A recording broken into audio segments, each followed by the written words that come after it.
A one and a two and a... Look for the blue zesty V's, the fuzzy zesty red panda TVs. Forget about your anger and your stress. I mean the live blue zesty V's, your gaming on Twitch necessity that brings the blue zesty V's to life. Wherever you're browsing, whenever you're bored, whenever you're tired of looking up porn. The streams are on Twitch TV to make you laugh and feel at ease. When you see me jump and dance, take a seat, wear your comfy pants.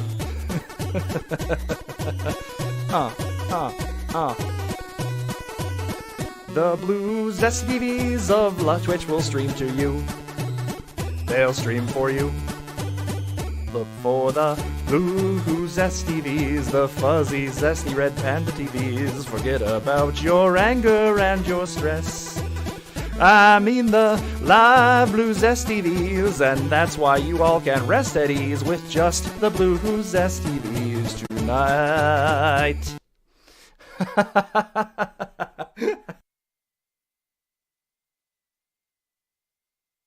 A one and a two and a... Look for the blue zesty V's, the fuzzy zesty red panda TVs. Forget about your anger and your stress. I mean the live blue zesty V's, your gaming on Twitch necessity that brings the blue zesty V's to life. Wherever you're browsing, whenever you're bored, whenever you're tired of looking up porn. The streams are on Twitch TV to make you laugh and feel at ease. When you see me jump and dance, take a seat, wear your comfy pants.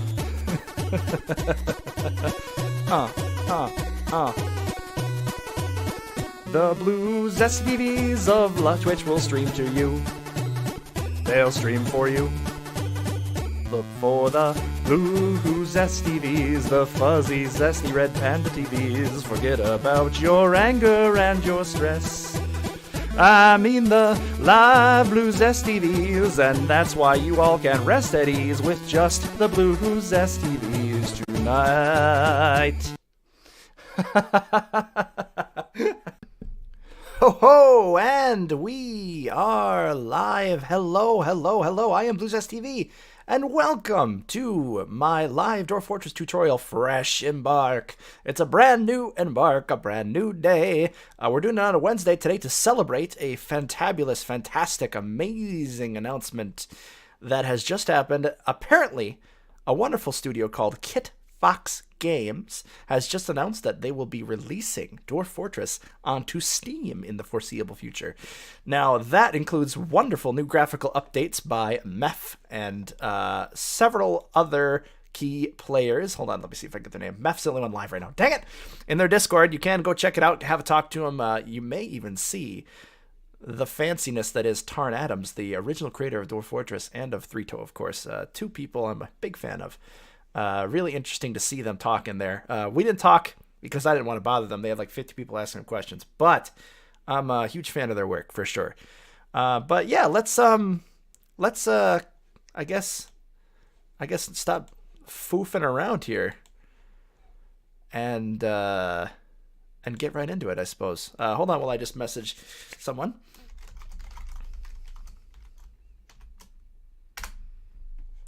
There we go. And let's get right into it, huh? Da? Wait a minute. Did my stream just end? What? Wait a minute. Wait a minute. Uh-oh. Wait a minute. Oh, no, we're good. Sorry about that. Anyway, technical difficulties. No more faffing around. Let's get right into it. All right, so what you all should do, if you are here and you are interested in starting the game, whether watching this from a VOD later, or you're here right now and you're prepared, you got your butt ready in your chair, we're going to start out by going to this website right here and getting us a starter pack. And we're going to download that. So download that right here. And I am going to introduce a co-host I'm having tonight. He's going to kind of keep me on the general track. I'm going to sort of teach him a little bit of the ins and outs of the game. He's Dagame TV. He's in the chat right now. Say hello. But let's unmute him so we can hear him. Dagame, welcome to the stream. How you doing? Buenos días, ¿cómo está, señor? And he will speak English. Don't worry. But he, I guess, can Sí, speak Spanish señor. if we need a Spanish translation. If any one of you would learn better in Spanish, he can provide backup translations or something. Anyway, you're going to this website right here. I posted the link in the chat. Let me post that a couple more times. Go to this website right here, Dwarf Fortress Bay, and this is the starter pack. This is a wonderful, handy little resource to get the game going that will make things easier and easier to contemplate, easier to think about. So go to there, and you're going to want to just go right up to here and hit this little download button. And that will download somewhere on your computer. Make sure you put it somewhere where you can get at it, because you got to extract it, I believe. And let me switch windows here quick. After you download the game, you should boot up a little starter thing called the Lazy Noob Pack. You just click on that little bad boy and this will pop up. Now, one thing I like to encourage everyone who is watching this tutorial or who wants to learn Dwarf Fortress, the first thing you got to remember. Hey, Ezbath! Thank you so much for the follow. Welcome to Zestopia, and may you mine greedily and deep and murder all the Balrogs.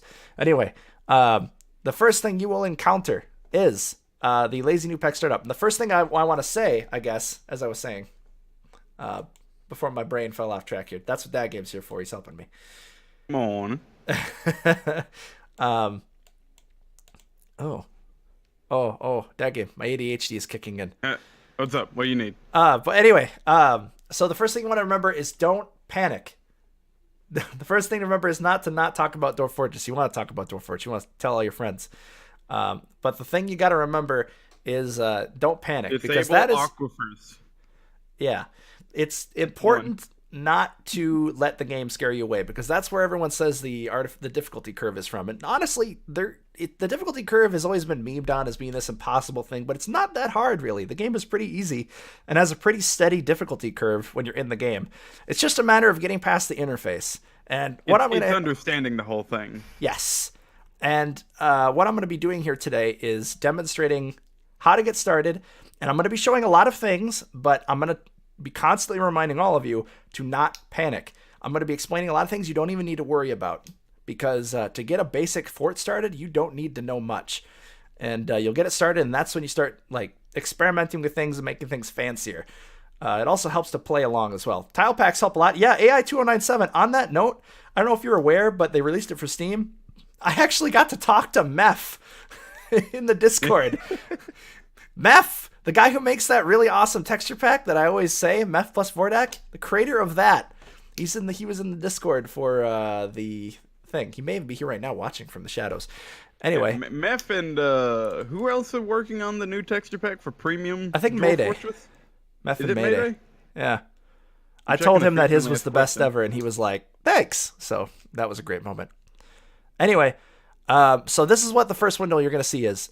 Now, if you just want to start the game, you just hit that Play Dwarf Fortress button. You don't need to worry about any of this information right here. I'm going to explain a little bit of it for those of you who maybe are a little more comfortable with the game. But for those of you who are new with the game, just hit that button right there. Don't worry about it. And then I'll get back to you guys in just a second after I'm done explaining this, because like I can't explain too much. When you start, you should just sort of like get a feel for it and not get overwhelmed, because that's what makes people leave. All right, Tony, stop looking. I think he's offline for now. He's signed off of the Discord, so I think we just missed him. Anyway, so this is the main window here. This is where you can control basic settings for it. By the way, Daggame, pipe in if you have any questions. I'm not really sure how we're gonna do this. But I'm just gonna try. I'm currently just talking with other people on the Discord right now, trying to get some stuff handled. But sounds good. yeah, for setting up the gameplay options, a lot of whenever I first got into Dwarf Fortress personally, and I got the Lazy Noob Pack, I was thinking a population cap of 100. That's nothing. I bumped that shit up. That was a bad idea. Yeah. It's terrible. So that's actually hilariously, if you think about it, this is sort of your difficulty setting. Because see how it says, I don't know if you can't see that pop up, but when you hover over it, it says maximum population your fort setting. This too low may disable certain gameplay features. Like you don't get raids or certain invasions or anything until you hit about 50 population. So if you want to make it a little easier on yourself, feel free to click on this, just pop it right down to like 20. You don't need that many dwarves, and as you get more dwarves, it gets harder to manage them. You have to feed them. But if you're just learning the game, there's no problem bopping that down. You're also going to want to hit this strict population cap because that includes children. I'm turning these up for now because I want to show you migrant waves and stuff like that. There's also buttons like here, whether or not you have invaders, if you just want to do it that way. But this adds difficulty. Everything on here adds a little bit of difficulty. Visitor cap, you can leave that. That's when you play the game, you'll understand a lot of these. So you don't need to know a lot of these right now, and I don't even think I want to explain them. Because you'll encounter them yourself, and it's more interesting to encounter them. Like old Dad Game, who I'm with right here, discovered a very interesting thing which I've never had anyone encounter without knowing about it. And I won't spoil it for those of you who aren't aware of it. For those of you who are aware of it, it was the circus. Dad Game found the circus without knowing what the circus was. Didn't know that was a thing. And it was amazing. You're like, ooh, piece of candy. Ooh, piece of candy. Ooh, no. Oh, I got some hot coffee, and it's amazing. Anyway. Now, this is one thing you may want to click on if you're a newbie, but you don't have to. There's texture packs that start. I think automatically it's set to Phobos with this, but my favorite is Meph plus Vordak, so if you are a newbie and you want to just have things look really nice, just click on Meph plus Vordak. That's my favorite. I personally prefer Space Fox. Now, a lot of people, yeah, I mean, you can play with all of them and see which one you like the best. The original is ASCII. Do not play in ASCII unless you are into that kind of thing, because that's what drives a lot of people away. Yeah, Space Fox on the. I personally, why do you like Meph? Just because it's really nice and detailed. It's like its own little game. I mean, Meph. There's a reason why Meph is on the Steam release version. It's because he does good sprites. He does do very good sprites, but I always felt Meph was a little bit not. It wasn't colorful. It was very gray. Space Fox, on the other hand, is very colorful. It's very, very vibrant. I like the realism of it. On that note, I'm gonna throw. Fair enough. Yeah. I'm gonna throw. The Dwarf Fortress Steam page up, by the way. But yeah, look at that. I mean, that's pretty colorful. Now that does look good. Him and damn it, I forgot the other guy's name. Mayday, I think. Mayday. Him and Mayday have done very good job with this texture pack. Yeah, it's absolutely gorgeous. I am so excited. Beautiful. Yeah, I mean, this is like the best yet. I'm really pumped for this. Oh yeah, especially the cave walls. Like the thing about a lot of texture packs is the cave walls really look terrible. Oh yeah, because they're like a square deep. Yeah, I didn't think about that. Yeah, they usually look absolutely terrible, but the walls in the Steam release look beautiful. Yeah, because look, absolutely beautiful. Like they don't go a full tile in. I didn't notice that. Good eye. That makes everything look a lot better. You're right. Huh. Neat.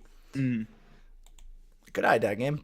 Very nice. ASCII game represent. Now, there are people who like ASCII. There's nothing wrong with that. I know Vlarg Skeletor, Joel from Vinesauce. He's the guy who does these every once in a while. He's huge into ASCII. Up downstairs, I play ASCII. Yeah, no, there's nothing wrong with that. Everyone plays ASCII. Yeah, that's fine. You're in the Joel crowd then. That's perfectly fine. Xavier, welcome everyone, by the way. Uber Sugar does Xavier Jack. I'd normally welcome everybody, but I think we might be getting a lot of people tonight, so I'm going to hold off on that.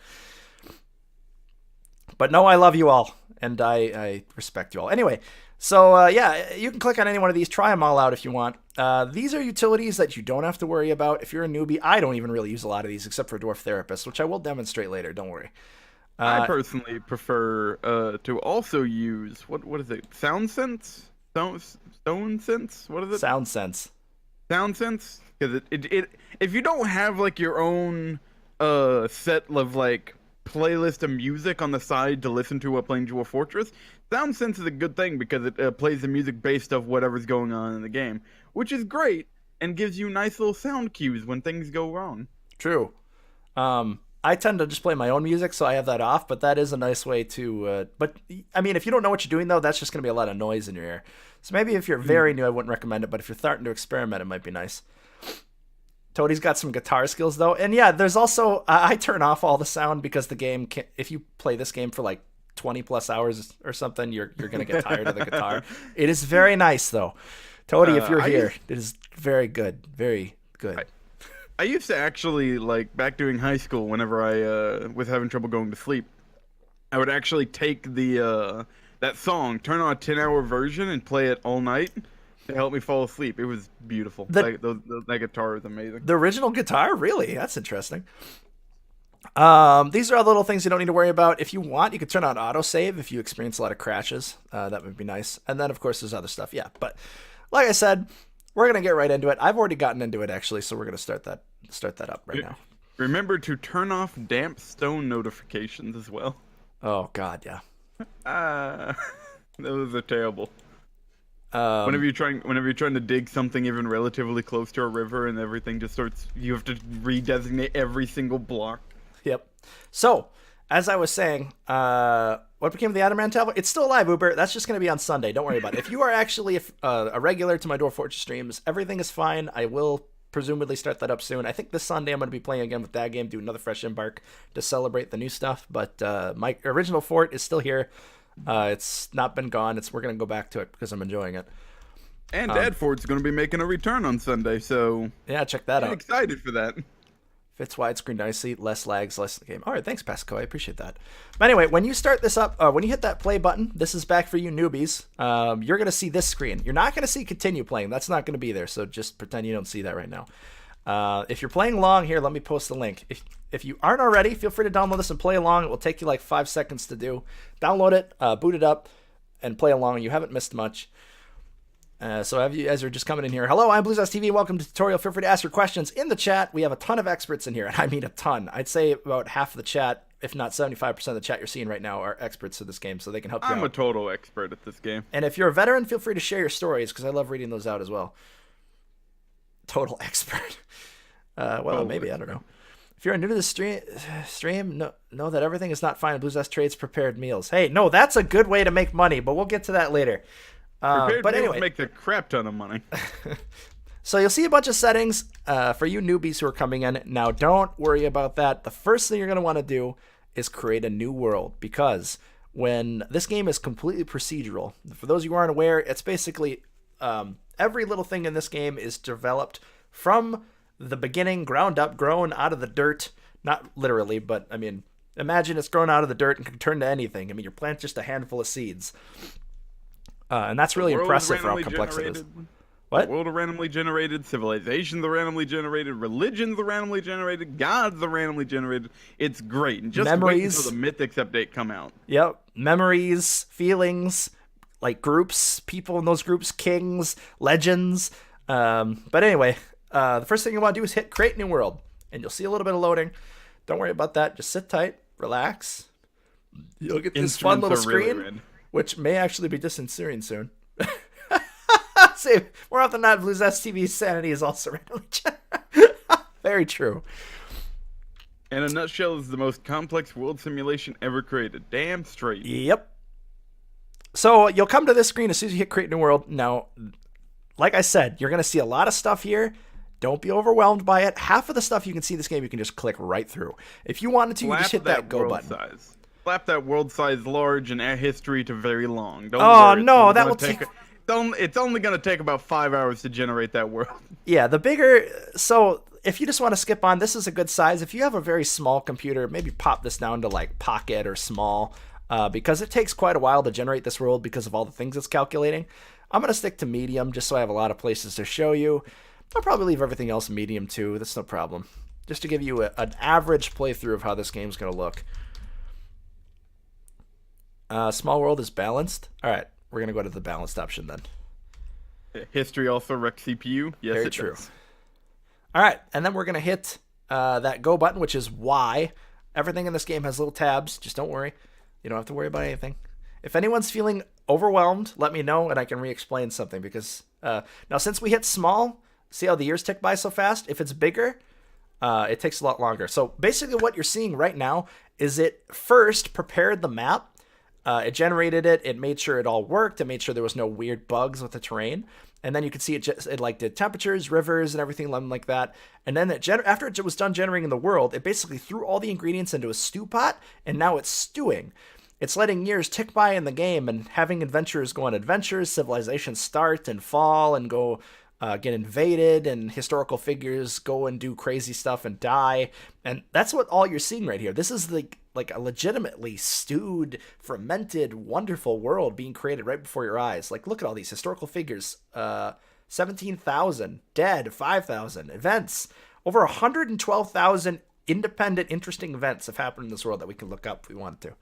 And of course, the entire thing slows down the longer that it goes on because it's got to generate, check up on all the historical figures and everything they've done, everything they're doing. So the longer you let it go, the worse it's gonna get. Yep. If your computer turns out to be not as good as you think it was, and you just don't want to wait for it to hit that 250 year mark, you can always just slap enter or escape, and it'll pause the year generation at whatever year you hit it at, and continue from there. It won't really break anything. It's just, whenever you want to stop it. Yep, you can let it go as long as you want or stop it, like that game said. And it says that right down here as well. Enter or escape to pause and finish. I'm going to let it go all the way to 250, though. Just I'm a history major, AI, and that is an accurate statement. That's good. Lots of elves. That is a lot of elves. So I'm going to explain kind of what you're looking at right here, because a lot of people are like, oh, this looks terrible, I don't want to look at this. Now, this is pretty simple. If you just squint your eyes, this is basically just a topographical map of your entire world. You've got mountains, that's this gray stuff, these triangles. You've got hills, these are those like N's. So you got, I believe, jungles are these J's. It's sort of just, I mean, if you really want to think about it, you got green and gray and brown, and those mean the same things they mean on a map. And you got ice. Now, what? If you think about it in colors rather than in just ignore the symbols and look at the color of it, it makes a whole lot more sense. Yes. So the yellow areas, besides the yellow eyes on the left side, on the top left where all the elves are, those are elven homes. But like the yellow at the bottom of the screen, those are savannas and deserts and that kind of thing. Not a lot of grass. Light green just means it's a good amount of grass. Dark green means you got trees, you got jungle, you got all that kind of stuff that's going to be thick. I don't know if you can see my cursor. Can you see my cursor? Yeah, we can see your cursor. All right, cool. Keep talking. Purple is just bad. Yep. Purple is just bad. Purple tends to be either evil, haunted, controlled by goblins, areas that you only want to embark if you're looking for a challenge. In fact, that can be the fun when you get used to the game. You can embark on lands where, like, mists that turn your flesh inside out. So, y'all ever seen that Simpsons flesh turn out gas? That's basically what it is. I'm gonna bring it up on the screen just to kind of give you an example. Never embark in a purple tundra. I have. It's fun. Undead fucking polar bears are terrible. No, never mind. Undead yetis. Those are worse. So that's basically what happens. Sorry for the horrifying imagery. This was on daytime television at one point in our history. The only thing is they won't start singing and dancing. They will turn into zombies and eat your other dwarves. And that's the kind of stuff you can expect in the horrible biomes. But isn't that neat? Isn't that just neat, that game? Absolutely horrifying. So as you can see, we did set it to 250 years, and it has finished generating. We have the Age of Myth here. It auto-generated the name of the place, the Universe of Soul. Ooh, that's fancy.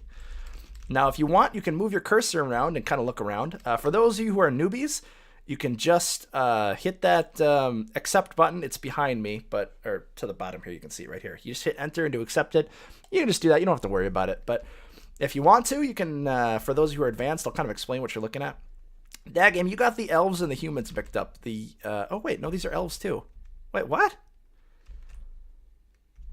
Yeah, the eyes are elven retreats. Yeah, but what are the AIs? Are the AEs? Are the wait a minute? Oh, wait.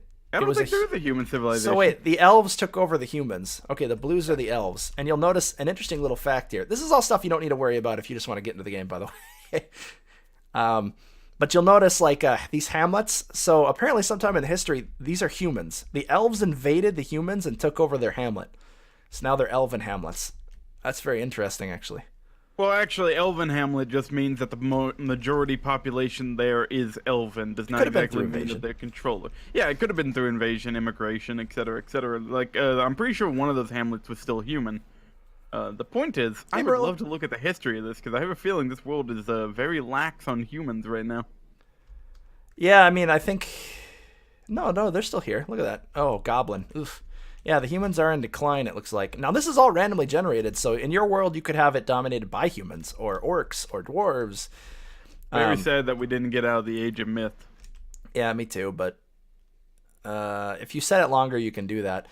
Now, you'll notice up here how we go over here and it shows kind of the horrible names on it. Dark Human? What? Oh, the humans are evil. Look at this. Dark Human Fortress. Oh. That's interesting. Dark Human Fortress? Yeah, it's not a goblin fortress. I've never seen that before. What? So, like I said, the reason why this game is awesome and why you need to learn it and play it or teach your friends how to play it is because of the, like, it's infinitely replayable. You'll always get a weird, different experience every single time. Like, we have never seen a human take over a dark fortress. I knew it was possible, but I didn't know that it was that. Yeah. Like Sugarda said, you'll never ever see the same thing twice. Not a lot of tombs human died before building them? Possibly. The sweet-ass volcano, almost smack dab in the middle of the world. I was thinking we might embark there, because volcanoes are fun. Also very rare. Volcano. Now, if you're from... Hey, Strawberry Mensch, if you're familiar with this game, I would recommend playing with advanced settings. The world won't generate as much as you want it to, but like it will fail a lot and you'll have to restart. But it can be a fun way to have like lots of volcanoes or just ridiculously evil maps. If you want to check out my past videos on my YouTube channel, you'll see me embark on an evil map, and that's really fun because the whole map was like covered in a dark like mold. It's really neat. Nazguls, Momo Dragon, welcome to the stream. Where are the Nazguls? Starbright Mensch, hello. Are you gonna search feature to find a usable place? Nah, we're just gonna embark somewhere that looks good. Anyway, let's accept this. So it's gonna offload everything and save the world. That's what you're seeing right now. What's up? As long as it doesn't have aquifers. I guess we can do a search just to demonstrate it. Aquifers are evil. You're gonna want to demonstrate the search feature just so you can tell people to avoid the aquifers. I'd say if you're just starting the game for the first time, you can just pick a place that looks relatively nice, and I'll show you some relatively nice places you can just kind of go. And I'll kind of explain kind of what's the general idea. All right, so you're just going to let it load. It may freeze up, but just let it load and offload. And then you'll see a new command open up here called Start Playing. And that's the one you're going to want to click on next because you created your world, and now it's time to get into it. It's time to tuck into your meat and potatoes, which you left stewing on the pot all day, and start tasting that meat. Now, the first thing you hit when you hit Start Playing is you can get 3 modes. Now, most people... So, this game offers 3, like, different... Well, 2 distinct play games and 3 different interesting mechanics. Procedural sanity. What, did I already lose my mind? No, it's fine. Don't worry about it. Come on, brain. Keep functioning. Dwarf Fortress mode, which we're demonstrating today. It even has an adventure mode. If you like single-player roguelikes, this could be your game. You don't even have to play Dwarf Fortress if you don't want to. But we're going to do Dwarf Fortress today. And also Legends mode. Legends mode is basically where it takes all those interesting events that generate in your world and puts them on a nice list for you to look at and kind of see and learn and see the history of your world. Really interesting way to like get story ideas if you're looking for it, because some crazy crap can happen. But the Legends mode is very hard to read. So it is the Lazy Noob Pack that Zest was mentioning earlier has a little thing in it called Legends Viewer. So you can do that, follow the instructions on there, and it'll let you export your legends into it, and it'll make it a lot more easier to read. It'll give you political maps, it'll show you all the wars, the population of the world, all that kind of good stuff. You just got to go into utilities and slap that big old Legends Viewer. Yep. Yeah. That's something you can do if you're advanced. If you're just starting the game, you don't have to worry about that at all. The only thing we're worrying about right now is hitting that Dwarf Fortress button. You can also rename your world, which I am going to do. We're going to call this Tutorial World. Tutorial. You need a tutorial. All right, let's hit that Dwarf Fortress button. You're going to see it load. And this is where some people start getting scared because it starts asking you for a lot of things. And I say don't panic. It has all those pictures show up. Yeah, all these things are happening. Don't worry about it. You can just shut your eyes if it's too much for you. Right now, it's just generating. It's advancing the world like a couple weeks. And then here you are on the world map. Now, this is going to look a little different depending on what size your map is. But I'm going to show you kind of what you're looking at here. Now, this is for everyone, even the newbies. On the far, let's start from right to left. What do you think?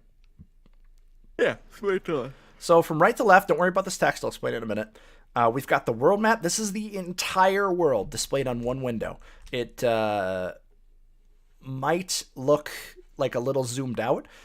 But this is just to show you everything. To the left of that is the region window. Now that's a smaller focus of the world map. But since we chose a small window, it's actually showing the entire map anyway, so it doesn't even matter. That's why they both look the same. But it may look different for you. This one on the left here, the region one, is the zoomed in one though.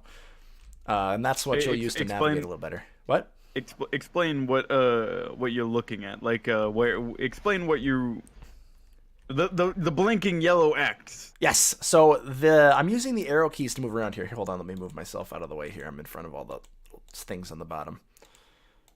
Click on me, you face rig. There it is. Whoop. All right, hey, I'm over here now, behind the chat. Now, the blinking yellow X, that is your cursor. That's what you're basically moving around the world with and looking at the world with. If you want to, you could probably focus entirely on the region map. If you want to focus on the right one, that's just showing you are in the whole world. It's nothing to really worry about it. I mean, it's basically like topographical map. Does that make sense, Dakim? Yeah. Now, on the far left, that's a really important one. That's your local map. So within that little flashing yellow X, that's like even zoomed in further. That's the area within your little flashing X. You'll see there, you'll start seeing more like rivers show up and civilizations. Like if I move the X over the Elven civilization here, you start seeing like the outskirts of the city.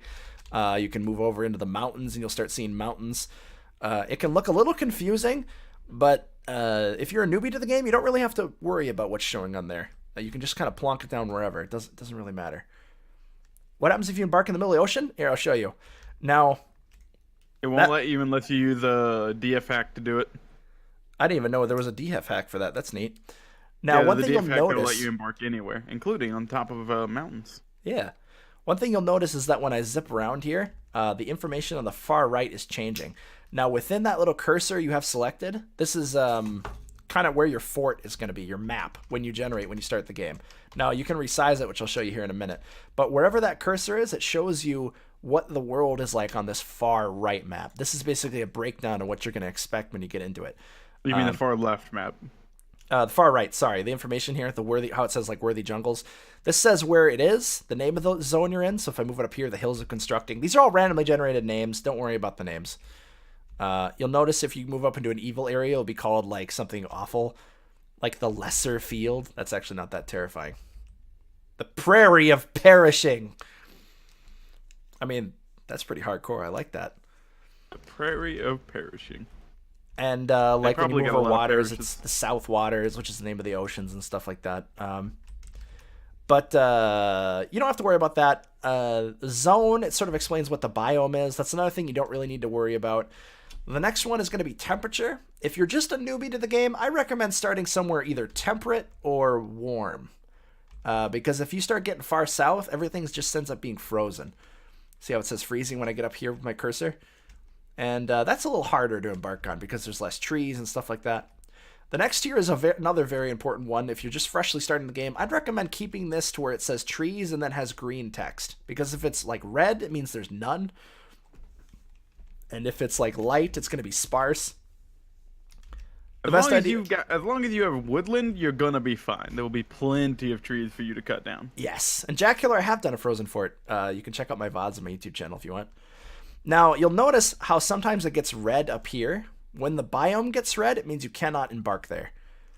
See how it's like... Such as on the ocean and on top of a mountain. Yep, mountains. I don't know why. Weird thing, you can't embark on top of mountains, but you can embark... Now note, this does not mean that you cannot embark with a mountain in the square. It just means that you cannot embark with nothing but mountains in the square. Or nothing but ocean. Here, I'll demonstrate what he means by that. That's a good point, that game. Now, if you look up at the top left where it's really zoomed in, you can move that around, by the way, with UKMH. You can also resize it with Shift that. If you're a newbie, don't worry about it. But notice how this gray stuff, it says mountain on the right here. Can't embark there. But if I move up and get a little bit of this green stuff in there, now it says I can embark there. And I got this little influx here. It just won't let you embark in full mountain in the current form of the game. I'm guessing later on, I bet Toady would patch it in so you can make like a Moria in the middle of the mountains. The Moria. The walls of Moria. Welcome to the stream, by the way. I'm BluesSTV. For those of you just tuning in, hello. I've just started this up. If you want to play along, I highly recommend downloading this. If you're a newbie, ask questions in the chat. I got a ton of veterans in here, a ton of smart people. If you're a veteran, feel free to also share your stories. I love to read those out on stream. I am here with that game, and we're working our way through the game. Sugar Dust has a question, which is when you mouse over the EMBARK area, you have lines that appear. What are those? I think that's just a graphical error. It's showing you. Wait, can you click and drag it? Can you do that? Oh snap! Look at that. So I'm guessing the starter pack lets you resize it with the mouse, because normally you just do it with UKMH, but I guess I could do it with. Hey, look at that! You can move it with the mouse. I've never played with that. Good eye. I've always hated resizing. I've always hated resizing and moving it around with the keyboard. So that is extremely useful to me. All right, good job, that game. Oh, good job to Sugar Dust. Sugar Dust, good job, Sugar Dust. Yep, Sugar Dust. All right, so you hunt around in the ocean to find a tiny glacier to see how long it can last. Well, you can do that. I would never recommend embarking on an island, though, because you don't have any neighbors you can trade with. Now, that's fine for a very, very newbie if you just want to play around a little bit. Will you even get migrant waves if you're on an island? I think so. Yeah, because they can't physically get to you, but I don't think that migrants have to physically get to you. I think you get dwarves, and that's it, but you don't get anyone else visiting. But I'll show you guys what that means in just a little second. Now, there's a couple other things to look at here. You don't have to. This is something for you a little bit more comfortable with the game, people. You newbies, don't worry about this at all. This is something you don't have to care about because you're probably not even going to get this far in your first game, that is. Hit that tab button, and it will show you who your neighbors are. Now, this is just a good way to embark if you want to make sure you got like interesting stuff, like you got the type of people you want to fight or interact with. You'll see as I move it around the map, the neighbors change. It looks like elves Wait. What? Wait. Go back up north real fast. Yeah, tower. The tower's not at war. You're at peace with the fucking tower. What? Hey, language. But yeah, every once in a while your doors will be apparently at peace with evil towers. That's odd. Well, I'm guessing the towers may just be at war with everyone, though. That may be why. But no, because then it would still have a red mark next to it like the goblins do. Wow, there's no goblins on this map. I just realized. Yeah, except for that little island over there. That's weird. It's a goblin island. They've been cut off. Well, that sucks. So if that ever happens, just regenerate the world because goblins add a little bit more challenge later on because they'll invade you and stuff like that. For you newbies, I would recommend not worrying about it. But it's always a good idea if you're more comfortable with the game and you want to have fun to always embark where you have like some enemies. I mean, even if you want to just fight the elves and the humans. What's up, Magna? Hello, welcome. Hey, send me the save later on. I want to figure out why that tower's not at war. Well, I mean, we could look. I'm planning on embarking up near this volcano if we can, because volcanoes are awesome. If you hit tab again, it shows you another menu. That shows you what you can pick your dwarven civilization. I'd recommend picking one with a lot of blue on it. For you newbies, don't worry about it. But for you people who are more comfortable with the game, you definitely do not want to have this one because it only has one. And there's a chance this could collapse and suddenly you become the mountain homes. That means no more wagons, no more migrants, nothing. You're basically just done. You are the capital of that kingdom, you are the kingdom of that kingdom, and you are basically a corpse. Goodbye. Yeah. This one's a lot healthier, so I'd recommend the Earthen Shield, probably. It shows you kind of what it is. Those little symbols are dwarven forts. That's what they mean. Those little, weird little, omega symbols. You are a corpse. Good day, sir. You become Moria. Yeah, exactly. This next map I never really worry about, although this might be nice depending on where that volcano is on this. Unless this is all the volcano. Oh, that'd be sick. Could this all be the volcano? I think that, are you talking about that? Are you talking about the big low area right there? Yeah. Lava Land. Oh, I can't wait to embark on this bad boy. I don't think so. I've never seen a volcano that big. No, that'd be neat. I'd actually export this world if that was the case. Go back to the regular one? To the regular view on the local? Oh, there it is. Never mind. Yeah, there's the volcano. It's up there. That's just I got all excited. That's why it's so low. That's why it's so low, because it's a river. Oh. Ooh, a rocky wasteland. Okay. Anyway, sorry. So yeah, it will show you elevation, all stuff you don't really need to worry about. I've never really worried about it even when I'm trying to pick something special. So for you newbies, the other thing you want to have is maybe high vegetation. When it says other vegetation, it's good to have that high because that means like stuff you can gather to get food supplements. Could be a Just in nice case thing you to have. forget to plant enough plump helmets. Yeah, if you don't have enough underground things. But I wouldn't worry about it. I actually didn't even think of ever about gathering from the land outside because it's so easy to just live off plump helmets, which is the basic food currency world of the game. But yeah, I think that's about it. I can't think of anything else at the moment. This is a good embark zone, actually. I think that's it. I think it's time to embark. Yep. They're not gonna have a lot of trees, and by a lot I mean you're gonna have no trees. Oh yeah, but you'll notice this little green area up here. That means there's a little bit of trees in here. I kind of want to get a little bit of this river in this area. Maybe I'll do it like.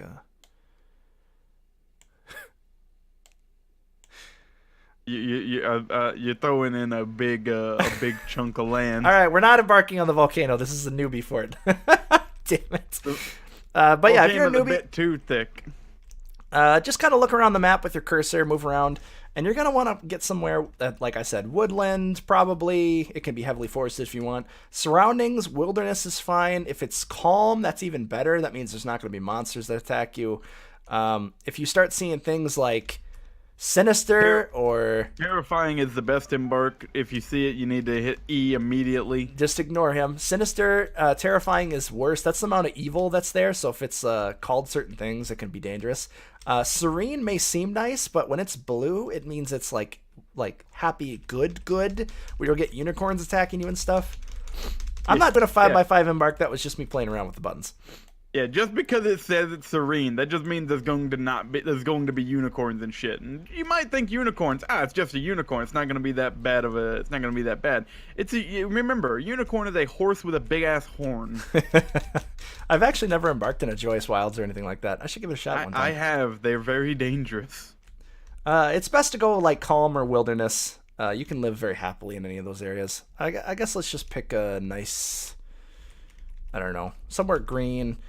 These other things are things to pay attention to as well. If you're a newbie, don't worry about these at all. Unless it says aquifer, I'd recommend not embarking on an aquifer because that makes digging a huge pain in the ass. So try to avoid one with an aquifer if you can. And try to find deep metals and flexstone layer, and preferably shallow metals, but if you're not a newbie, that important. If you're a newbie, don't worry about any of that. I just say avoid aquifer because metal industry is for people a little bit more comfortable with the game, I think. I think I want to embark in here. This is kind of neat. The Desert of Lanterns. Oh, goddamn desert. I wonder if there's ever been like a unicorn, like a were unicorn. Probably. There's actually no aquifer on this river. What the heck? This seems kind of nice. Good river. Got shallow metals, deep metals, flexstone layer, little soil. The Stillentilful is the brook. Trees are sparse, which is okay. As long as there's a couple trees, you're fine. Temperature is warm. Vegetation is moderate. Yeah, no, this looks good. Now, these other buttons, don't worry about them. Just hit that E button. That's all really you got to worry about. Although there's only elves and humans. Whatever. This is going to be our tutorial for it anyway. All right. Soon as you hit that E button, you're going to see a bunch more scary stuff. Don't worry about it. If you want to just get right into the game, just hit like one of these. Your starter pack should give you kind of a basic start. I'd say, what's a good one? Also, apparently ClinoDev was the one who made a good number of these. ClinoDev made all of these? Apparently, he's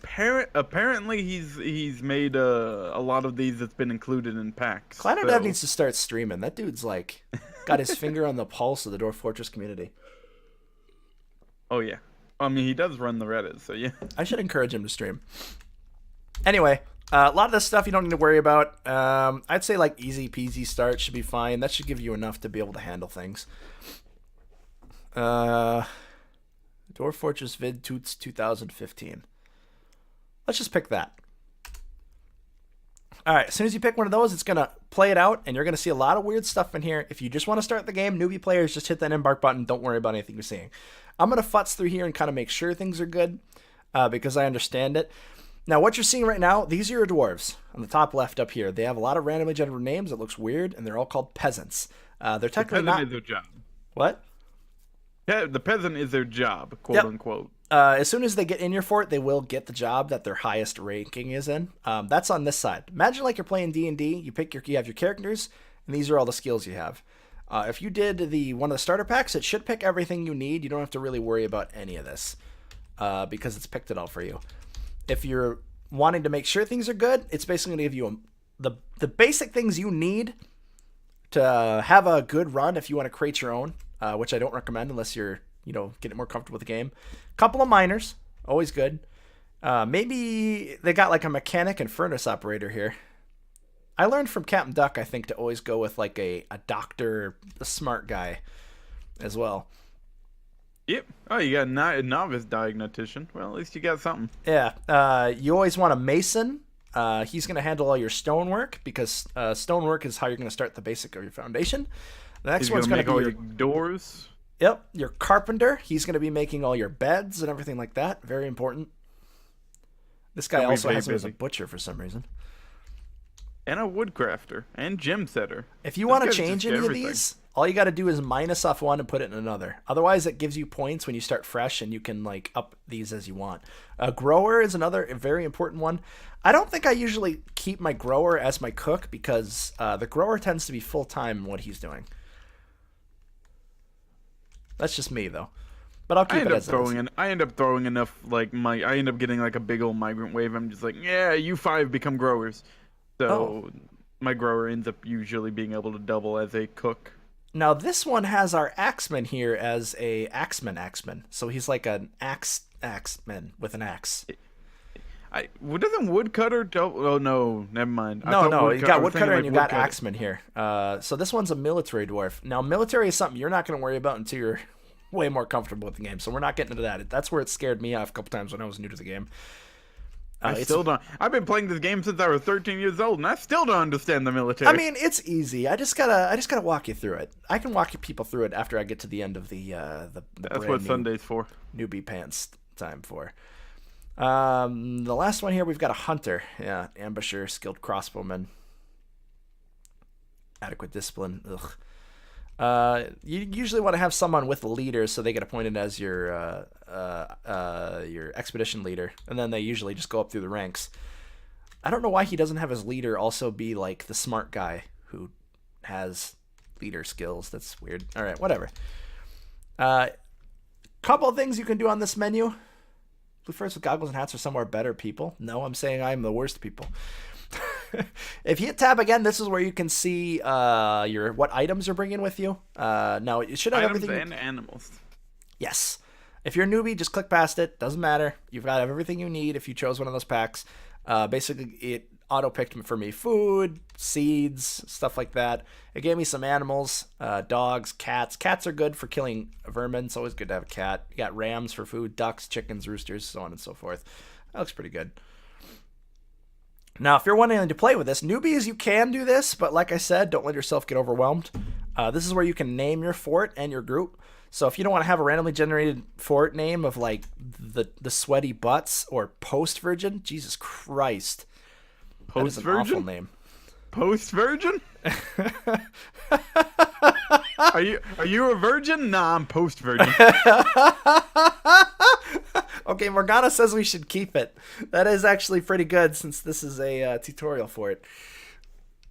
Oh, that's great. I love it. 10 out of 10. Sometimes it's just great. If you want to rename it, you just go into the different compounds and you can change it up by like the frantic post virgins or something, or you can hit the R button to make it randomize. Sadly, you cannot name it Dad Fort, as I have tried many times. So instead, I call it Father Fortress. That's good. This is the group name. I've never had good luck with this. The Wire of Cities. What does that even mean? Somebody in chat says, what is the symbol? So the symbol is just... I'll show you. It's a name and shit. The name. I can show. Yeah. So the group name here, let's just go right to the symbol. The symbol, you don't even have to worry about this. It will just give you a name for it. Now the symbol is basically, you know how like you have a standard of an old house, where there's like lions in Europe and England, stuff like that. That's basically what it is. It gives it a name. It randomly generates it, of course. But it's up to you to pick what you want it to be. Like I can have this creature be an aardvark. 100 aardvarks. There we go. Now, the image is called the Mesh of Barricade and is an image of 100 aardvarks.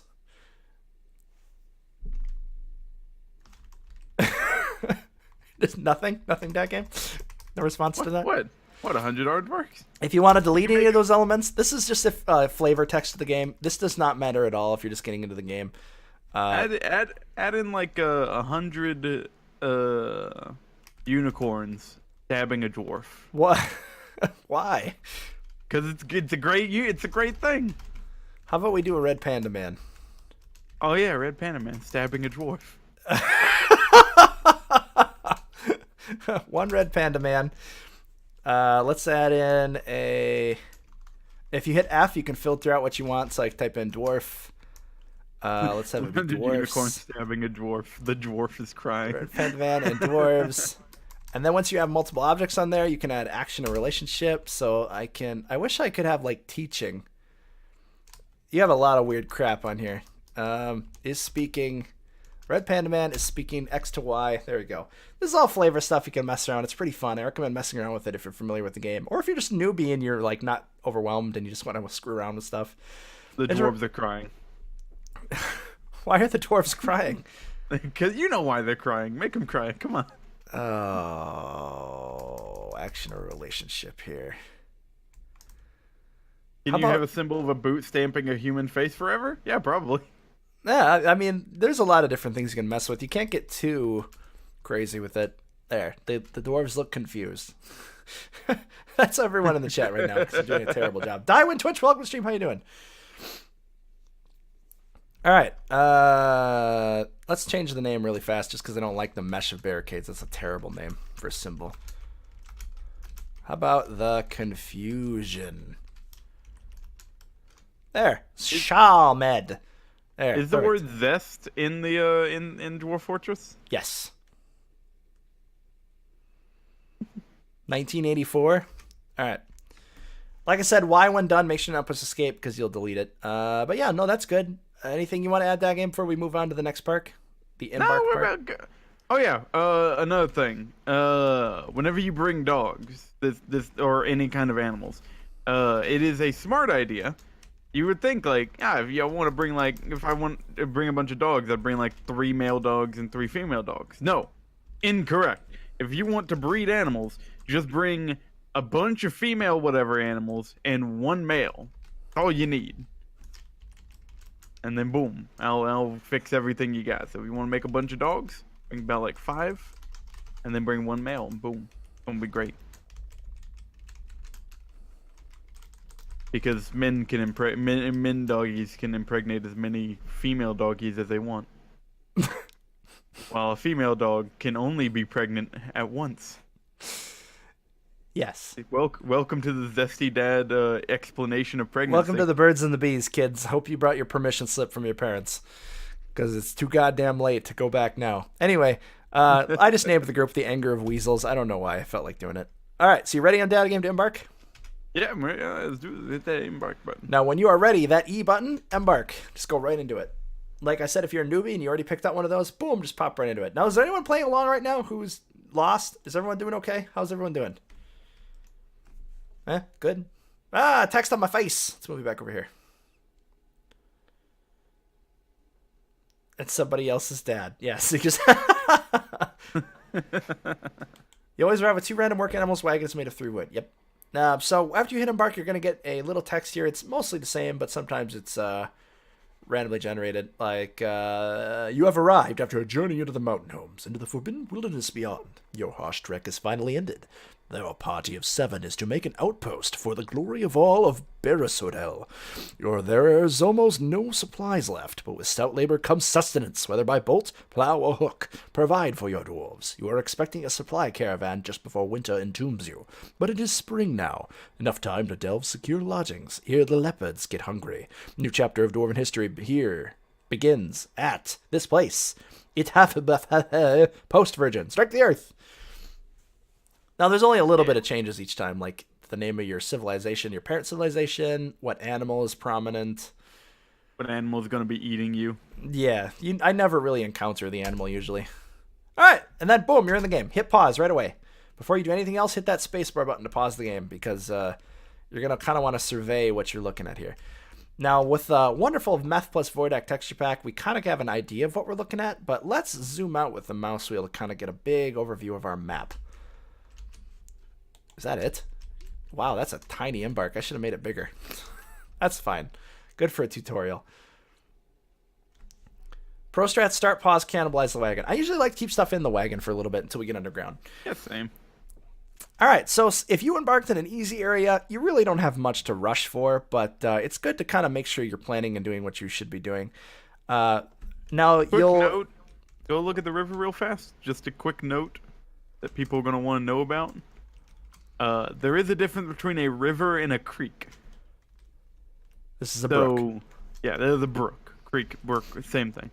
So, brooks are nice because, you know, you can just walk straight across them. You know, you can't really fall in unless you go unconscious over it. Hey, Clinodev. Clinodev, you weren't following me already? Thank you so much for the follow, man. Welcome to Zestopia. I was just saying, Clinodev, you were, Dagame was telling me you actually just made most of the starter things.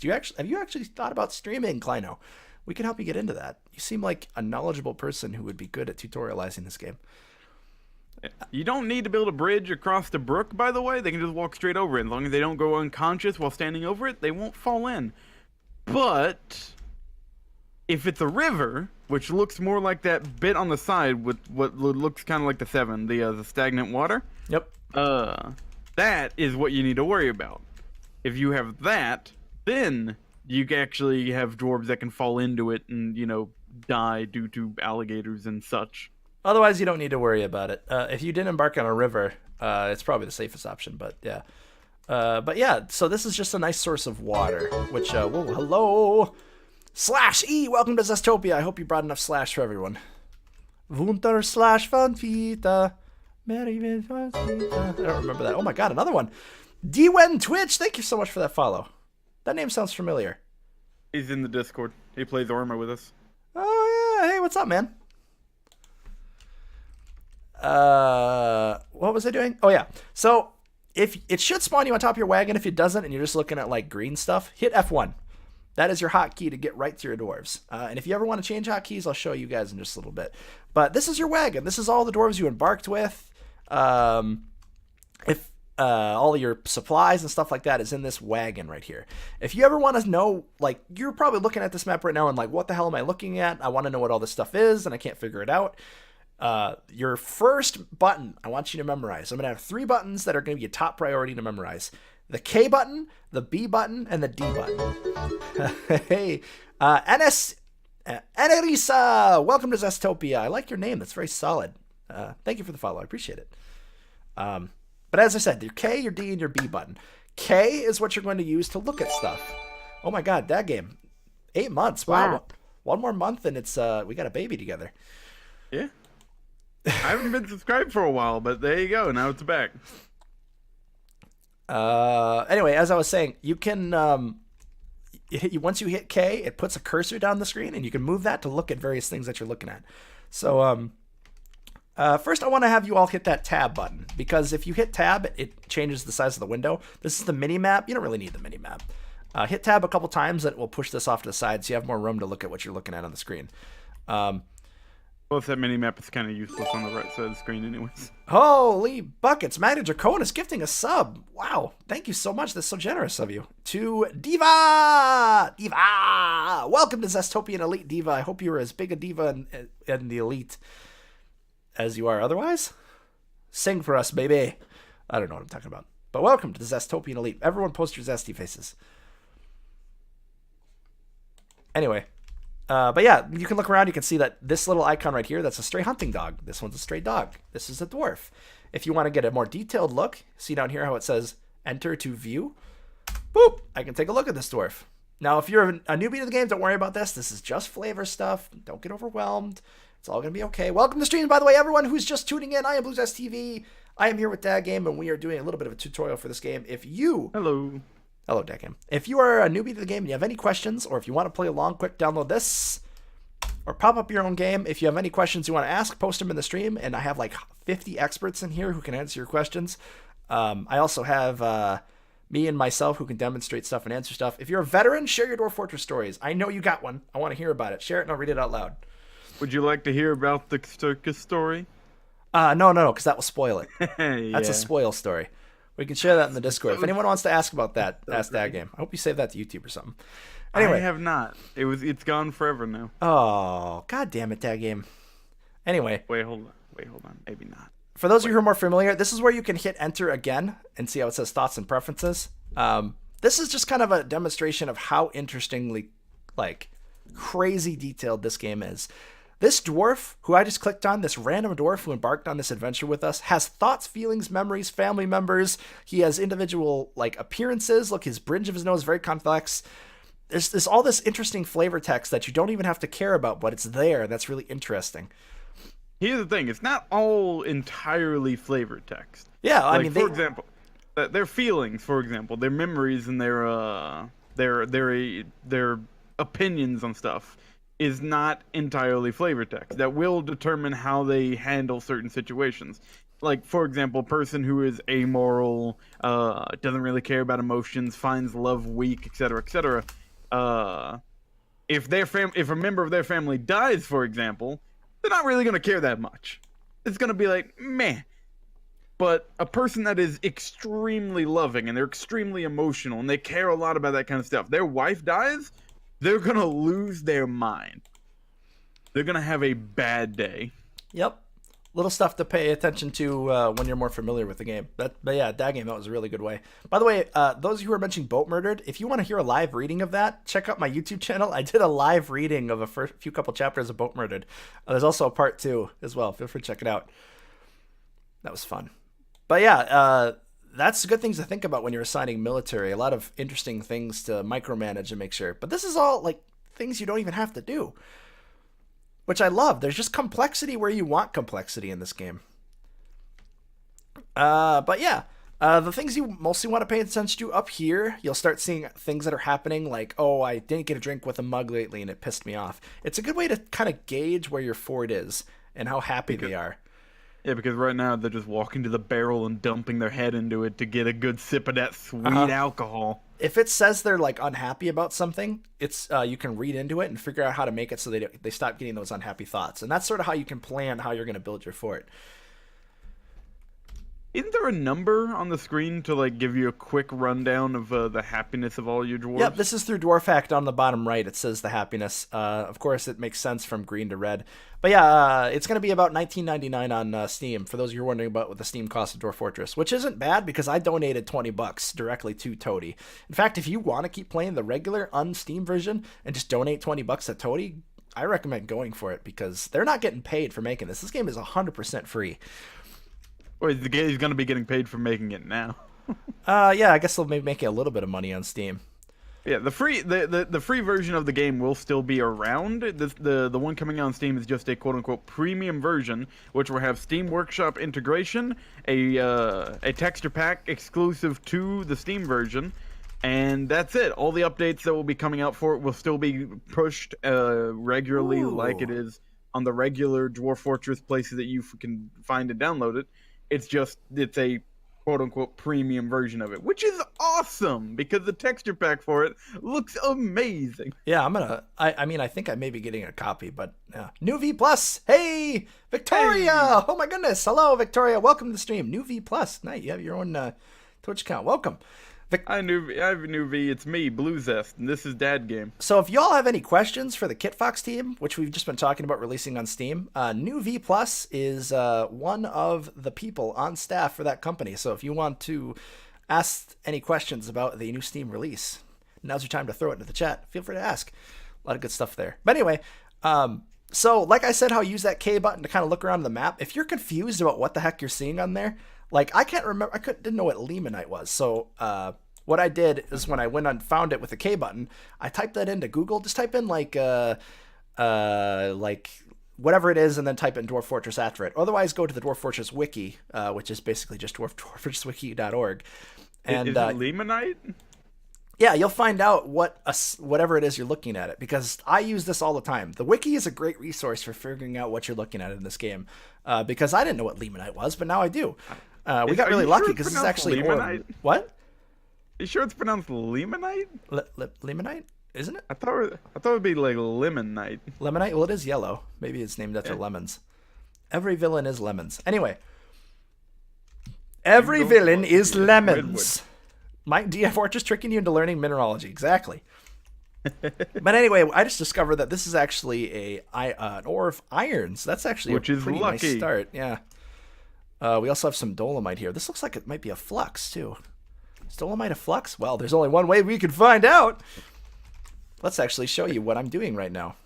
By beating on it and throwing it into a fire. No, you just go to the Dwarf Fortress Wiki, and it will tell you all about it. So, yes, it's a flux stone. Wow, right next to the iron, too. Now, if you're a newbie to the game, don't worry about this. This is all stuff that's better for later players, but that's awesome. That's actually a really good metal you can use to make steel. So we basically got steel production right off the bat, and I think that's hardcore. If anyone has questions about Fortress mode, I can help answer them. Yes, Pasakoi is one of those experts I talked about. That dude is like an encyclopedia for Dwarf Fortress. I highly recommend it. Should we get some music going on in the background of that game, or is it good just to hear us ramble? Yeah, either which way. It's not like I'd hear the music anyways.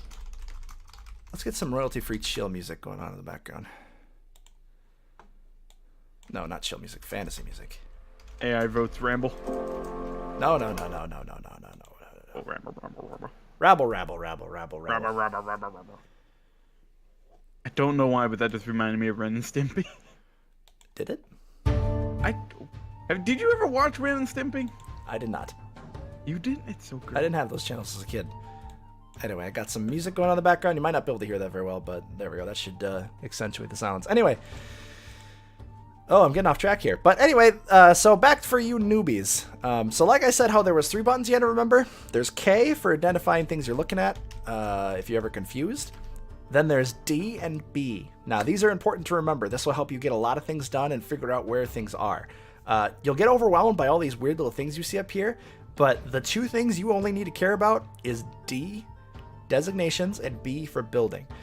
Now, the way to remember what distinction that is, D is when you're doing something to an item in a square. Each little area in this game is what I'm considering a square. See how they're all empty and stuff? D is where I want to do something to that square. I just hit D right now. It shows you can chop down trees. So let's say I wanted to get some wood. I could chop down that tree right there. That's a stump if you didn't guess. We've got... Wait, there was someone... I'm only bad looking at chat right now because I'm focusing on 3 different things. I apologize. If anyone wants to talk at me, just do @BluesSTV. I'll do my best. I apologize if I miss it. I want to make sure you're all getting noticed. I don't even know what that is over there. You can also where you're going to find your mine commands, where you're going to find your removing things commands, where you're going to dismantle stuff. You're basically where you're doing something to an item in a square. If you remember that, you're golden. Like, let's say you're like, oh, I can't remember how to get rid of this block. Oh, well, I'm doing something to an item in a square. So I'm going to use D to do something to it. How do you get rid of boulders again? Well, you go into D and you can smooth them into the ground. Do you smooth boulders or do you mine boulders? You smooth boulders because they're technically not a fully occupying the square. Yeah. Anyway, the other one you're gonna remember, building. That's where you want to make something. You want to put something into an empty square. Like I want to make a bed.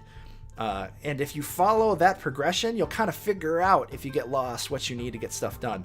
Let's say I want to make a bed. See how it says needs bed? Now, if you want to, you can go to the wiki because you can't just place a bed and make it out of wood. You actually have to construct it in a workshop. But I'll get to that in just a second here. I just waved my hand in the air even though you all can't see it.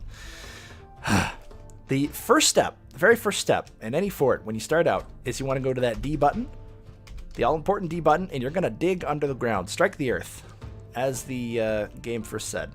Now I'm just going to find a relatively nice-looking space. It doesn't really matter. I like that like almost square-looking spot. Right here? You can... waiting for you to move it. Yeah, right there. I personally really love that spot because you can just take away all the ramps everywhere right there, and you can easily wall it off, and it looks nice and everything. Good place for the animals. Yeah, it's so you don't gotta build as many walls, which is nice. Am I going too fast for anyone? Is there anyone who's playing along right now who needs me to slow down or explain more things? Feel free, because we're both experts to the game, so we may not explain something that's really obvious to us. Avoid digging rooms under trees; they will leave holes in your roof. Yes, especially if you chop down those trees. That is extremely annoying. But Oh. I didn't figure that out until like very recently. But So- the good thing is because it's a mountainside, you're gonna be just fine with digging into this bad boy. I totally skipped the normal tutorial thing. So what tutorials do is show you how to look around the map. So what you're going to be using to zoom around the map is your arrow keys. Arrow keys and shift arrow keys. Yep, shift will help you move around. Bush. Thank you, sorry, I felt that coming. I Alright, thought it Blue would stop. Zest is dead. I am the new host. How you guys doing? If you're in K, you can hold down shift and arrow keys, and you'll actually move a lot faster rather than like all this. Additionally, this game is not 2D. You may be surprised to know this is got multiple Z levels. If I zoom out all the way, now this is the other bread and butter for moving around in the world. Shift, and then the greater than or less than symbol. Right now I'm going up. Now this may look confusing, but if you think about it, you squint your eyes, you can see trees, right? It makes sense when you think about it. When I go up, you got the tops of you got the trunks going up. It's like taking little slices out of the Z levels. And so we go up, you see the hill kind of goes up. You got the trees. And if we go down, if we go too low, we start seeing that's the riverbed, and we can even go lower. We can go down as far as we want. Now, you won't see anything because you haven't explored that area, so it's all dark and mysterious and scary. You can reveal that with Dwarf Hack, but, I mean, that takes all the fun out. Exactly. Yes, when you move 10 spaces, the cursor you shift, so 1-1 becomes 11-1 when designated. Yes, exactly. Now let's zoom back into where we started digging. So like I said, we went to the D menu. That fabulous, wonderful, sumptuous D menu. Oh my. And I got a little entrance. You know I love that D menu. Oh god. Anyway, now you may be wondering about how big to make it, your entrance. I'd say the minimum wide you want to make it is about 2. That allows your dwarves to quickly move by each other without too much hassle and hoosling. A lot of people really like to have a 3-wide hallway, but remember that whenever it comes to placing doors, yes, right? Doors need an adjacent wall. they need to have it. Yeah, they need to have an adjacent wall, and other doors do not count as an adjacent wall. So you cannot put 3 doors directly next to each other. So if you was to do what Blue Zest is doing right here, you wouldn't be able to put a door in the middle right there. Yep. Now, I'm showing you a little bit more something. I'm thinking ahead down the road right now, and I'm making this 3-wide because if you're a newbie to this game, don't worry about it. This is something a little bit more advanced. You actually don't even really need to trade if you've got a good enough setup, because trading only gets you what you don't have. But I like to put my trade depot inside an area that I can protect. So I like Or to dig lock off and let them starve to death. that too. Wagons are your source of trading in this game, and wagons need a 3-wide area to travel in. And it's true you can't put doors here to block this off, but you can build something called bridges, which are an excellent way to defend the front of your fort. So, free space. I think it's just Kevin McLeod. How did you select that 3-wide box to dig? Right. Yes. Thank you, AI, for reminding me. So the first thing you want to do is digging. Now, the designation menus work a little different. When you're building, you have to resize the area that you're designating or building. But for the dig menu, all you do is select a square. See how it's flashing? Move that to another area, and it will trigger all the tiles in a square location for what you want to do. So let's say you're like smoothing, or you're digging stairways or something like that. It will do that. Now, let's say you accidentally dug where you didn't want to dig, and you're like, oh crap, what do I do? Like I said, you're doing something to a square. You just go into the D menu, which you're already in if you were just doing this. You'll see down here how it says remove designation. You can hit X, or you can hit the... I thought you could hit the plus key to get in there. Oh, I guess not. Alright, just hit that X button then. Move over to it, and then hit one tile on this side. See how it's flashing, and boop, it's gone. Additionally, you can even use your mouse. Like if I go into the dig again with D, you can do it that way if you want to get really mousy with things. Yeah, and you might be wondering why it's all like why it changed the way it looks and that has 4s. Hitting plus and minus changes the priority of it. Yep, that's nothing you need to worry about. It does everything on medium priority, mostly, but that's a good way to make sure they dig something if you're in an emergency. Or you're just really, really impatient. Exactly. Now, like I said, I like to do the trade depot inside. You don't have to. You can just have a little 2-wide hallway. That's perfectly acceptable. And then I'm going to make... Let's see here. How can I make this look fashionable? You're not going to want everything on the same floor, but yeah. The basic idea of what you want to start with, if I'm getting off the rails here, is you want to get everything you have outside the fort inside the fort, because dwarves generally want to keep their stuff inside and safe from birds and other, like... keys coming around and taking your stuff. Or lungfish. Like, there's a lungfish just up here for some reason. I mean, I don't want him taking my stuff. That's messed up. And they will take your stuff, mind you. Keys will just show up and be like, hey, this is a nice anvil you have here, and then fly off with it. Yep. So what I'm first do is I got my trade depot designated out here. I'm going to create a little hallway, and I'm going to start designating areas for them to start storing crap. Now, if also, yes, keys can fly off with your anvil. No, it doesn't make sense, but look, don't question it. I think I'm actually going to start going downward now. So I'm going to actually go, see how it says mine? I'm going to designate a downstair. Ramps are another way to do it, but you have to build, like, you know, adjacent diagonally. Downstairs is a great way to start out a staircase going down, because we have a lot more room down here. So I want to dig down here. All right. Now, I left a little extra space so I could put doors here as well. Now, there's a kind of a difference here as we start digging down. There's downstairs, upstairs, and of course up downstairs. That's UD. I always use up downstairs regardless of whatever I'm doing, because it requires you to dig on the next layer anyways. Yes. So say if you are doing an up down stair and the stair and the thing above you is open space, it'd be a flat ground.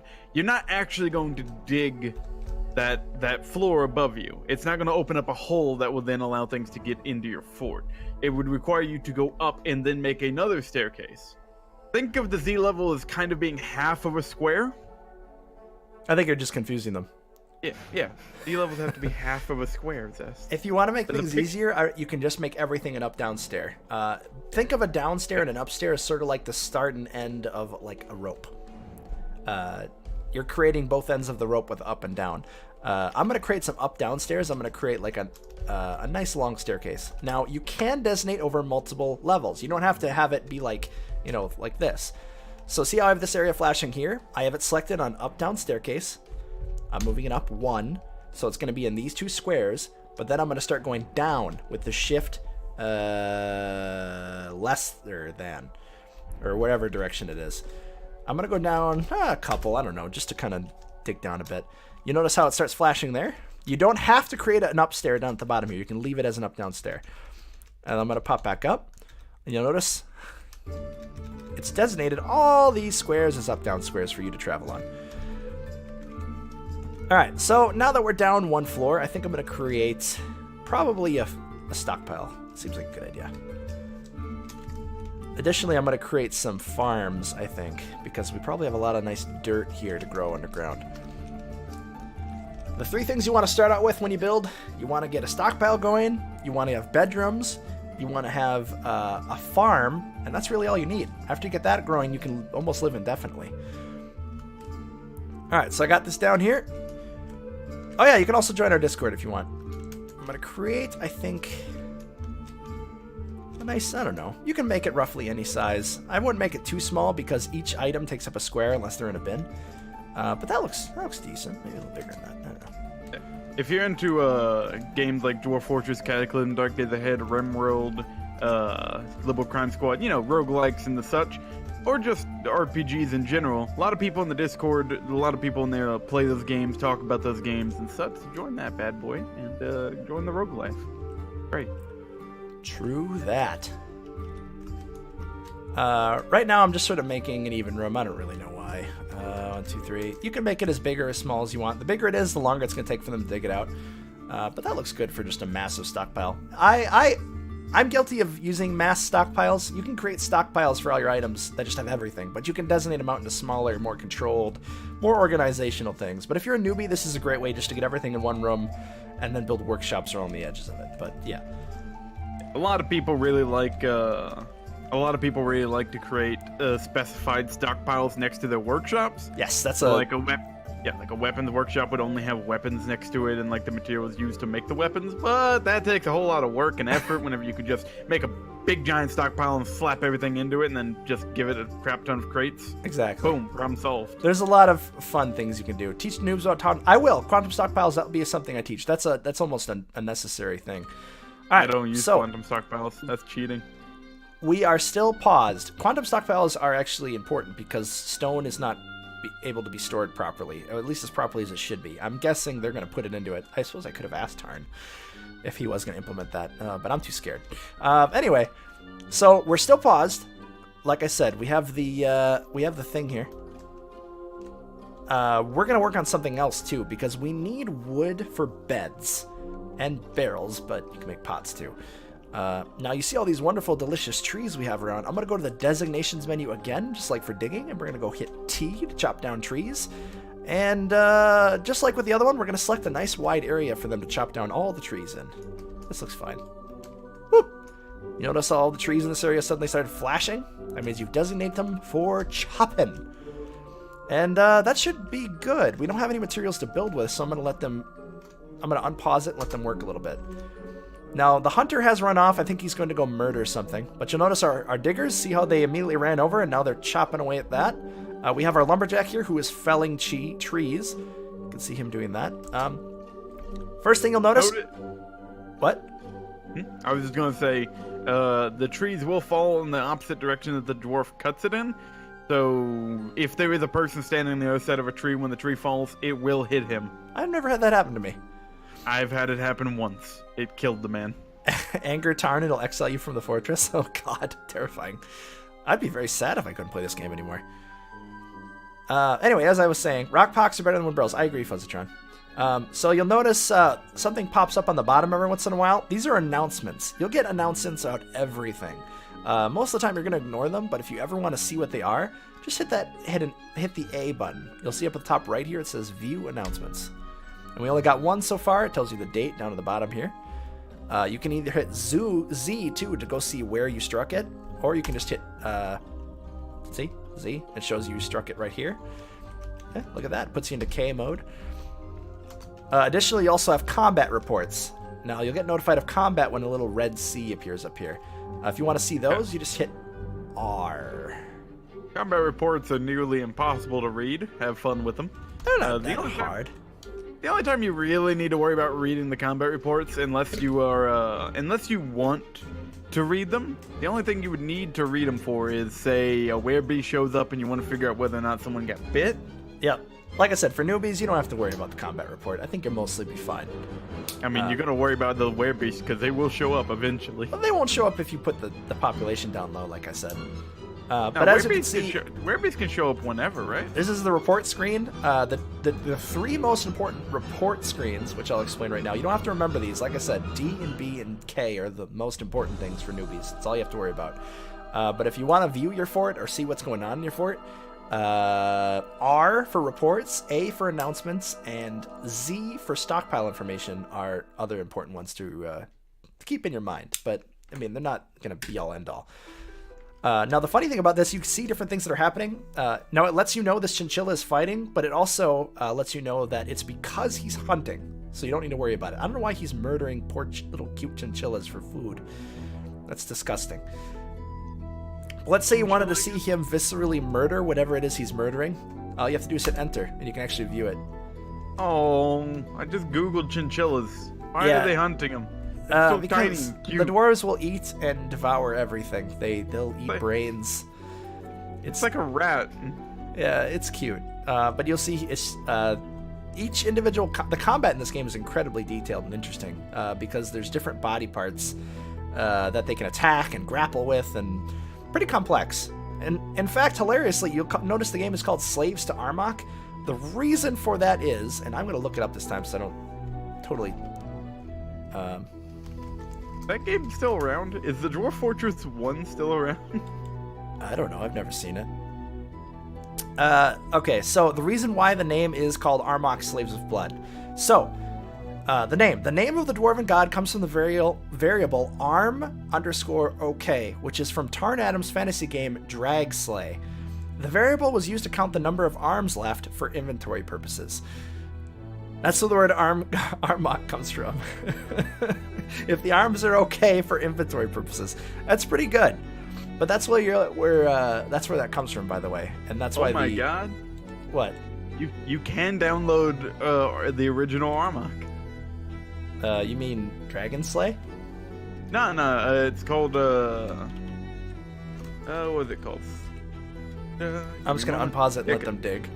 Yeah, Dwarf Fortress is technically Dwarf Fortress 2. It's technically the second one. But no, it's called Slaves to Armok, God of Blood.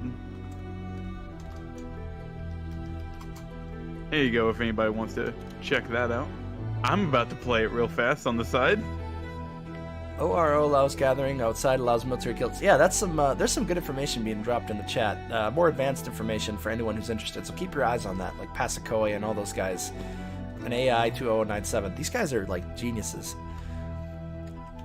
Well, I'm also going to show you the stockpile screen quick too. This is another important screen.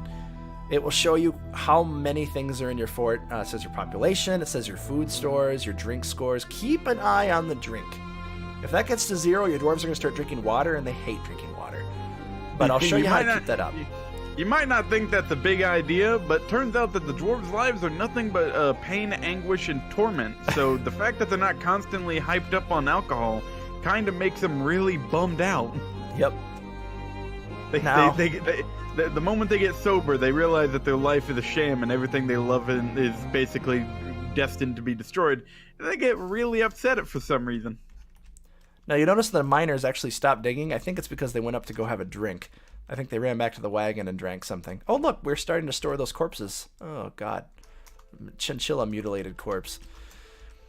Now, I'll show you how to deal with corpses in just a little bit. I'll show you how to get all the food, get it up and running. Everything you need to get a basic fort going that you can just leave on forever and experiment and dig with and learn things. So they're digging out this nice area. You'll see that every once in a while you get left behind these little stones. Like, this is dolomite, just the random stone that's in this area. Now that's going to start clogging up our stockpile. So after we get this dug out, I'll show you how to get all that stone out of there and what to do with it. I think I'm going to let them dig it out. I'd normally start building a workshop and start getting things done, but I think I'm just going to have them build the workshops in here just to keep everything together. I guess we're just waiting. Alright, I'll leave it on pause for a second and we'll, I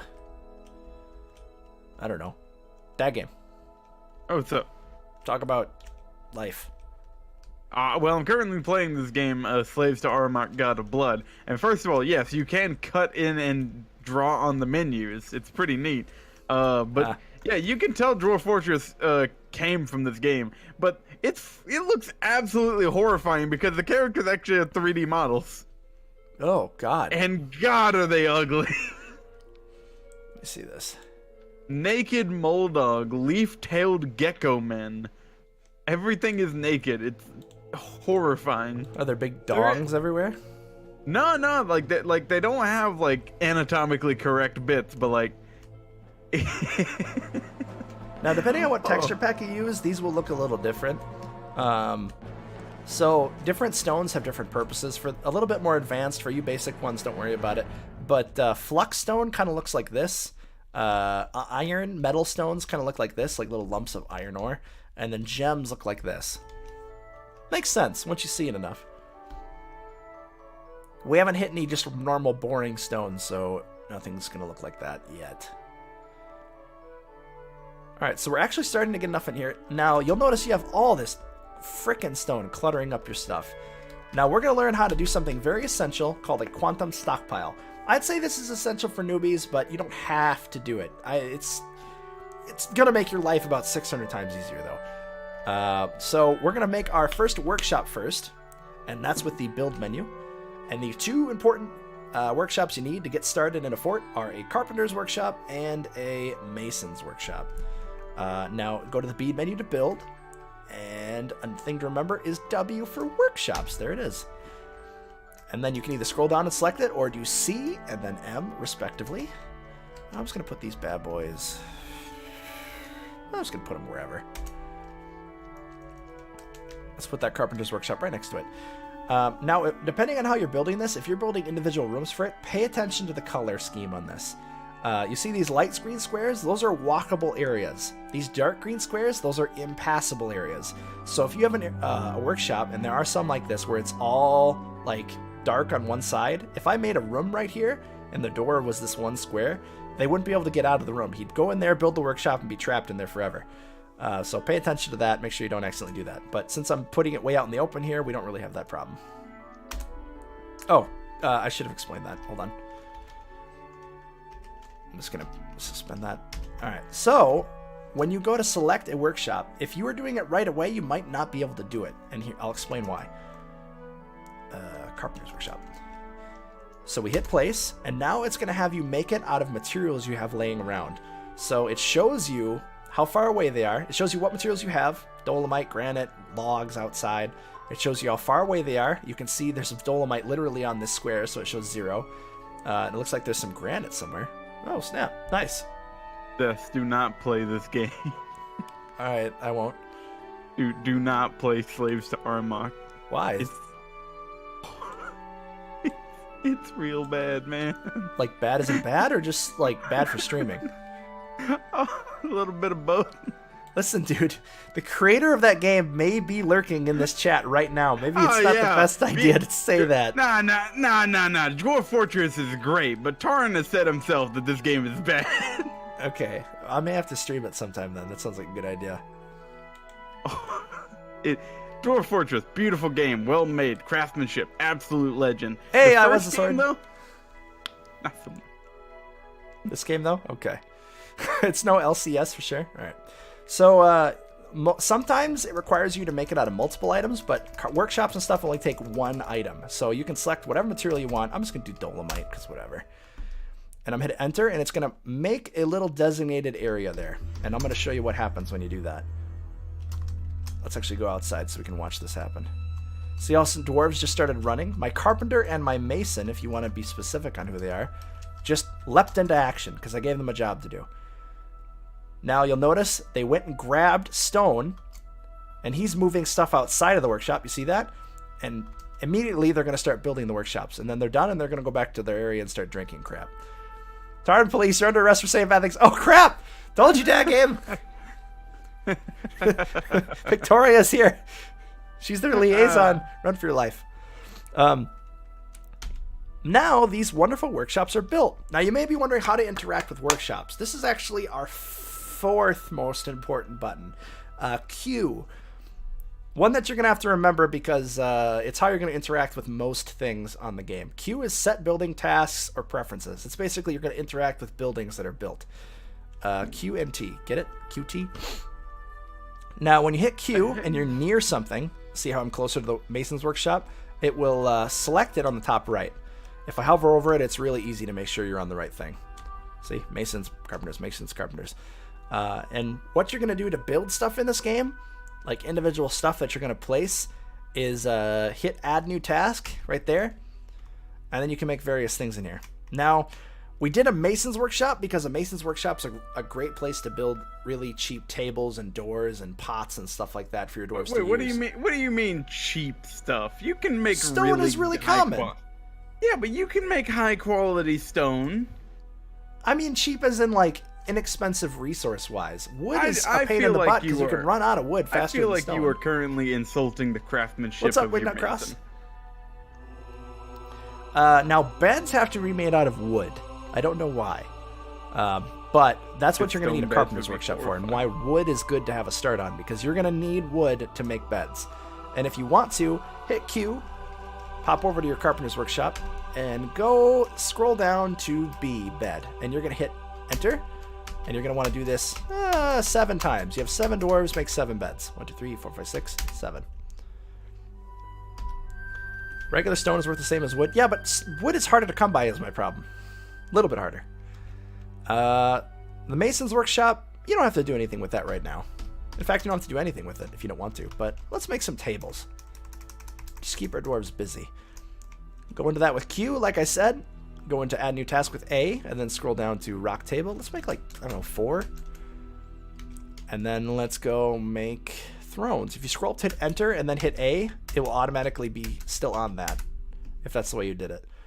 Yeah, we'll make 4 tables and 4 thrones. We're going to make a dining room for our dwarves. They love eating in a dining room. Oh! Buckets and bins. All right, did you see that? Now a dwarf immediately ran in. He grabbed a piece of wood, and he brought it to the carpenter's workshop.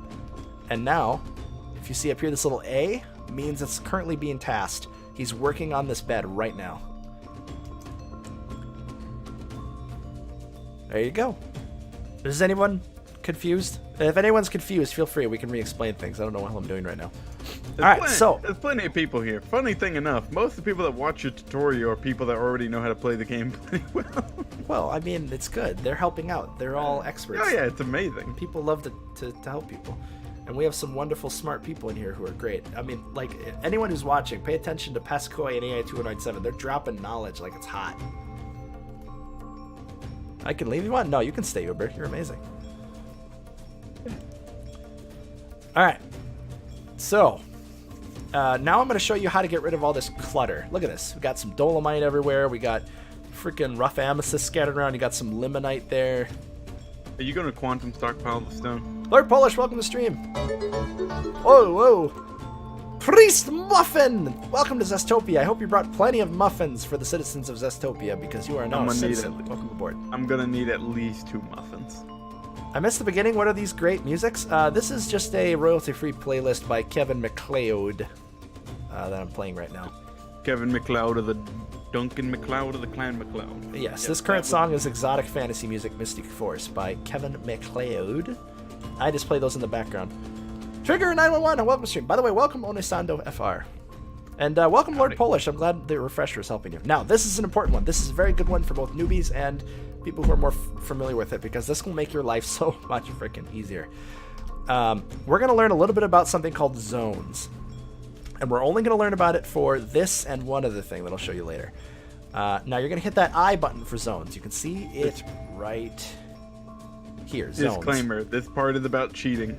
This is not cheating. This is exploiting the game a little bit to take advantage of the fact that Toady has not implemented proper stone storing procedures. Because right now, stone takes up an entire spot, and that's way too unwieldy. Stockpiles are a thing in this game. Let's actually go through this, and I'll show you stockpiles first, and then we'll get rid of that stone. You could always have your mason just continuously nonstop making stone blocks. You could, but then it clutters up the workshop. So first we're going to make a stockpile, and then I'll show you why zones are important. So if you hit the P button on the main menu, right here, stockpiles, you're going to make somewhere where your people are going to store all of their crap, because you want it all inside, not outside, where people can like rub up against it or something. Using Dwarven physics. Yes, Herr der Schwolden Schildkroten, exactly. Welcome to stream, by the way. How you doing? You know, any one of these people could be a dev, and I just don't even know it. That's actually moderately terrifying. They wouldn't name themselves their own names. Oh, God. I mean, they would. They could. They could, but they probably won't. They're probably going to be sneaky about it. Anyway, I'm going to shut up. So you can make a stockpile for basically anything, and you can make individual stockpiles. Now, there's a way to not have to make a billion different stockpiles. You just go down to this custom stockpile. If you hit T, you're going to pop into a different menu here where you can select what you want in this mega stockpile. I'm going to make it a bit of everything. We're going to scroll through it with the arrow keys, and we're going to hit E to enable.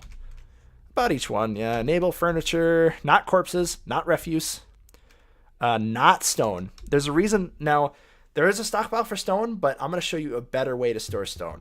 That's why we're not selecting this, and that's why I'm showing you stockpiles first. We're going to skip past that one, and we're going to enable ammo, coins, bars, blocks, just basically everything. That's of value. And sheets. All right, there we go. And then you're just going to hit escape. And now the custom stockpile is already selected. You can see how it's highlighted.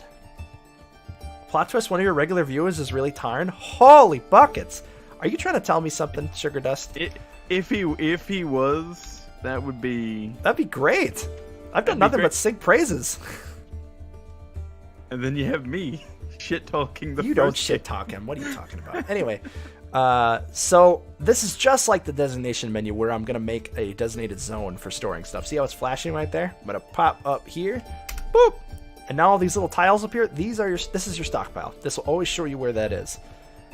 But you'll notice we got like all this stupid stone clogging up the area, taking up valuable real estate that we can use to store like our buckets and our pants.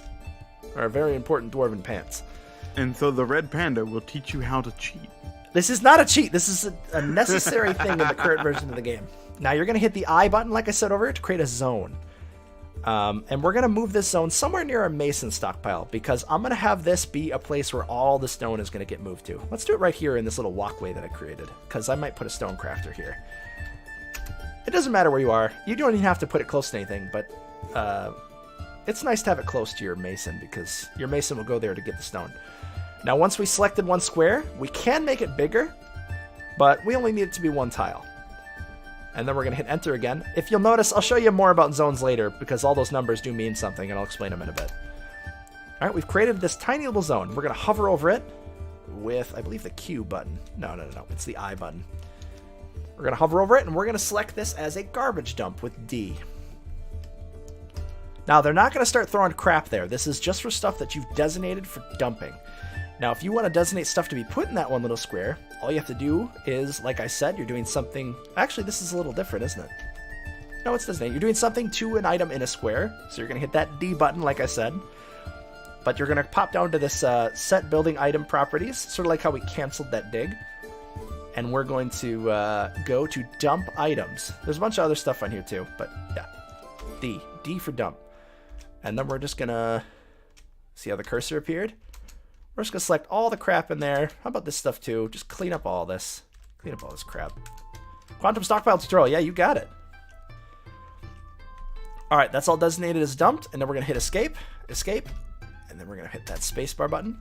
And every single free dwarf, if you don't see it happen right away, it just means their dwarves are not free, is going to start running down here and start dragging stone into this one little spot. And also they're going to start moving stuff into the stockpile. So it might take them a little bit, but we're going to watch them kind of do it. You've created a physical black hole in Dwarf Fortress. Yeah, basically. It's required, though. You can do like a stockpile and make it for stone, but look, I mean, you're going to have a lot of stone in this game. Yeah, but you're going to have a lot of stone to deal with. It's better just to do a quantum stockpile. I highly recommend it.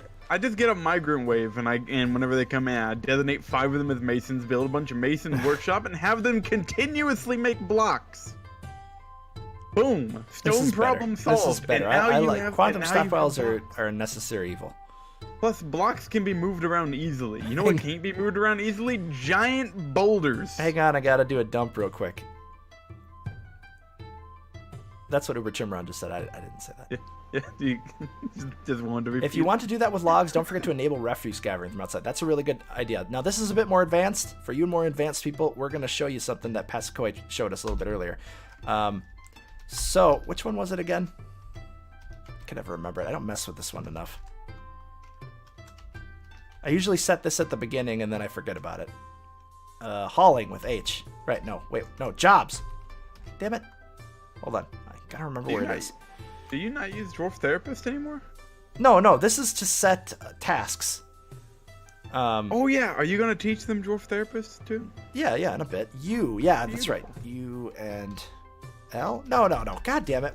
Pascoy, what was that thing to gather refuse from outside? I can't remember. Was it job list? That was a job list.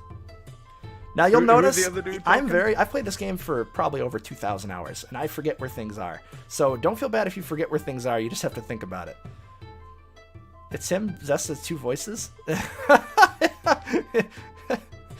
It's a homeless person. Uber Chimron, you're right on the nose with that one. Oh, by the way, why haven't I done this yet? Oh, wait, what's going on? Oh, crap. Hello, me. Meet the real me. In my mischief way of life.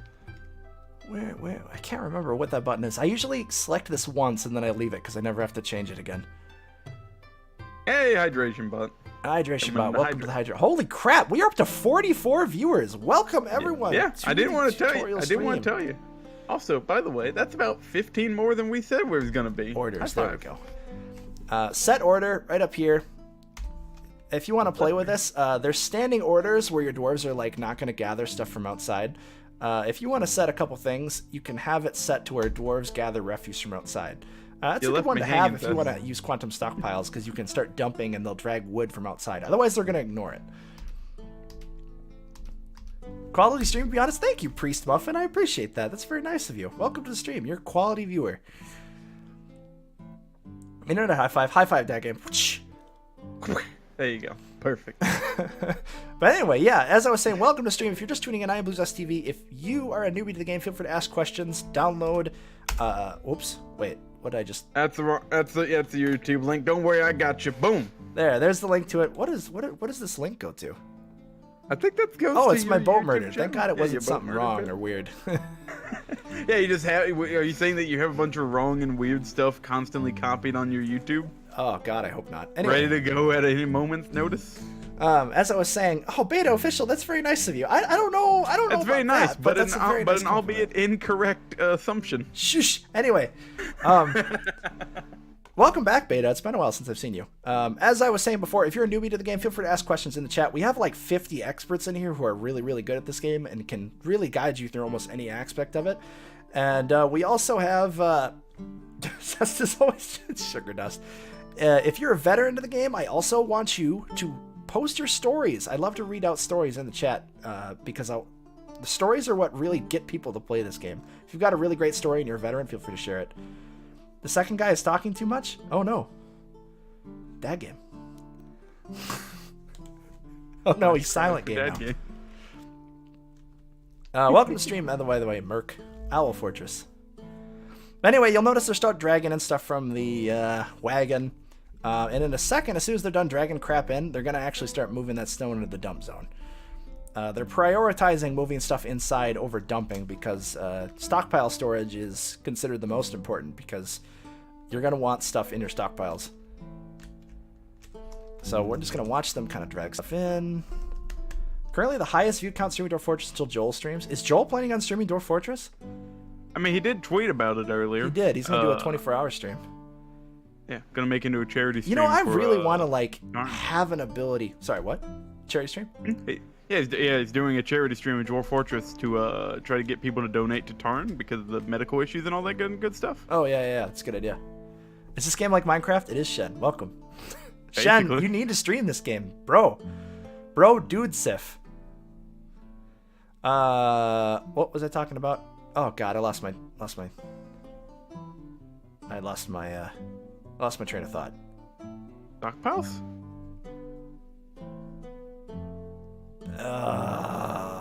Refuse Stockpiles? piles? Was it? I feel like there was something else I was going to talk about. Well, it's not important. Yeah, they're dragging crap into here. We're just going to let them do stuff for a while because this should take up the majority of our time with these dudes.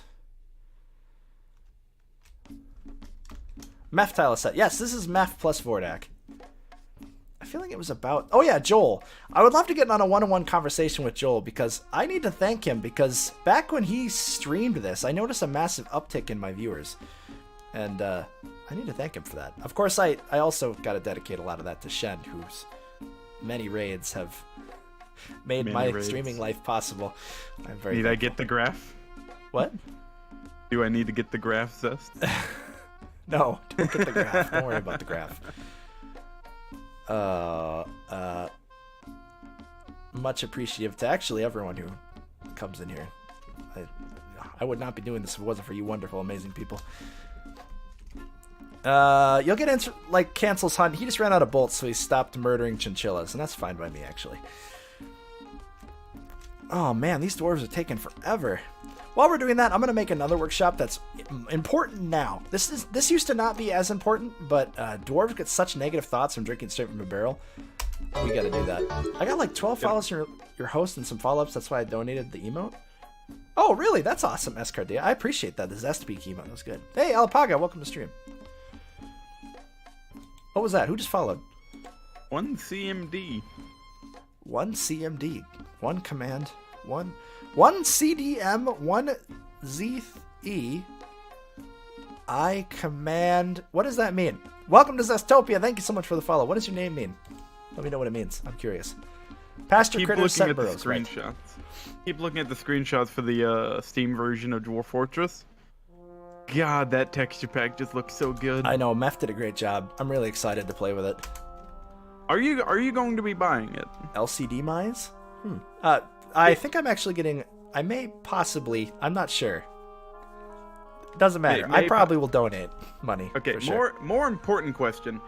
When it comes out, when you're able to play it, however that comes about, Will that be your exclusive Dwarf Fortress experience from now on? I mean, if it's the same as the non-other pack, I just don't see why not.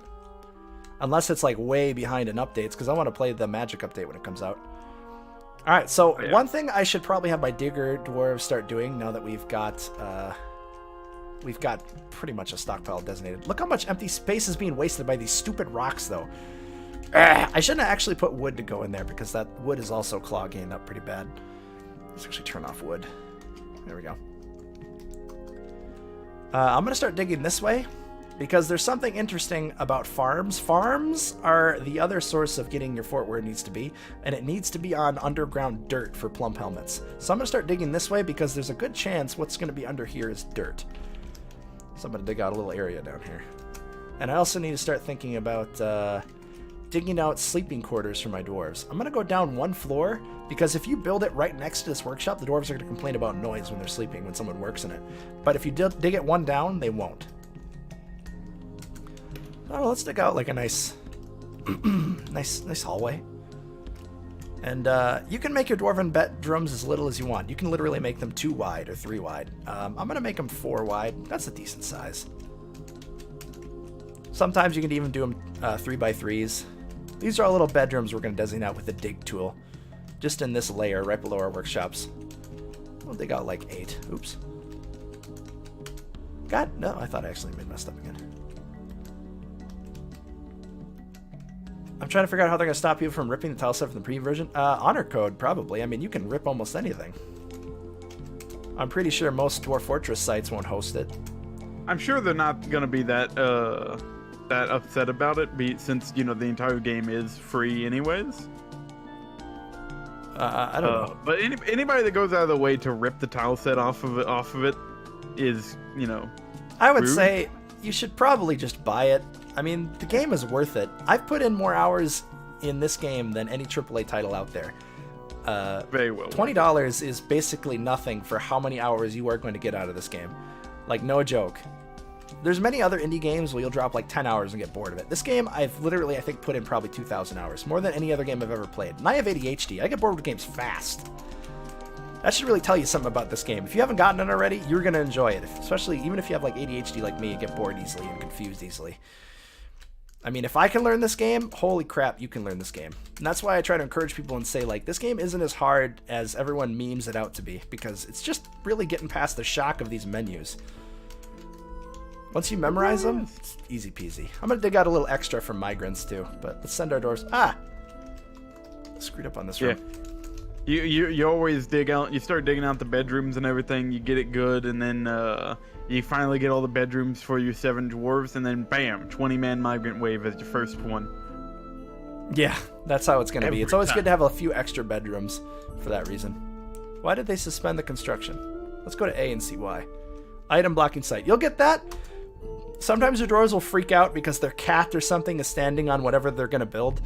There's a really easy to fix that. Just go to that Q button. Hover over it. You see how it says it's suspended? Just hit that S button again and it unsuspends it. It's Why really do they stupid. suspend it? Because there's probably like a cat standing on it or something. The dwarves freak out over the stupidest things. Now, the reason why I built this craft surf workshop, a couple reasons. One, because you're going to want to make rock pots, because those are going to be used to make your booze. And you're also going to want to make some rock mugs. I didn't used to build craft surf workshops at all, but mugs became very important in the game for your dwarves. So it's good to make those. And then the mugs started spilling onto cats, and cats started dying en masse. Oh yeah, because the cats got drunk. That's right. they would clean themselves from the alcohol spilled on them, and then die of liver poisoning or whatever. Oh yeah, there's so many streamers in my chat right now. If you're a streamer, feel free to give yourself a shout out. I know Shen's not going to do it, but Shenrir is a really big boy streamer. I highly recommend going to his stream and telling him he needs to play Dwarf Fortress, because he needs to play Dwarf Fortress. And the more people who tell him to play Dwarf Fortress, maybe one day he'll do it. Or he won't, and just to spite me. Like, no, I refuse. Shout out Shenrir. Yeah, there it is. I don't have a shout out command. I wish I did. But I know Pascoe is a streamer. Alapaga is a streamer. The Cool Eagle's a streamer. I know Alapaga and the Cool Eagle have streamed Dwarf Fortress, I believe. Who else did I miss? Anyone else? Hey, How you doing? It's Oh, me, I mean, Dad of course, Dad Game. Game. Yeah, feel free to post your links. I like to support the community. In fact, after every single stream, I tend to raid a Dwarf Fortress streamer. So a little hint for all you who are wannabe streamers or getting into it, if you stream right after I'm about to end, I will raid you. I tend to aim for people who are talkative, energetic, and playing Dwarf Fortress after I stream a Dwarf Fortress stream. That's what I mean, that's how I started on Twitch, was this game. I owe so much to the creators of this game.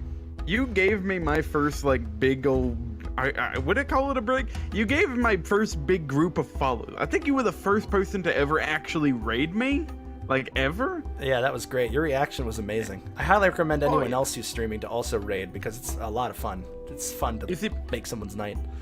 Yeah, because like whenever I first started doing Dwarf Fortress, I was still new to streaming, very new to streaming, and I didn't expect Dwarf Fortress to be a good game to stream.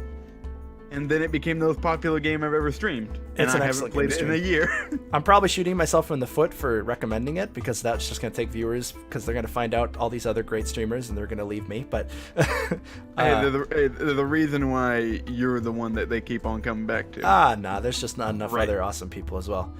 Well, there is, but they don't know about them yet. But when they do know about them, they're all going to go see them, because you guys are all amazing. We're here to check on you. Okay, good. Make sure I haven't gone off the deep end too yet. More than usual. Anyway, so you'll notice the dwarves aren't touching that wonderful pile of stone I just created. Now, there's a way you can actually make use of this. After you've got it dumped there, this is what you're going to want to do. Every once in a while, once you've finished getting everything dumped, you're going to go to D and then B, just like you did to dump. And you're going to hit, it's automatically on reclaim items. And you notice how this is green? Whenever you dump something, it forbids something. Fucking shit. Check out this channel every time. Woo! What the hell does that even mean? Woo! HTTPS. Woo! I'm so sorry, I got distracted. Anyway, you're just going to want to hit enter, and then it does the same thing as you were dumping. Just boop. And now all that wonderful stone, if we go into K and look at it, is all available to be used. And the rough amethyst we designated. Blue, I miss you so much. Bitpecco, I missed you too. It's been a long time. Welcome back.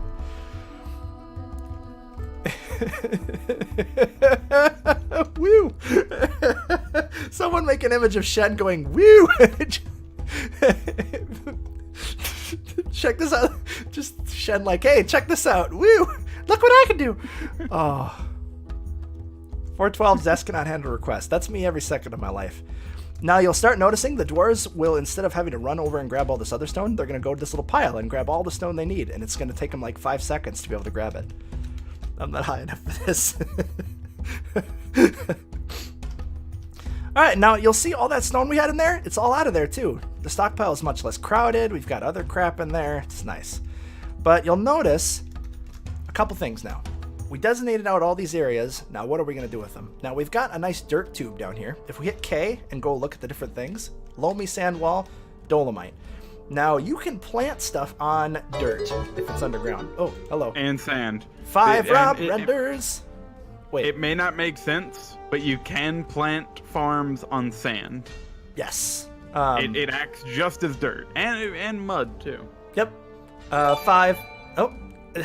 That's Kid Argia. Thank you so much for that prime. Welcome to the Zestopian Elite. You deserve to be here. Now you get to post the icon you made for me.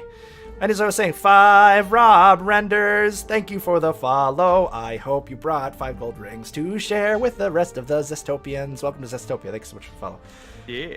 Anyway, as I was rambling, if you end up digging under and you can't plant on it, like you got stone, there's another way you can flood that with water. But, I mean, that's only if you're embarking in a stony area, and those tend to not have that. I don't think you really even need to use water to flood an area anymore. Yeah, when you flood an area with water and it dries, it becomes muddy, which can support crops. But that's a bit more advanced. I don't think you really need it in this day and age, because you can just plant it right on the dirt here. But we're going to make our first farm, and then we're going to move on to the bedrooms. You can use buckets now. Oh, nice. That's even better, Cool Eagle. So farms are in the B menu, of course, because you're building into an empty area, and you're just going to go down to a farm plot, which is under P. for plop. I don't know why. Can you bucket magma? No, I don't think so. Now, for your first farm plot, you don't even need to make it that big. You don't have that many dwarves, and you don't want to have your people spending like 4,000 years working on a farm. So about that size is just fine for this fort. We're going to designate it. We're going to hit enter. And there we go. It's designated. The farmer's going to run down. He's going to work on that, and then I'll show you the next step. But until then, let's pop down to our bedroom layer. Now, these bedrooms are pretty sad. There is a dwarf kind of sleeping on the floor in here, but these aren't bedrooms. The dwarves aren't using them for anything. So we've got to make them into a bedroom. We do that by building the individual parts. So the first thing you need for a bedroom is, of course, a bed. Go to the B menu, pop down to that bed with B, or just scroll down to it and plonk it anywhere in that space. Technically, a bed is all that you need for a bedroom, but you know, yeah, it's nice to have other stuff. Yeah, I mean, the dwarves will enjoy an area. You honestly, if you want to, you can make one giant room and have all your dwarves live in it as a dormitory.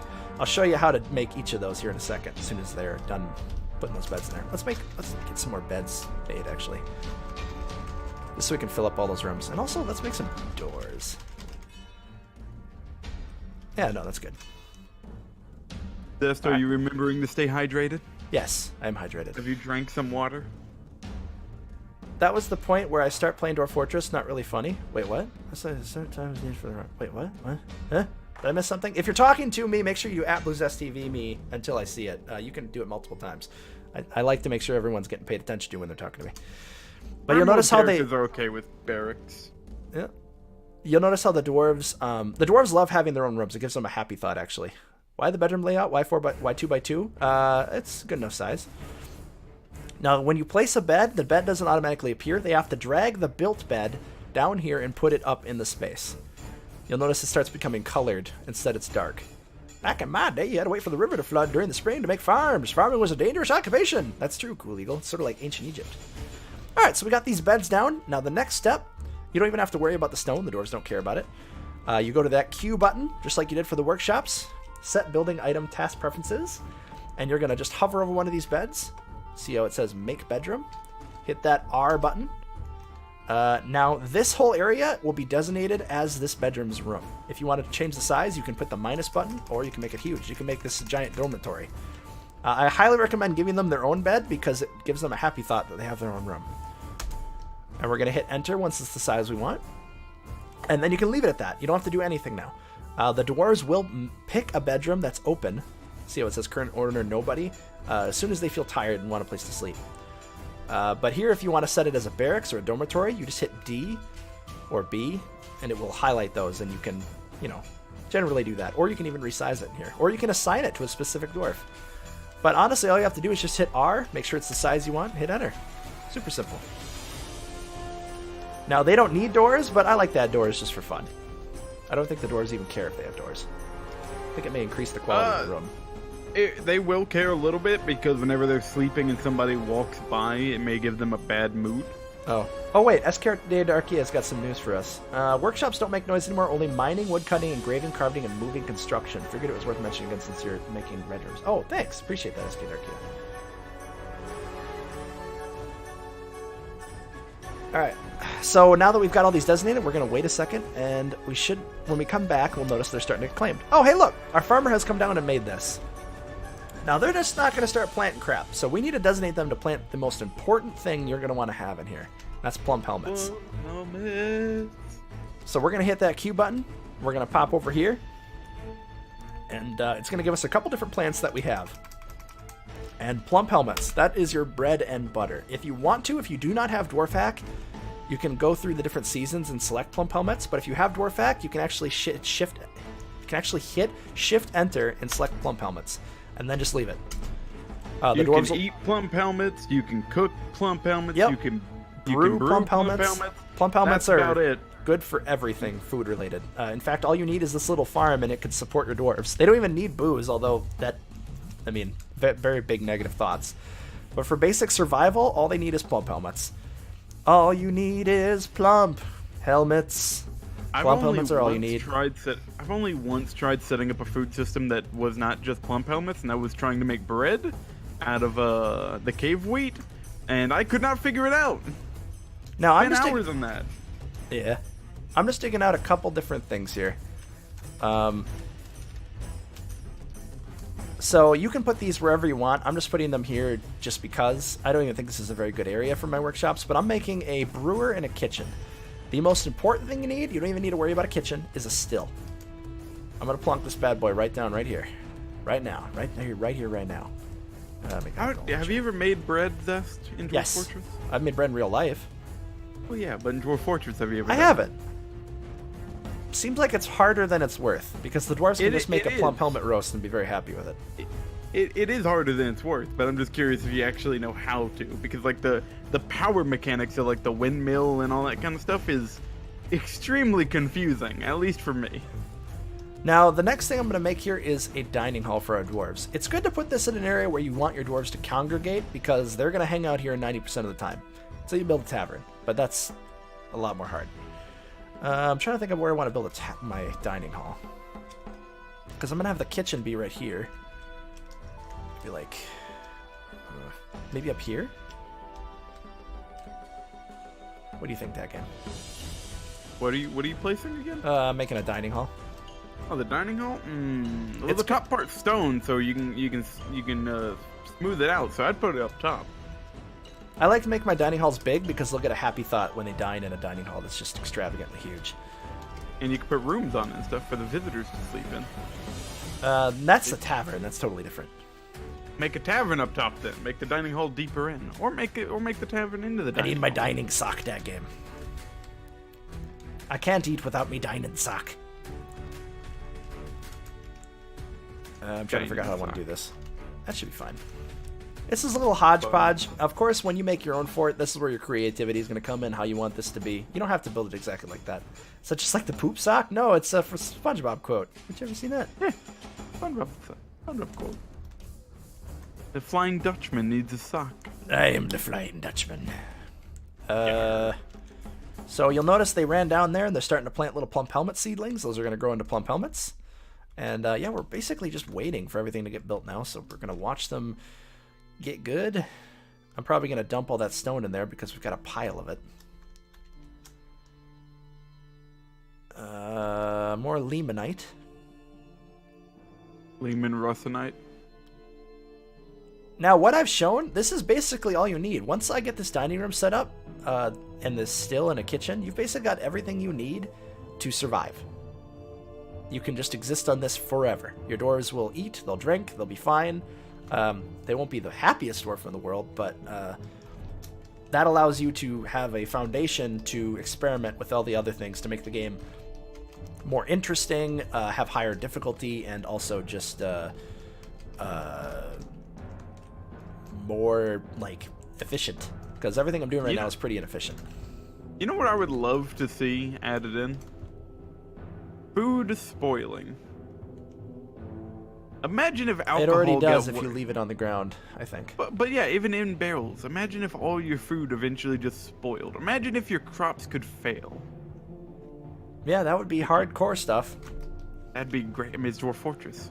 Make it big as a Moria Hall? I've done that. I've made like a Moria in another stream. Long time ago. I actually made the entrance over a river too. It was really freaking cool. There was a river that ran through the mountain. I think that's on YouTube, if you check it out. Did you put an octopus outside the entrance? No. Oh yeah, no, that wasn't an octopus. That was a horrible Mordor beast. That's the same thing. Got tentacles. Now that you got a nice little area carved out, let's throw those tables down in there. We're going to make this a real small dining sock room for our dwarves to chill out in. So go to the B menu and, of course, do the tables and chairs, just like you did the beds. And you're going to want to put tables right next to the chairs. Now, you'll notice how everything looks kind of rough and crappy, and look at all these weird pebbles on the ground. You can actually make this better. It's really simple. All you have to do is go to D, B, or wait, no, D, and then S, and smooth the stone. It will turn this, if you hit K, this dolomite cavern floor and rough walls into smooth, nice, Moria-type, amazing, like, good times. And it will give your dwarves a little bit better environment to hang out in. You can also engrave it, too, with deeds that happen in the game. The dwarves will randomly do it. It's pretty sweet. I used to think that smoothing stone was engraving stone. So I used to only engrave stone, which takes a lot longer than smoothing. One thing you want to do is you want to also go to your wagon and hit Q and then go hit X to remove building, so they disassemble it. The wagon is designated automatically as a meeting zone, and you don't want your dwarves hanging outside all the time. But it's important. Once you disassemble your wagon and you build a meeting hall, this is the other zone I'm going to teach you about right now. This is called a pasture zone. This is where you're going to keep all your animals, where they'll be safe and they'll eat grass, because your grazing animals cannot just exist on stone. They'll starve to death. If you forget to do this and you set your dining hall as a meeting area, they will just go into the dining hall and slowly starve to death. Yep. So make an area outside. Eventually you're going to want to wall this off to keep your animals safe because they'll get murdered by goblins. But for right now, let's just make a nice pasture. We went to zones with I, like I showed you for that dump zone, except we just made it big, like this. Now, something interesting you'll notice, these numbers up here change. Now, these are different. It's showing you the different things you can do with this zone you're creating. I can set up, it's showing all the tiles that are available for this certain task. Like, oh, there's a gather pick fruit zone. This could be a garbage dump. This could be a pen pasture. This could be a meeting area. This could be a hospital. If I do this over water, it will even highlight like fishing zones that can be used efficiently for fishing and water sources. If you want to keep your dwarves going to particular areas, that's a good idea. Otherwise, you can just leave that as empty. But yeah, we got that set up. And then we are going to select what zone we want it to be with that. You're going to have another thing right here. You have to go there and you have to individually assign all of the grazing animals. Now, if you have Dwarf Hack, there's a wonderful little thing here where you can filter out the non-grazing animals. Like I have an Ewe and a ram. Ooh, I have a breeding pair of goats. And also a breeding pair of horses. Nice. Lucky me. I'm also going to put my ducks and stuff in here because I'm going to have them lay eggs in here. So I'm just going to scroll through with the plus and minus and put them all in there. You can also make a separate room for them. Ducks don't need to graze. I like to give them outside time. I don't know, it just feels more humane even though it doesn't matter. You just pronounce it Ewe? Yes, I did. I don't know what the hell I'm doing. Ewe. Ewe. How is it supposed to be pronounced? I don't know. I just work here. Oh, another thing you want to maybe build. This isn't important for Yozi who are newbies. Basically, if you're a newbie to this game, you are set. Everything is good. You can leave it as you have it right now. You got the still. As long as you keep an eye on your booze and make sure to tell them to brew with that Q command, you're good. Now the rest of this from now on is sort of like a step above newbie. So if there's anything you need me to explain for you brand new newbies, feel free. Otherwise, I've just taught you everything you need to. That's the foundation. You have your foundation done. You're good. Now lean back, unpause, and wait right. for everything to go to hell. Yeah. But now we need to make sure we put a trade depot in there. And that's with the B, the build, and then we're just going to hit a Shift D. This doesn't need to be built beforehand, but see how I made this perfectly big? It's all coming together now, ain't it? Oh, another thing you'll notice. See how this requires multiple items? This is why it shows you the amount of stuff, because as you're building roads and walls and stuff, it will require multiple different materials in order to finish. So, like, I need 3 of these, so I can't make it all out of granite, because all I have is 1 granite. So I'm going to make this out of dolomite, which I have 47 of. And see how it shows you? We got 1 dolomite in there. We can make it out of multiple materials if you want to. Let's make it out of 2 dolomite and a granite, just for fun. Werewolf, beast. Have you ever actually seen a werewolf before? I've seen a were-ass. Yeah, I've seen a were-tortoise, which is my favorite. But have you seen a werewolf? Werewolf. Why did they make this chair round? Oh, apparently flux chairs are different than regular stone chairs. That's neat. Didn't realize that. Oh. You learn something new every day. Come watch my stream. I lost a fort to wear something every night I play. We'll have to stop in then. Now you'll notice this probably won't be built for a while. It needs the architect to come up and design it, and then the mason to finish it. It's one of the more advanced buildings.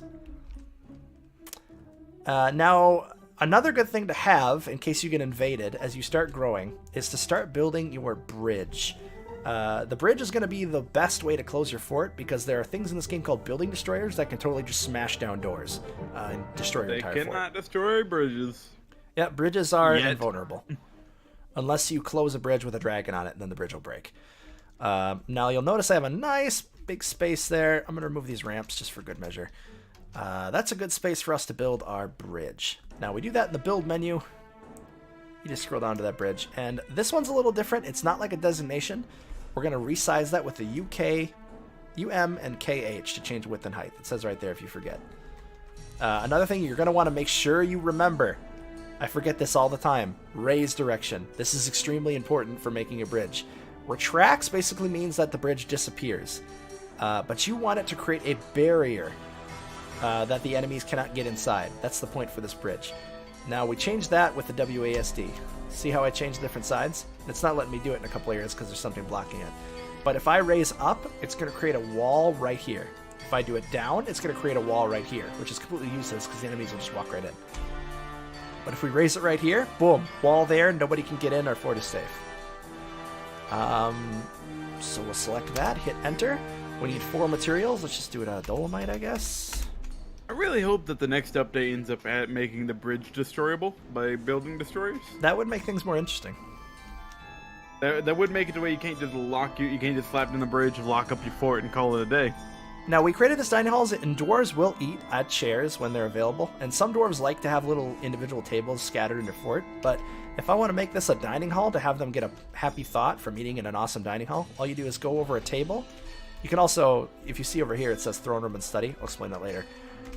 Just go Q onto that dining table and resize it to the size you want. Now it's spilling out into here. Doors will prevent it from spilling out if you want to make it a certain size, but I'm just going to do it like this because this isn't a fancy dining hall yet.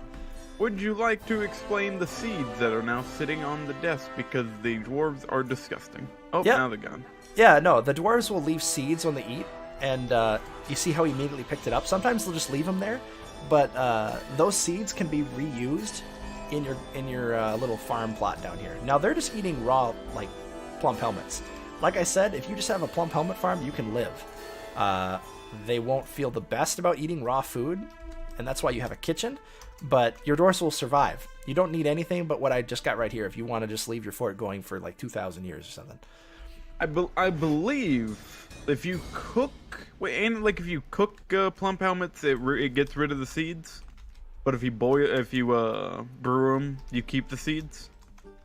Does bridge need to be 3x4 or can it be 3x1, for example? It can be. Can you do a 3x1? Hold on, let me check. I can't remember. I never done a bridge that thin because usually I always have walkways bigger. Yes. You can Yep. You can do as thin as you want. Yep, you can do it as thin or as small as you want. I guess this one doesn't make it. I guess if you do it this way, it would just be flat and then become a wall. That actually could be an interesting way you could do things. Cooking anything destroys seeds. Yeah, that's what I thought. Oh. That's why I always run up out of plump helmets. If you find yourself running out of plump helmets, it's best to turn off cooking for a little while. Now, an interesting thing about bridges, do not have a dwarf. If you're closing the bridge, do not have a dwarf sitting on this tile. Any of these tiles right here. They will be crushed out of existence. It's called atom smashing. Alternatively, that's a great way to kill things as well. And then when it's closed and you close it, anything in this area will be crushed out of existence as well. That's also called atom smashing. It doesn't really kill them per se. It just removes them from the world. Yeah, it deletes everything in the square and replaces it with a bridge. So they just no longer exist. That's why they call it atom smashing, because their atoms are. And if they're standing on the bridge while you are attempting to close it, they won't be smashed. They're gonna get flung into the air. Yeah. Because apparently that bridge is hydraulic and will just fly you way up in the air. Yeah, if you're closing it and they're standing here, it will fling them, like you said. Which is pretty funny. So you can have about 200 seeds. What I like, this is a good tip from SK Darkia. You can have at least most 200 seeds. So what I like to do is get up to 200, lock about 100 seeds, and then set to cook. So if you accidentally overcook, you have reserves. That's a good idea. Sounds like you have a perfect way to climb this mountain. Now they can't climb up because if you look, these little arrows are ramps of dirt. They're slopes. So the dwarves can get up in this area if they want to. It upsets me greatly that you don't remove the ramps directly next to the front door. All right, well, let's get rid of some of those then. All right, there. Remove all the ramps, and then they can't get up them. They can climb it, but they'll try not to, usually. They will hurt themselves like children. Make soap from excess rock nuts? Yeah, that's the way. Oh, look! One of the plump helmets has grown. Freshly minted plump helmet. Oh, our still is done. Now, every once in a while, you're going to want to monitor this. If this drink falls down to 0, you're going to want to go into this bad boy. With Q, you're going to add a new task, and then brew drink from plant or fruit. Those are the 2 most important ones. This will give your dwarves booze. Now, you can either set this task to repeat, which means they'll brew until they run out of materials. Not the best option, but we could probably do it. I think we should be fine. Or you can just add like a bunch of tasks, and they'll do that as many times. I'm going to do it repeat because I think we don't have a lot of pots, so if we just fill our pots, we should be fine. And as a more advanced thing later on, if you get a manager, you can eventually set up an automated system, which they will automatically brew drinks when they're low. Yep, and I'm going to show you how to do a manager. You guys do that in a minute. We don't have a lot of pot. No, we don't, Shen. I'm sorry. Oh, our bridge is done. Oh. There it is. Oh, I didn't know that past the koi. You can assign a manager from the start, and he does not need an office until 16 dwarves. Oh, no shit. I mean, no kidding. Didn't? Welcome to the family-friendly stream. All right, let's go into to nobles, actually. So this is a very important tab if you're getting into the game a little bit more. Oh, hi, dear.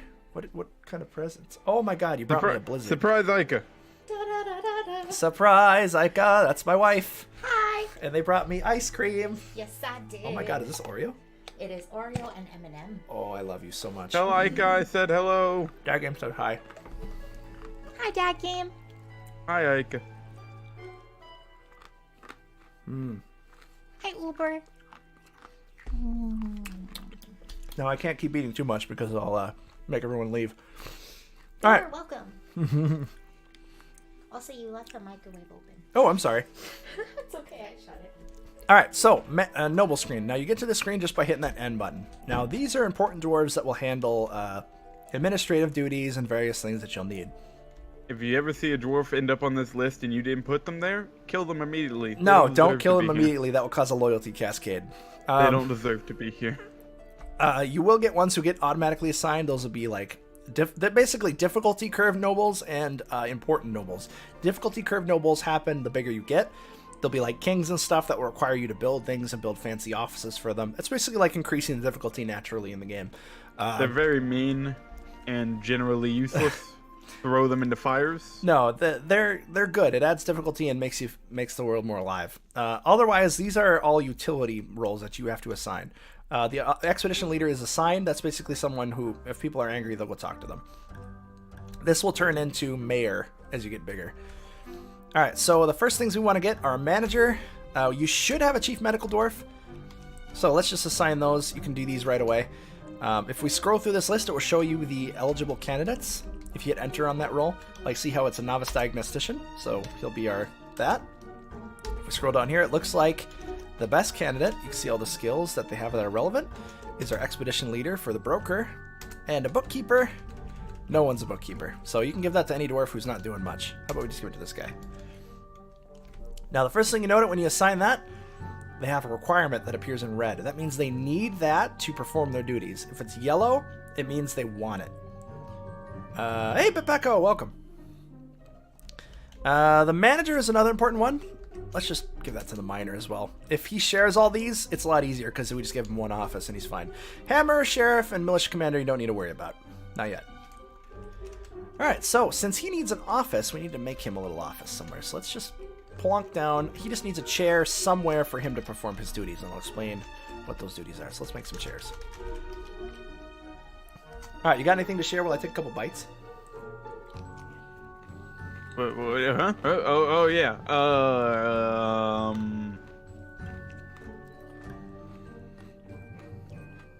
Yeah.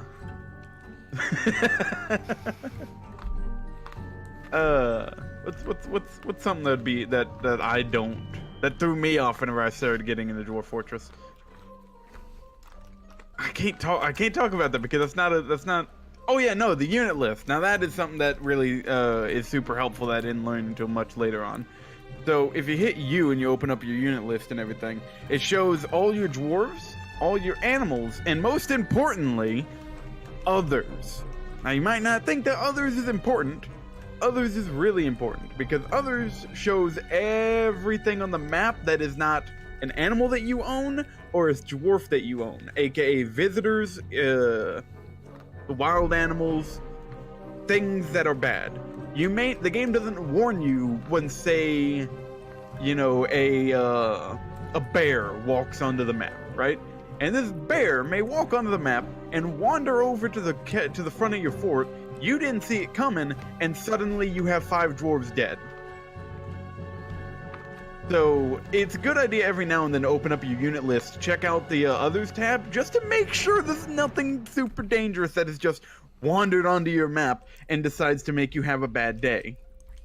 If you also want to figure out what your dwarves are doing, going to your citizens tab tells you what all your dwarves are doing in their jobs at that specific point in time. And I don't think you can't mess with the pets from the pets and livestock menu, right? The different menu, it's better for that. What? Right. The pets and livestock menu, you can't tell them to butcher them or don't butcher them or make them available. That's in the Z menu for stockpile. Yeah, that's what I thought. So yeah, don't worry about that one. The Z menu for the stockpile is much better for dealing with your animals. Like this one right here. You can actually the unit list just shows you everything. Yeah. Yeah. You can actually open up your pets to be available for adoption.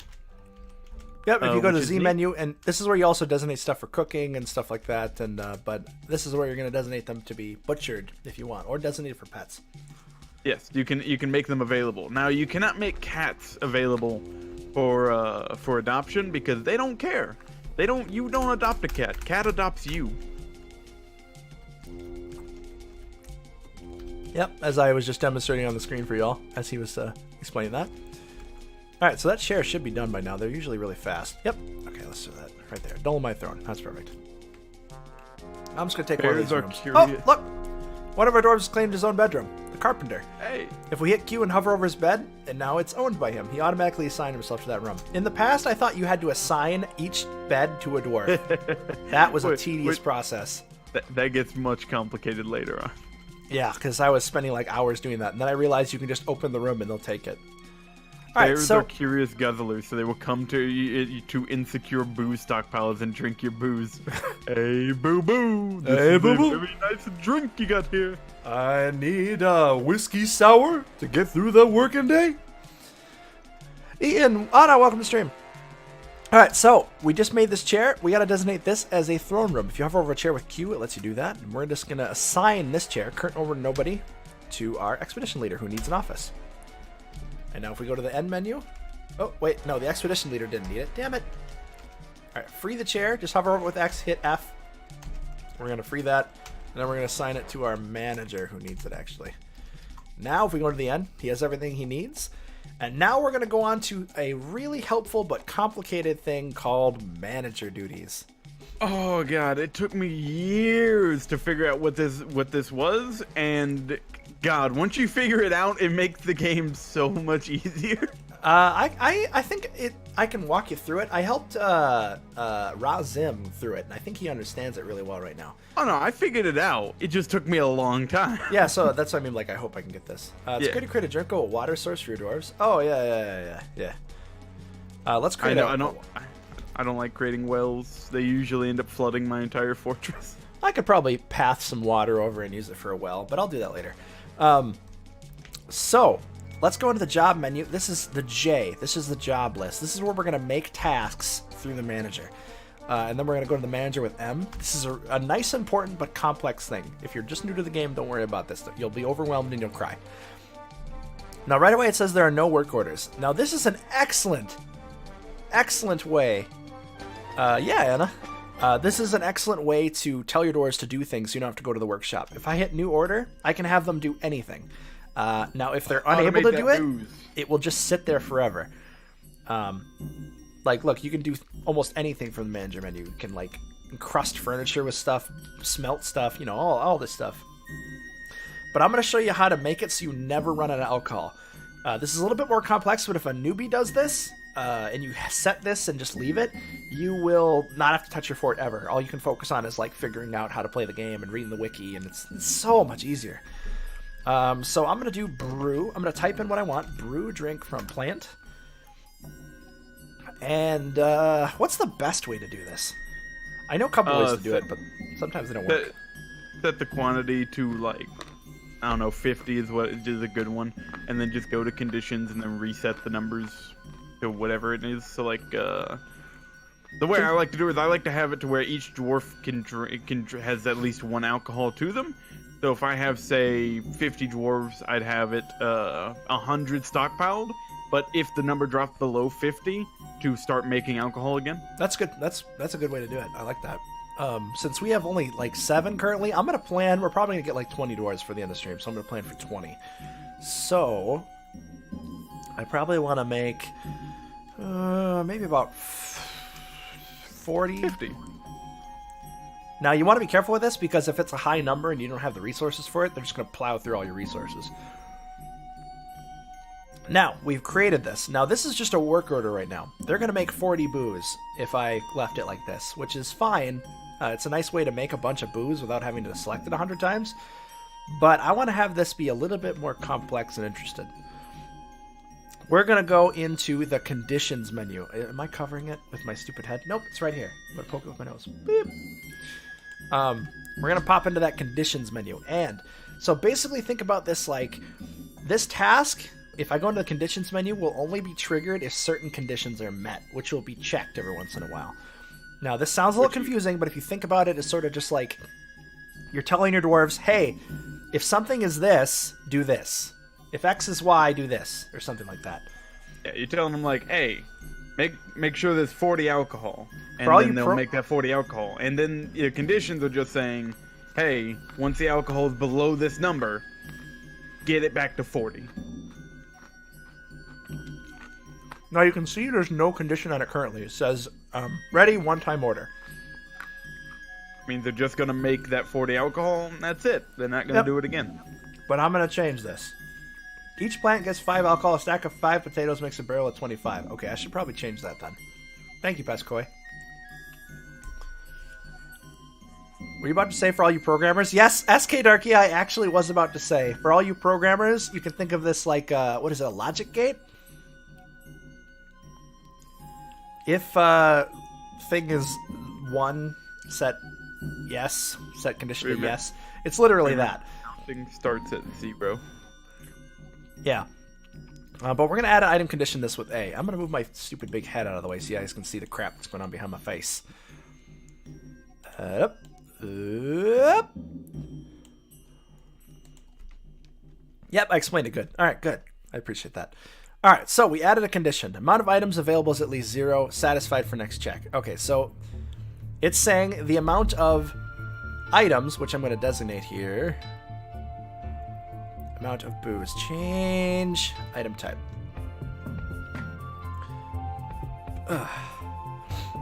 Now, whenever it says items, I'm not actually sure of this myself. Whenever it says items, does that literally just mean any item in the entire fortress? Like all of your items? Or does items automatically assume that it's the item that you're attempting to make? I don't remember. I'm going to be safe, and I'm going to set it for Pecco. Yes, that's why we're streaming this today. It's exciting, isn't it? There's actually a Discord where Toady and Three-Toe and stuff were hanging out in celebration of this. It's freaking awesome. It was cool to see them and like talking to people. Absolutely amazing. Also, by the way, Zest, you don't actually got to do that. I forgot that you can do this. Delete that, and you can hit R, and P, or not just P. Never mind. Just hit P, and boom. I think that will automatically set it up, right? All right. R. Add conditions from Regent's materials. No, I wanted it from products. Yeah. I needed a P. Yeah. So Yeah, from the P. products, it's, if you think about it, I'm brewing drink from plant and it's creating booze. So add conditions from the products. So the amount of drinks, I'm going to delete seeds. We don't need to worry about that. Amount of drinks, which I had set up. That's just a fast way to do it. All right.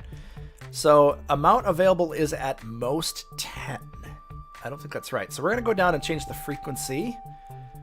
This is going to be a one-time order, conditions checked, probably daily. That sounds good. So they'll do it once whenever the conditions are met. This sounds a little confusing, but if it's not making sense, just add Blues STV me and I'll re-explain it. Don't you want it to be? Don't you want not to be a one-time order? Don't you want it to be repeated when conditions are met? No, wait. Yeah, restarts if completed. Right? This is where I'm confused, because I can't remember if it does it once and then checks it, and it does it once again if the conditions are met.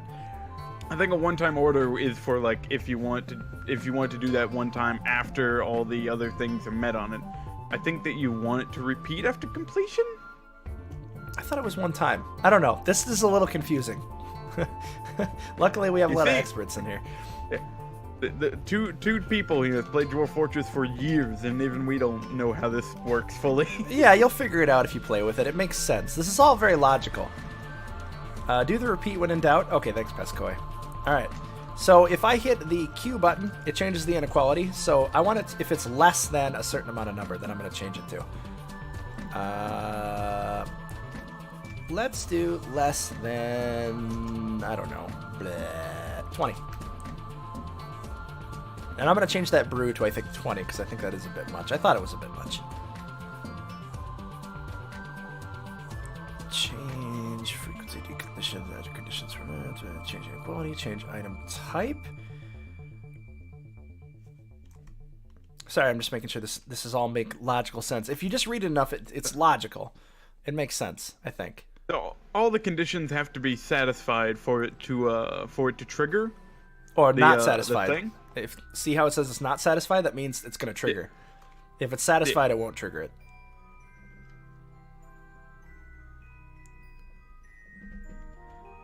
Job won't disappear if the statement evaluates true will execute. Managed jobs are persistent. Okay, I thought so. All right. Now I want to change one thing. So I want to go back. Brew drink from plant. I'm going to change the details on this bad boy a little bit here.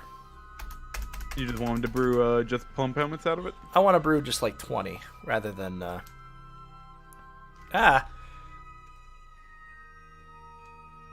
Why can't I change the details anymore? Conditions, not details. No, I want to change it from 40 to 20.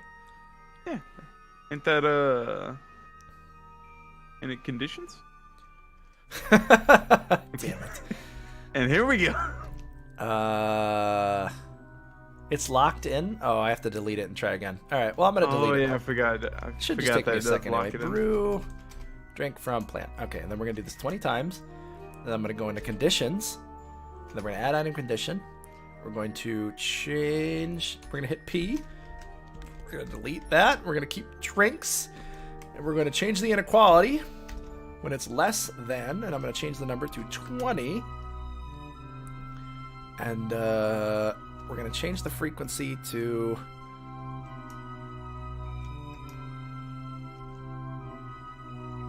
Restarts if completed, conditions check daily. Oh, I understand what it means. My brain just kicked on. Okay, so let's say you had it brew like 1. Amount of drinks available is 1. And it will restart this task over and over again until it satisfies it. That's what it means by restart if completed. But if I set it to 1 time, I have the number high enough where it will satisfy it. So I know that a 1-time order is fine. Does that make sense? Okay, no, we're fine. All right, that's good. This is good. Brew drink from plant. Now I have this set up, and now my manager will keep an eye on that, and now I don't have to worry about ever selecting booze ever again because they'll always start brewing enough. Now, if you start seeing, if you go into A, you see a lot of red stuff appearing down here, and you go into A and see like cancels drink, does not have pot. I mean like, you know, pot or barrel, container, item to make it. Then you need to start satisfying some other things to make sure it's doing. You can set up a whole damn thing to automate everything. Now, like I said, this is not necessary to play the game. This is all stuff to automate stuff, make the game easier for you. Like I said, you have the foundation to play this game basically. All the rest of the stuff we're going to be learning is just to make the game easier for you. And also make sure you last longer. I usually look for food when I have pot.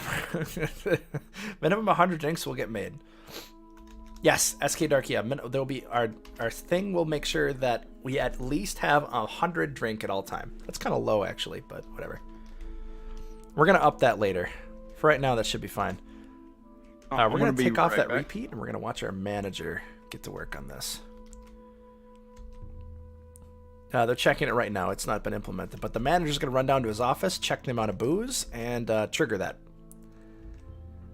I think everyone's pretty busy right now, though. What are they doing? Oh, all our chickens and stuff are out here. Let's now. An awesome reason why they designate poultry with stuff is because that's a little source of food for you. If so, you're gonna probably have some nest boxes you start out with. If not, you just make them at the craft store workshop. I think we probably don't have nest boxes, but yep, we don't. Need nest box, no problem. We're gonna pop over to our craft store workshop. We're gonna go to rock. And we're going to pop down to nest box. There it is. Now, I do rock because rock's the most common material. Let's make, like, I don't know, 8. Because a chicken is going to claim that and lay eggs, and your dwarves are going to pick up those eggs and make delicious egg food with it. Is this going to YouTube? It sure is. I was the sword. Now, another thing you can do, because I just remembered it, if you hit K, you can see there's actually a bunch of food on the ground here. There's some cabbage. There's some bitter vetch, whatever the hell that is. And some ryegrass and stuff, and pea leaves and pea plants. So if I wanted to, I could create a zone dedicated to dwarves gathering food. They can also pick stuff from trees as well. The ground is cabbages! My cabbages! Now, is there anything in this zone right here? No, it's too small. So let's make, let's designate this as a gather with G. Now, any food in there, our farmer will come out and gather it whenever he gets the free time. As well as it being a zone for our chickens and our hens and crap. But I'm going to designate another zone as well, just so we can, maximize our gathering potential. Because this is a great source of just free food. Especially if you have it right next to a tree, because they'll go up and pick stuff.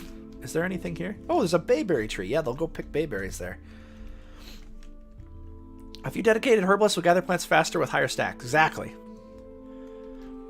Now, I'm going to do another one here, too. This is a nice thing to do. You definitely don't want your dwarves to drink water, but if they're going to drink water, you do not want them to drink water from pools, because that's stagnant. They're going to get some kind of hepatitis from it, so we definitely don't want that. So I'm going to designate out nice little zone. Oh, no, not against that, though. Just hit X to undesignate a zone. Now we can hover over this with I and set it as a fishing zone, a gather zone, why not? And also a water source with W. And they'll come here and drink when they need it. Now, they prefer to drink from wells, so if you got the chance to build a well and put water on it, you can do that. You, sir, just got yourself a new YouTube sub. Oh, hey, I was a sword. Welcome aboard on YouTube, then. I don't have a lot of followers on YouTube because YouTube sucks. I mean, I spent hours editing content for YouTube, and it got like 2 or 3 views, so I just moved all over to Twitch, as you can see by my much higher count on Twitch. Thanks to all you wonderful, wonderful, wonderful Dwarf Fortress fans. I love you guys. Oh, let's actually make a kitchen. Kitchens are great for making your dwarves happy because they like, if they eat like just raw food all the time, they get this thought called is upset at not having a decent meal. And that's just because they're eating raw food all the time and they miss having a nice roast. Let's actually hit K and go look at our dwarves and see what negative thoughts are impacting them. Let's go check out Zahn, our planter. It says what he owns. He has a meager quarters. We're going to enter again and we're going to see what he's got. Blissful after sleeping in a good bedroom. That's why I do 2x2, because they consider that a good. Satisfied at work. So he's really good. Blissful remembering dining in a fantastic dining room. These are all good thoughts that affect how they feel and how good they are. They'll remember all these and it will impact them. If they get too much negative thoughts, they'll get depressed. They'll start throwing tantrums. They'll attack other dwarves. All stuff that's crazy. I was editing for a 3K sub and they ghosted because of YouTube. Yeah, I know. A lot of big people are moving over to Twitch. I've gotten so many more viewers over here. It looks like he saw a couple dead bodies, but didn't care because they were dead animals. Bitter after getting into an argument. I don't know why he was arguing. I think it tends to be a personality thing if they argue with somebody. Nothing you can really do about that except keep them away from that person if you really want to. Satisfied at work. Bitter after... Annoyed after having a drink without using a goblet or a mug. So we're fine there because I made a bunch of mugs. But as you can see, he's remembering this negative thought and it's impacting his overall happiness. Annoyed at the lack of chairs. Okay, we apparently need to make more chairs and tables. That's good to know. Annoyed dwelling upon drink without using a goblet. Yeah, look at it. They just dwell on that crap. So since we saw that they actually do need a couple tables, that's a great way to see what you need to make. So let's make like 4 more tables and 4 more chairs, just to make sure we got enough. Negative thoughts mean it's time for a Dwarf Adam chat. Hell Week, you're right. Oh look, this dude's just hanging out in his room. What do you think, Mr. Woodcutter? I feel so good! He's drunk. Great. Euphoric due to inebriation. That's awesome. Pleasure near a fine bridge. He was like, oh, that's a nice bridge. Blissful in a good bedroom. Now, the purple and the red and the gray are negative thoughts. Annoyed dwelling upon how do you drink without a goblet? I think we fixed that, though. Pleasure near a fine seat. Annoyed after a drink without a goblet. Yeah, okay, so we're good. He felt satisfying remembering felling a tree. That's a new one. He hates trees. I feel so good. I like chopping trees. What was your title on that channel on YouTube? Oh, that's good to know. What channel was that? That's interesting. If you can say. SK Darky, I'm curious. But look, they're just hanging out in the rooms. They don't have a lot to do, so whenever you'll see how many idlers you have up in this top right. So if you notice something's not getting done, you may need to like mess with permissions. If you see a lot of idlers and they're not working on something, there currently isn't enough for anyone to do. So now we can actually start thinking about doing more interesting things for our dwarves. And I think that should be about time to make a couple more workshops. Now I notice we have a lot of these gems lying around, all these rough amethysts. So it might be worthwhile to make a jeweler's workshop. If you can't think of something you need to do, you can look at what you have and see what you can do with it. And that's where the playing with the game comes from. You got a foundation where your dwarves are going to live. Now you just find stuff for them to do.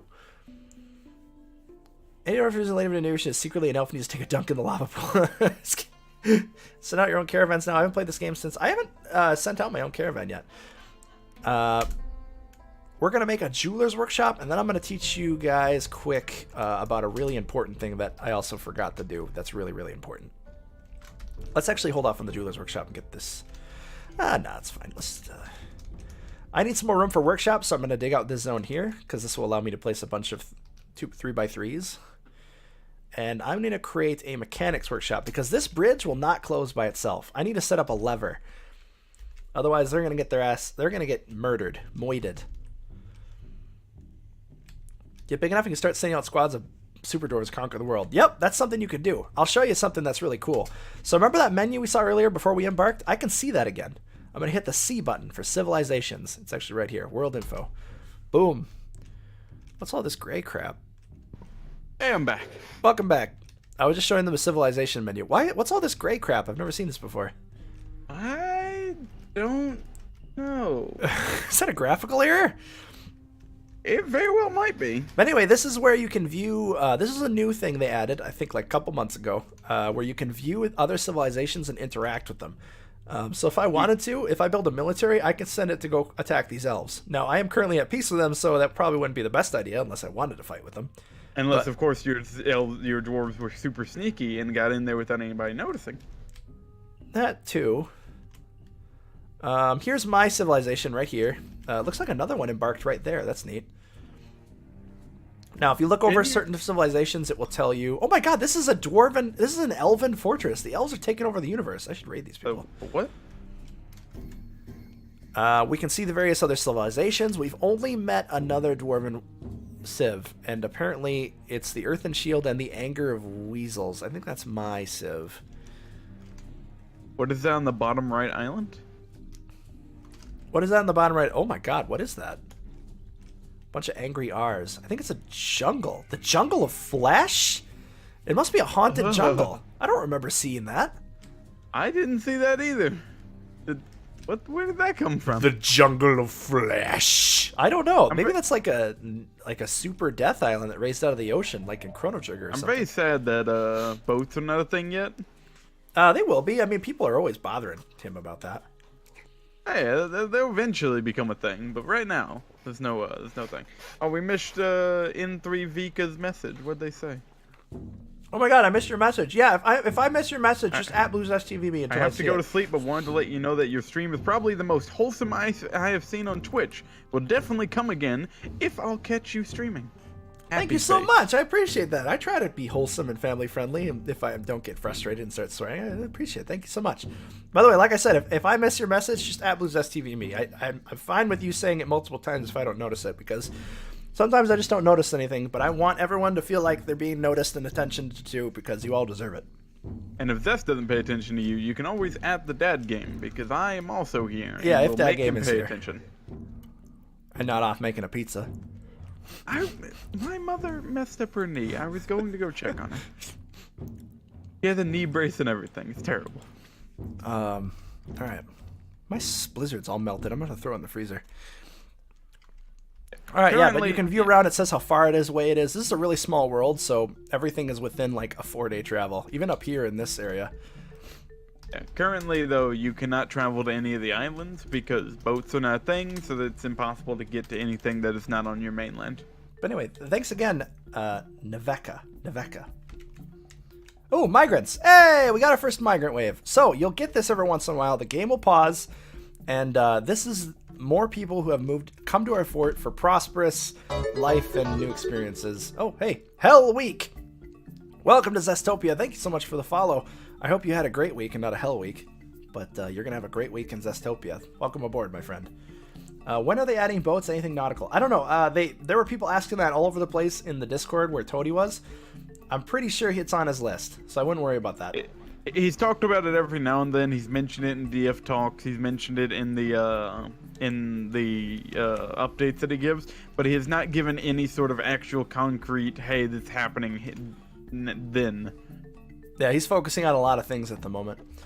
We got the villain update coming up right now. Woo! I'm really glad they did the fort retiring thing. That's something I was waiting for years, and then he just suddenly did it. So who knows when stuff's coming out.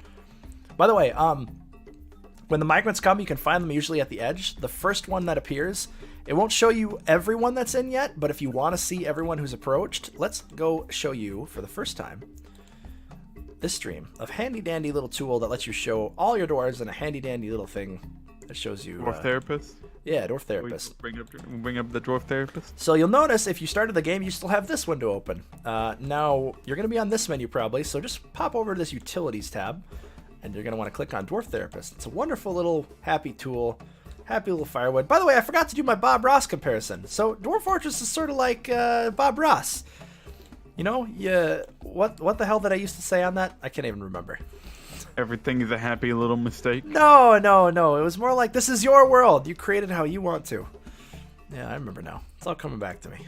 All right, window capture. Let's get the Dwarf Therapist on the screen. There we go. Don't worry, that dragon's just going to come over and give yourself a happy little fire emblem. Dragon should be one tile big. I know he's also doing multi-things tools. Oh, Pascoe, migrants bring random animals. Ones that are pets can be butchered for food and boats. Yes.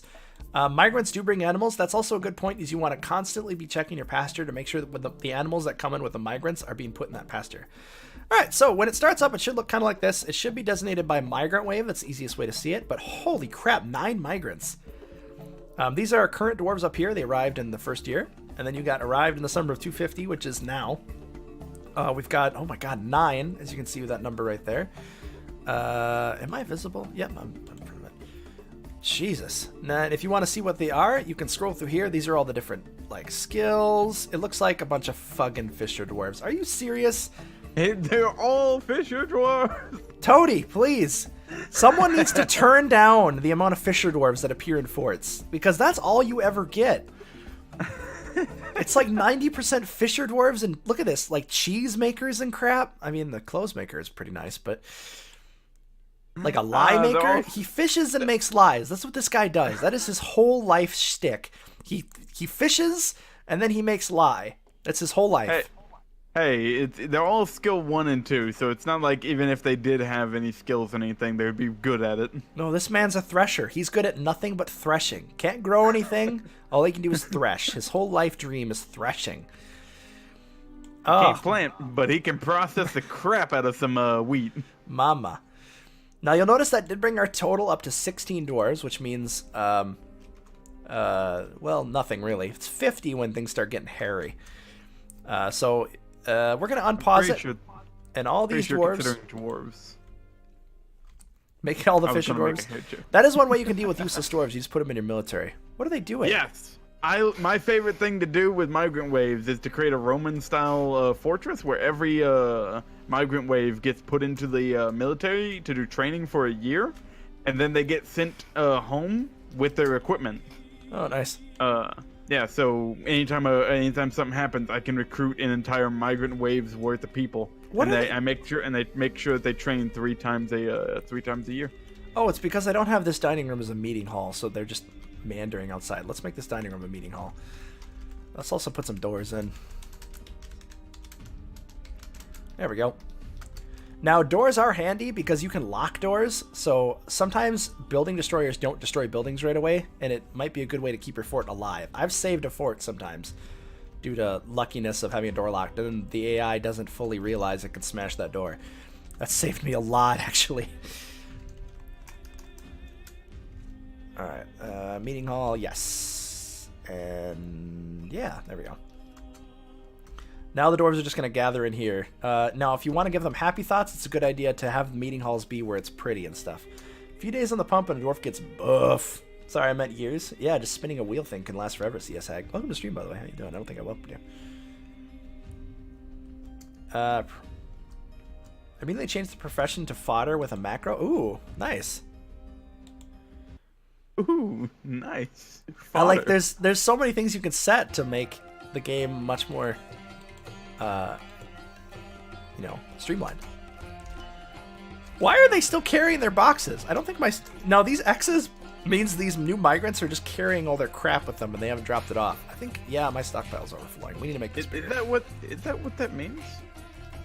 Yeah. I didn't know that. Yeah. I just thought that meant that they were new. We can actually optimize this. This is another really important thing. If you haven't already realized it, you see all this loose crap in here, like these cups taking up an entire square. You can condense this into much more manageable things. Now all you had to do is go into Carpenter's Workshop, and I'm going to make bins. And bins are where they're going to store like small items to condense down your space. Bins is where it goes down. That and the KFC behind the KFC in Jacksonville, Florida. But besides that, bins. What? That's where it goes down. What the hell are you talking about? You don't know where it goes down, Zest? Oh, I have no idea what you're talking about. We're looking tonight, but what kind of bad habits are you teaching everyone? Xavier St. Cloud, these are the best bad habits that I'm teaching everyone. Oh, you see? I'm teaching them bad habits. You see how that bin went up and all the dwarves are gathering and condensing items? Now we actually have some free space that's being used for other things. So bins are an excellent way to condense things. Just tin bins, just saying it, just love tin bins. This isn't Lego Star Wars: The Complete Saga. Well, it could be if you squint hard enough and pretend it's something complete. Gamer Gibber. That's a fun twist on the this is an X, like, or this is a Minecraft or something. I like that.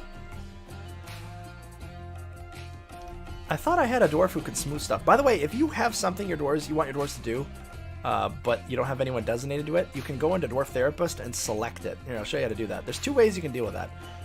You can go in and select it. Like, I don't have anyone who's going to smooth stores, so stone detailing, I'm going to make my mason start smoothing stores. I'm going to commit it. By the way, I have a lot of dwarves here, but they all have weird names. Is there anyone in the chat who would like a dwarf named after them?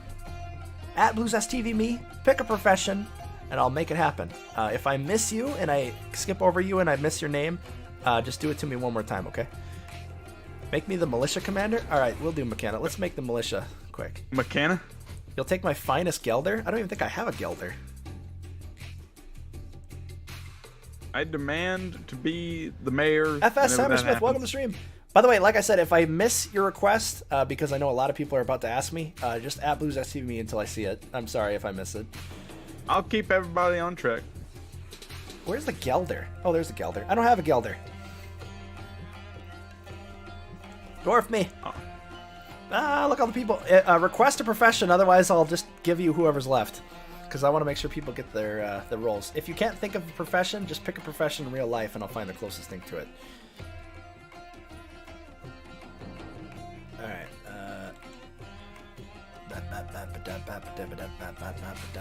Smith. FS Hammersmith wants to be a smith. Where's the smith? Do I have one? I do! There it is. He's not very good, but he's decent. Bim. Is it Bim? Bim. Bim is our smith. You are now FS Hammersmith. Boom. 2 cloth makers and weavers. I know, Pascoy. I get nothing but trash dwarves. Makes me nuts. I'd love to be a dwarf. I will fill my role. That your name, Lord Biggles. Fill a role, Lord Biggles. What kind of role is similar to Lord Biggles? Cook then. If you don't see anything scrotum like in your soup, you know why. SK Darkia. All right, you're gonna be the cook. I was the sword once. Well, wait. I was the sword. Said brewer first, and we only have one. How about we name them as both? Unless one of you is fine with otherwise. Otherwise, I was the sword. Said it first. How about I was the sword?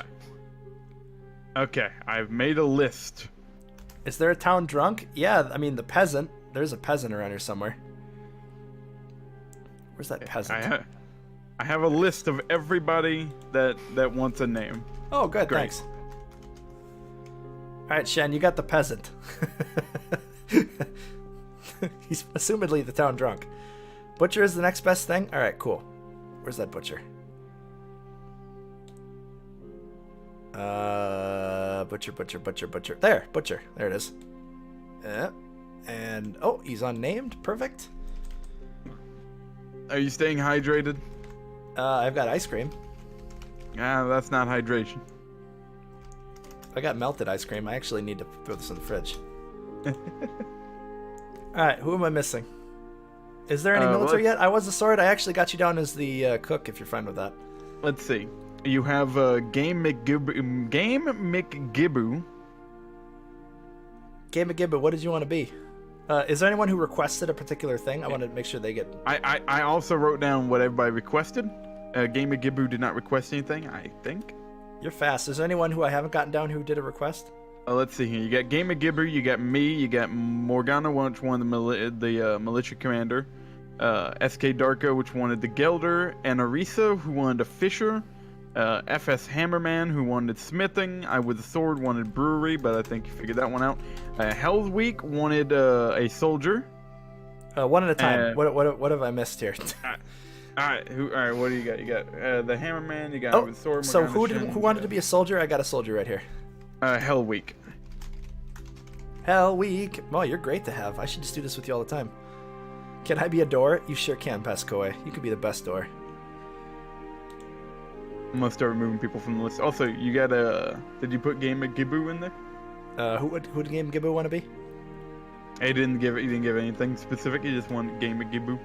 Okay, let's do the people who requested a profession first, and then we can let other people be the... Anarisa, did you give them a fish? No. Fisherman goes to Anarisa. Fisherman, oh my god, we have a ton of those. God, we have a lot of those. Oh, let's commit what I've got so far. Alright, there we go. Alright, now this is who? Who want to be a fisher? Anarisa. I can put the name in the chat real fast. There you go. Anarisa, thank you. If Dadgame or I missed your name, just add BluesSTV or at Dadgame to make sure we get you in here. And the only other person that requested a profession was 1C CDM 1Z3 who wanted the brewer, but pretty sure you gave brewer to somebody else. The brewer's already picked. Is there anything else? How the hell is it 2019? My brother had both his hips replaced already. Oh god. Oh god. Are you having a midlife crisis, Shed? I think we're all doing that these days. Yeah, don't forget me. I don't forget. We're just going over the ones that wanted specific professions, Darwin. We have a lot of good possession. CDM wants to be a farmer. A farmer? Okay, yeah. I think our farmer's free. Or wait, I think our farmer is technically our brewer. Buying a Mustang is not purely indicative of a midlife crisis. Yeah, but it's pretty indicative of a midlife crisis. It looks like our farmer is already our thing. A fisherman is technically a farmer. A farmer of the fish. Oh, yeah, that's true. We have a lot of fish. Got them fish. Oh, look, you can be Zach Efron here. Hey, what do you call a fish without eyes? 1 CDM 1 Z3. That looks like a binary code. Yeah. All right, is there anyone I missed, or are we on to the names? You just want to be anyone now? I think it's just names that want to be anybody now. All right, Thresher. I'm gonna make this Pascoe. I don't remember if he asked, but at the same time he asked to be something silly, and the Thresher is a goddamn silly profession. Angry fish noises. A fish. Oh, here's another one. All right, who's next? Lord Biggles. Lord Biggles. You're going to be my fisher dwarf. Lord Biggles likes to fish. He's big on fish. I'm already really named big Shin, on right? fish. I'm going to be the king of all fish. Angry fish. Why is everyone saying angry fish noises? Because what do you call a fish with no eyes? Oh, yeah. god damn Yeah, it. fish. Okay, that's great. Who's next? Who's next? You already got Shin, right? Yeah, yes, you I got- made him a peasant. You got Shin, you got Hell Week, you got I with a Sword, you got FS Hammer, you got Anarisa, you got SK Darka. Did you get Morgana? Yes. They got everybody except for me. Who do you want to be? Whoever the leader of the entire thing is. Wait, no. I'll Make me find the him in the Smith guy. game. That'll be easier. Make me the Mason man. I Oh want no, to be here. Mason. This guy's the expedition leader. Ah, okay. Wait, he's the miner? Yes, I want him. Gibbles. I am Biggles, Lord of Fish. Biggles. I know. I like that. Lord of Fish. Hold on. Where is he? You can set a profession name. So we're gonna give him a custom profession name. Lord of Fish. Gotta make him a noble now too. I wish you could. Make him the sheriff of fish. All right. Is there anyone I missed or who wants a different profession who I screwed up on? Oh, AI wants to be a cheesemaker. Is there any cheesemakers? I don't think so. Do you ever make cheese? Yeah, I've done cheese. Cheese is easy. All you have to do is milk an animal and make it into cheese. We actually could do that right now because we have horses.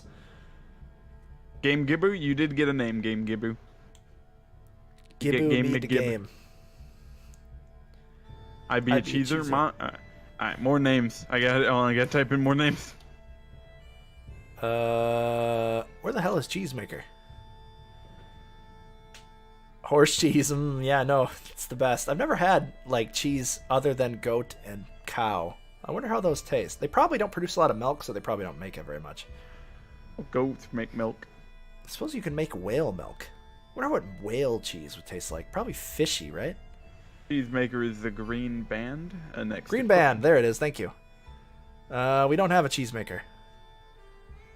This is a race to force destruction on Discord. We should do another succession fort. Whale cheese. Well, what happened to? I don't think our last success for it even happened. I made it and then it like disappeared. It went 4 years in. We had 4 people do it. Just the 5th person ended up having a medical problem, so we backtracked it. And then the 2nd person we backtracked it to, I don't remember who, but they never. I don't think they ever did it, and I ended up losing track of the save. Wait, whale cheese is legitimate? AI, have you tried whale cheese? What does it taste like? Is it scary? How do you milk a whale? Very carefully, with large meaty claws. Big, meaty claws.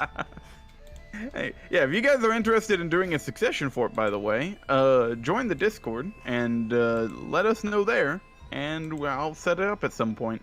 I think Shen is scarred for life thinking of whale milk. Is that everybody? Who am I missing? Did I miss somebody? I think that's you got AI and you got Momo Dragon. Momo Dragon. What did AI want to be and what did Momo Dragon want to be? And Momo Dragon wants to be a cheesemaker. AI, I don't think gave a specific thing. How about this woodcrafter who's also an expert poet? AI says a lot of smart things. I think he's also an expert poet, so we're going to make you this. Cheesemaker or bust? No, they both want to be cheesemakers. Who's going to be the cheesemaker? You see, this is why I don't ask people if they what procession. All right, this guy is going to be a cheesemaker. It's going to be AI.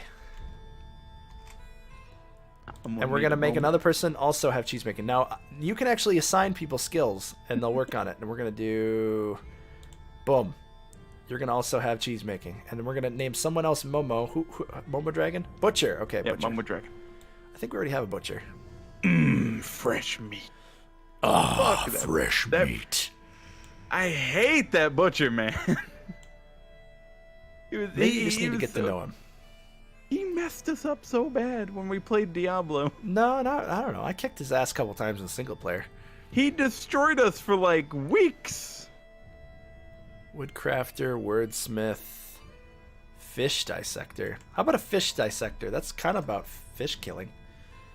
if you want tips on how to find features like waterfalls, what do you mean by find features? Momo Dragon. 115. Alright, perfect. Assigned. Alright. Now, Shen's never played Diablo. We discovered this today. Oh my god! Shen, please. Shame. We should all do a huge multiplayer game of it. What was I doing? Alright, yeah. There's another way you can actually mess with this. I'm going to show you guys something really neat here. For all of you who don't want to mess with jobs, there's this wonderful little thing in Dwarf Hack. Hey, hello. Who's that? Lord Biggles! Thank you so much for that follow. Welcome to Zestopia. I like your name. You got the bigger boy? There's something called Dwarf Hack. As soon as I can find it here. Anyway, it's a little window that pops up next to your Dwarf Fortress game. It's black and it looks like DOS. If you type in Enable Auto Labor, the game will automatically assign labors to dwarves. I think we're good though, so I'm not going to do that because I think we have everything we need. I prefer to label them. I mean, not label. I prefer to give them jobs myself because I like my dwarves to have specialized jobs rather than general jobs. Far enough. All right, let's make that mechanics we talked about earlier, so I can make that lever so we can seal our fort should a vile force of jerks arrive to cause us trouble. Let's put it right there, Dolomite. All right, it can be cheating, but not all the tools in Dwarf Hack are cheating. Yeah, and it's kind of cheaty, but you know, not 100% cheating. It's a good meme to call it cheating, unlike the quantum stockpiling, which actually is cheating. DF hack is very useful though for a lot of things, like if you need like that vein of ore that that has in top left corner, you can just go into DF hack, type in dig V, right? Yep. Yeah, you just type in dig V and then hit enter, and then bam, it just digs out the whole vein of it. Yeah, there's no veins that I can easily see that would mess up my fort. So all the way up at the top of your fort, like next to the front door, the vein of iron that you found. Yeah, but that would create a big ugly like hole in the front of my fort. Yeah, but it's iron. All right, fine. How about we do it up here? We're gonna hit the D and mine, and I'm gonna go into Dwarf Hack. You can't see it. I'm gonna type dig V, all one word. There we go.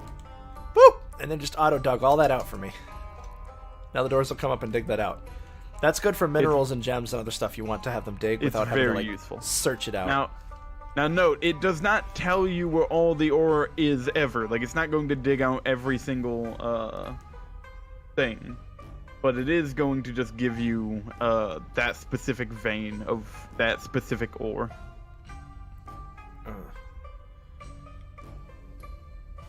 One sec. So text my wife to come get my blizzard. Anyway. I've never seen this before. Yeah, so there's a new thing in the game where civilizations will appear and be economically linked to you. Now, what that means, you don't have to really worry about it. I never really do, but if you wanted to, you can hit C. Where is that again? Go to announcements. Half day's travel to the northeast. Thanks. Did you put this in the freezer for my wife? Thank you. So let's go northeast and try to find this bad boy. Where is it? Northeast, huh? Said half day's travel. I think you could find it too. But ones that are economically linked to you, can have them send you peasants and stuff, or you can send people to there. It's kind of neat. I can't wait for the. I can't wait for the economic rework so that currency will be important again. I don't foresee that happening for quite some time because that's a lot of programming for. It used to be in the game. Remember? Yeah, back when the game was a lot simpler. Utterly Griffin, welcome to stream. How you doing? Been a while. How you doing? And it was utterly broken, and it was very sad. Utterly broken? All right, so in the kitchen menu, this is how you're going to make your dwarves happy about not eating crappy meals. You have 3 options. Easy, fine, and lavish. Now, of course, there's different... How many ingredients are in it? Easy meals are like 2 ingredients. Fine, I think, are like 3 or 4. And lavish are like 5 different ingredients. Now, of course, these are going to use up more ingredients, but... they will be happier, healthier meals that your dwarves will be happier about. So I usually just do lavish. I always have enough food, usually. Those do repeat. Whatever. Not utterly broken despite being in an exam cram mode. Brutal. Exiling unhappy people can be useful in a pinch. Yes, Pascoy, that's a good tip. The main problem with economics is it doesn't make any sense within a fort. Yeah, I think that's what I was thinking about as well. I think I put some thought into this recently, but I don't remember what I thought.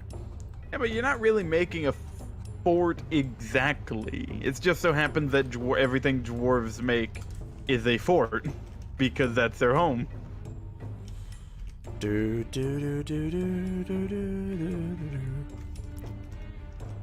Our stockpile is looking good. We should probably start making workshops for something else. I don't remember what, though. So many people joining the Discord. Oh, awesome. Welcome onto the Discord, everybody. You'll have a good time there. It's a good time. If you're a dwarf, everything starts to look like a... Even your own mother. I can make a fortification out of this. No, don't. Oh, God. You can make a fortification out of this. Jesus Christ. Oh, mama. Well, since we've got the space for it, let's start looking into clothing. Daggame, you said you had some problems with that, right? I have no clue how to make clothing at all. Now, there's a couple things in the game that require just a lot of steps to do. And I'll show you, if you forget how to do it, just how to think backwards. Welcome to Soviet Moria.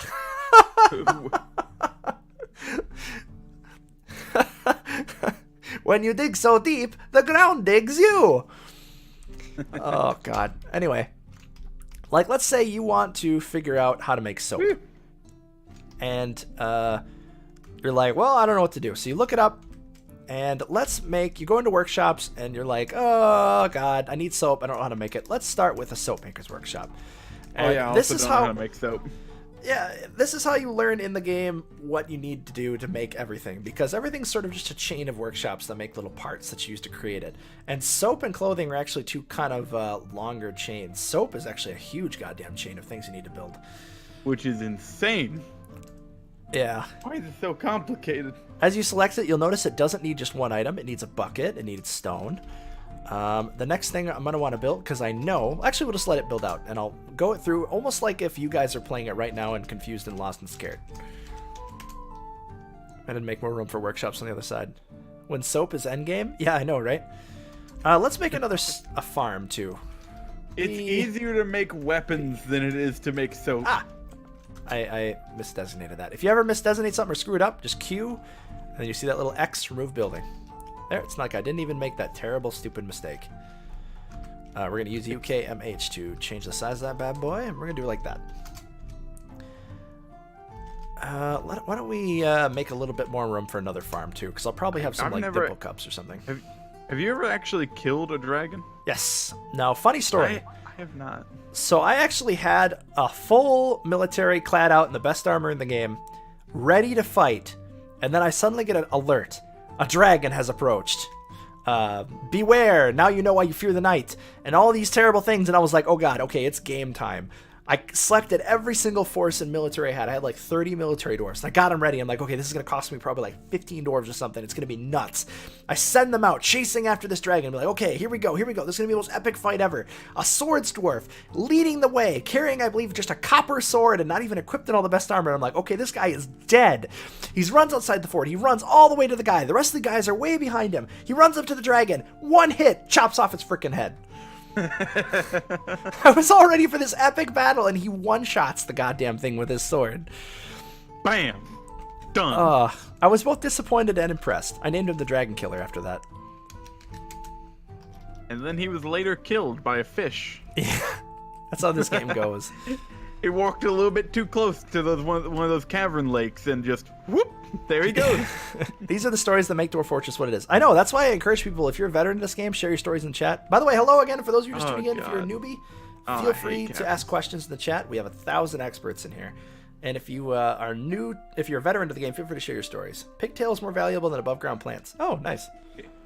That's what I was going to make. That I hate caverns so much. Since I'm too lazy to go into Dwarf Therapist and assign dwarves to do this, I'm actually going to go into auto labor and have the game do that for me.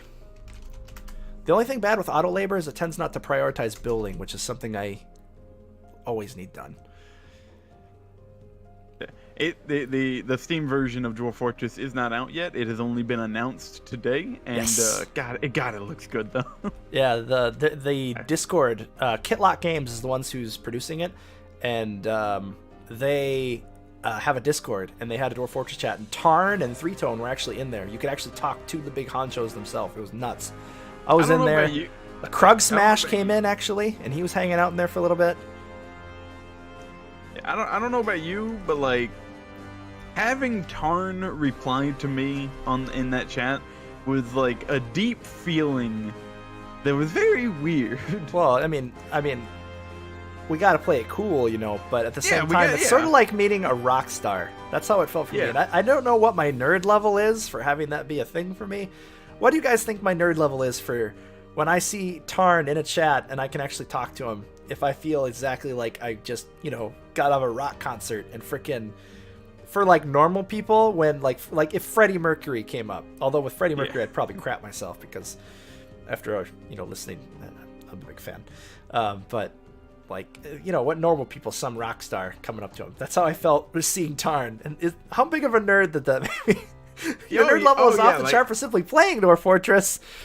Yeah, I woke up this. I have a massive headache. I still got it, but I've been sleeping all day, just trying to sleep off this headache. I got woken up this morning with Blues as just spamming the crap out of my phone, being like, "I'm talking to Tarn." I'm just like, "What?" I didn't say I was talking to him. Yeah, you were. You said that you were in. Hold on. Let me go to the thing real fast, because I'm pretty sure you said something very close to that. All right, well, don't read all of it. Anyway, I just want to point out something. You'll notice that job I did. When it says O, that means it's from an order. It looks like those orders triggered, and if I go, it looks like the drink is below 30. So this order triggered. If I go to J and M, and they're brewing drinks, and now there's 18 left of that order that was activated by the drinks. That's pretty cool. Yeah. Yeah, hold on. I'm in a chat with Tarn, and I'm hyperventilating. Listen, I told you not to read it all. God damn it! I need to play it cool. I read that part of it. They could be in here right now, and they're probably thinking I'm the biggest goober for thinking like they're rock stars when they're just dudes. Yeah. Dude, it was a pretty epic morning. I don't care if they think I'm weird on it. Look, I've been into Dwarf Fortress since I was maybe 13 years old, 14 years old. I used to just read the wiki in school on my phone or like in the computer lab. And I would spend hours just doing that. Actually being able to talk to the guy and just ask him a question is incredible to me. That's something I never would have thought that I would do. By the way, can someone post a link to that Discord? They only have one chat for all Dwarf Fortress, and I think they're realizing that's not enough. So be prepared to see just endless wall scroll. But yeah, it is incredible. Dwarf Fortress and Tarn and Three Toes are internet legends. Especially when you think about like frickin' Minecraft was inspired by it. Hilariously, I actually mentioned the thing I always say in the Discord. You know how I say, like, Notch should donate a good portion to Dwarf Fortress, considering he was inspired heavily by it? I mentioned that in there, and they were like, hey, when are we going to actually go talk to him about that? And I was like, because honestly, Notch should donate. I mean, like, even just $1 million. Notch is so rich, $1 million is like nothing. He wouldn't even notice it. And if he dropped that... What? Start messaging Tarn. He's on Twitter. You mean Notch? Start adding him. Yeah, Notch, not Tarn. Start. I was thinking about it. I was thinking about adding a Notch and be like, hey, you know, since you were inspired, how about you just like throw $1 million their way? You know they're gonna put that money to good work. Pay it back, man. Great. Beautiful. Blue, just $1 million zest. I mean, just $1 million in compared to $1 billion. He has like $3 billion in liquid assets. How much did he sell Minecraft for? $4 billion, I think. Yeah.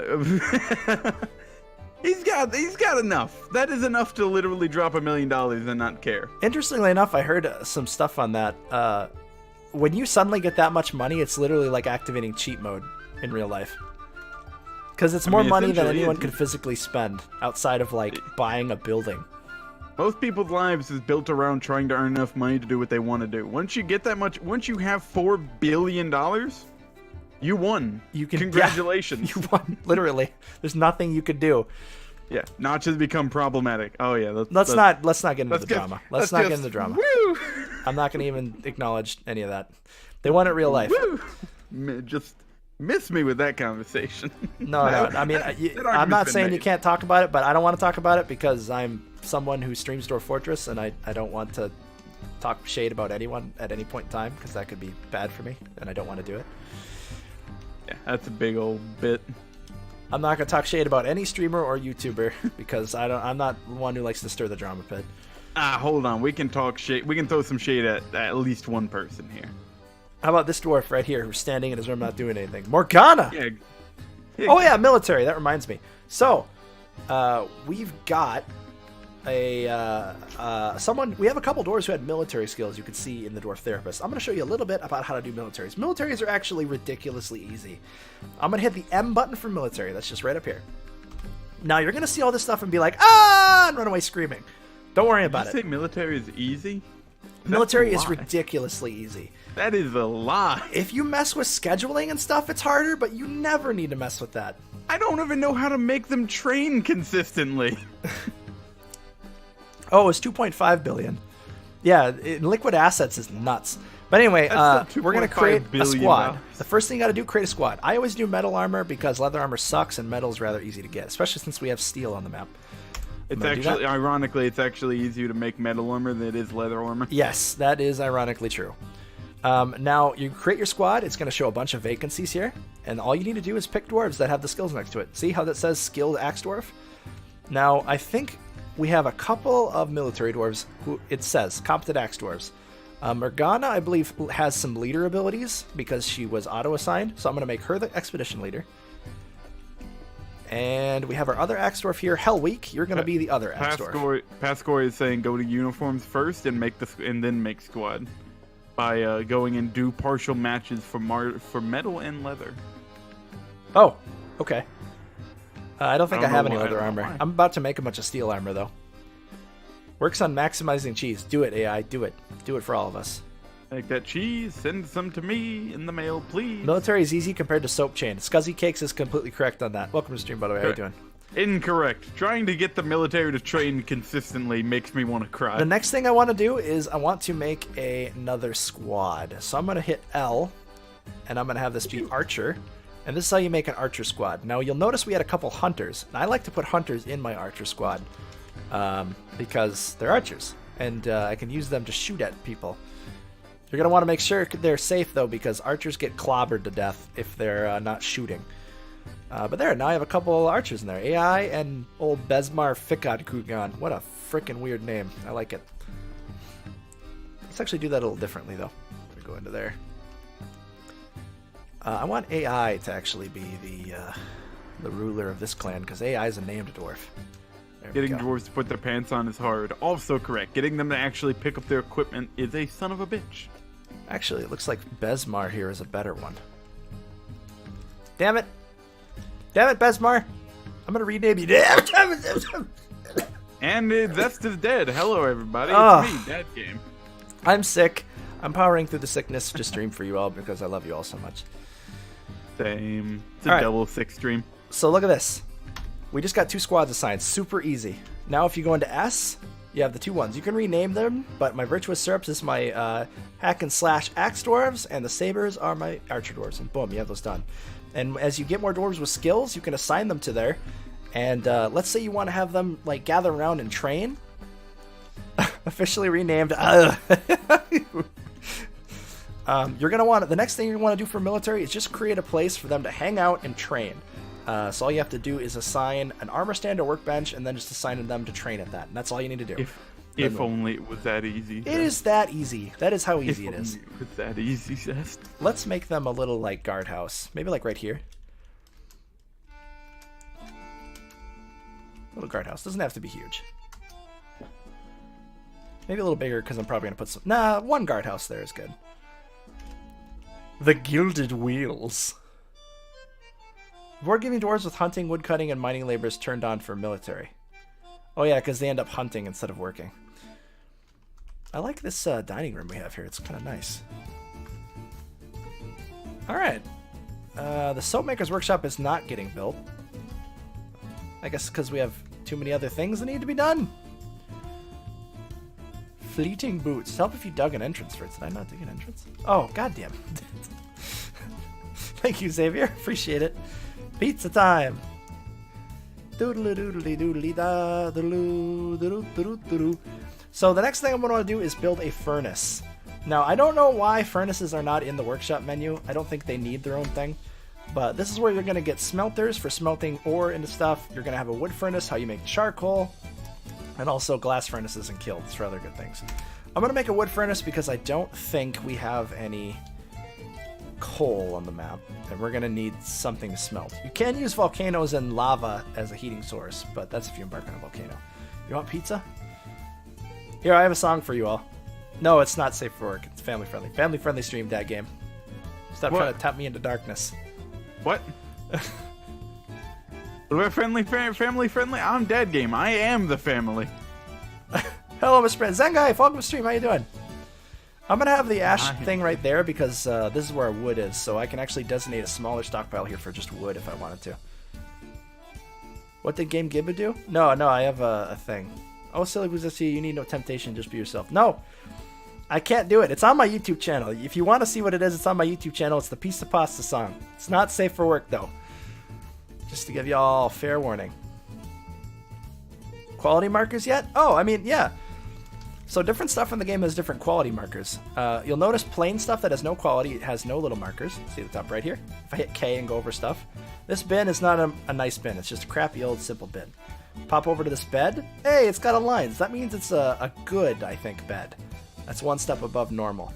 If we go over here, we got a plus. That's one step above that, where it's pretty good. Oh, Xavier, that's so nice. Usually you say I'm being a ninny, so that's really good. Or a peahen. My throat hurts. Now, if you notice we screw around up here, we've got the top quality, which is this little star symbol. That means it's a it's a Mastercraft version of a bin. Now, these matter because when your dwarves own them, it increases the value of the dwarves' ownings. It also increases the value in your fort, and it also increases their trade value. Your dwarves will appreciate it if it's like a statue or something. And it makes people really want to come and invade you more. Yep. It both adds to your ability to trade for stuff and makes things more difficult. Oh, hey. Oh, why aren't our farms getting done? What's everyone doing? I swear to God, auto labor just does not work half the time. Oh, I didn't enable auto labor. That's the problem. I typed in auto labor without enabling it. God damn it. All right, auto labor's enabled. Now things should start getting done. Yep, look at that. The idlers are dropping like rocks. That's one fine bin made of tin, oh, say. That's nice. One fine bin made of tin, I say. All right, so we have, what the heck is this? It's a wood furnace. I'm going to make an ashery because we need that for soap. Damn it, need blocks and a bucket. Okay. Oh, by the way. Hey, who dat? Q and not you. Welcome to Zestopia. I really like your name. It rhymes. We need more rhyming names in Zestopia. Welcome aboard, my friend. Thank you so much for the follow. How you doing? One thing you want to do is you can build stuff out of these crappy stone blocks, but it's going to be hard for your dwarves to move, and it's also you can make better use of those rocks. And that's going into the Mason's Workshop and making rock blocks. I just usually set that on repeat, because your dwarves will make all these into blocks, which are faster to carry. It makes like 2 blocks for every stone, and it also makes things look nicer. And trains your masons to become gods. True. All right, so like I said, you want to make soap? Well, we made a soap maker's workshop. Let's add a new task. Now you'll see both of these are in red. Normally you're going to make soap from tallow. Let's click on that. And this is where you're going to learn what you need to create soap. Now I need apparently unrotten tallow soap item. Apparently we already have lye. Now this means I need to butcher something in order to get fat, which we would then render at the kitchen. Which on that note, I actually do need to make a butcher workshop. Let's make the butchery right outside next to this area. It's kind of messed up, but whatever. Dwarves gotta eat too. Alright. Let's say I needed lye. You can look up on the Dwarf Fortress hack and find out you make lye from ash. So, you would go to an ashery. Oh, damn it, I need blocks. And I need a bucket, which means I need to make a bucket. It's all processes. You just basically, if you're trying to figure out how to do something, you just follow the steps. And you gotta make so many things. Yeah. But showing you how to make soap can show you how to do everything. Oh, hey, look, another thing came out. Dye dish. Hey, dish dye. Dish dye. Holla flower, welcome to stream. How you doing? Hand-animated version of Dwarf Fortress Adventures. Ooh. Yeah, that'd be awesome. I mean, there's a lot of, like, artists. Oh, hey, some of that was a roast someone just made. Nice. Someone was just eating a roast that someone made in their kitchen. Very nice. Oh, hey, we got those farms done finally. Thank God. Now, you see we have a farm dedicated to plump helmets. I'm going to make a farm dedicated to pigtails. Pigtails are great because you can make clothing out of them, which I will demonstrate in a little bit when those grow. This last one... probably plump helmets, and then I'm going to switch the other one up. No, cave wheat. Let's make some bread, like that game said. Bread. Good luck with that. That's not that hard. You just make a quern. Quern. Right. I have never been able to make bread. So we've got a once. wood furnace. I'm going to make charcoal. Charcoal is a really good thing to have. In fact, I'd use an order for it because you use it to make anything that requires furnace. Ugh, we also need bags. God, bags, you need bags. So many bags are needed. Luckily, we've got pigtails going up, so we're going to have bags soon. Now, additionally, if you want to grow other things, you can make an above-ground farm as well. You just do that right outside. You can make it any size. Yeah, no, right there looks good, right? Yeah, yeah. Look at that. Oh. You see how some squares aren't selected because it needs to be on dirt. Oh my god, my throat is starting to hurt. It's because I ate ice cream. Alright, now that's designated, someone will come up there, and if you plant on the surface, you actually get different plants to grow, which is interesting. Trouble with above ground farms, the rock fields. Yep. Dwarf Fortress Classic, how outdated. There's a non-classic version? What are you talking about? By the way, XMOP X, it's been about 600 years. How you doing? Welcome back. Oh no, they're making a meme because of the Dwarf Fortress version that you're playing right now is like the one that you can download from not Steam is going to be renamed to Dwarf Fortress Classic. Oh. And the new one's the one on Steam is going to be Dwarf Fortress Premium apparently. Well, that's fancy. I like that. Ice cream for ice cream. I sound like the Ice King from Adventure Time. Ice cream for ice cream. Hey there, Finn. Does anyone want to get me a princess? Ice King is such a sad man. Yeah. I kind That whole of show has a layer Ice of King. darkness underneath the sweet. I don't know about you, but I kind of feel bad for Ice King. SK Darkia did an above ground thing. Oh, nice. Yeah, I'll show that a little bit too. Oh, it's done. Now we have 3 different plants. Oh, radishes. Let's go radishes. I like radishes. I'm just going to select all seasons because it's easier.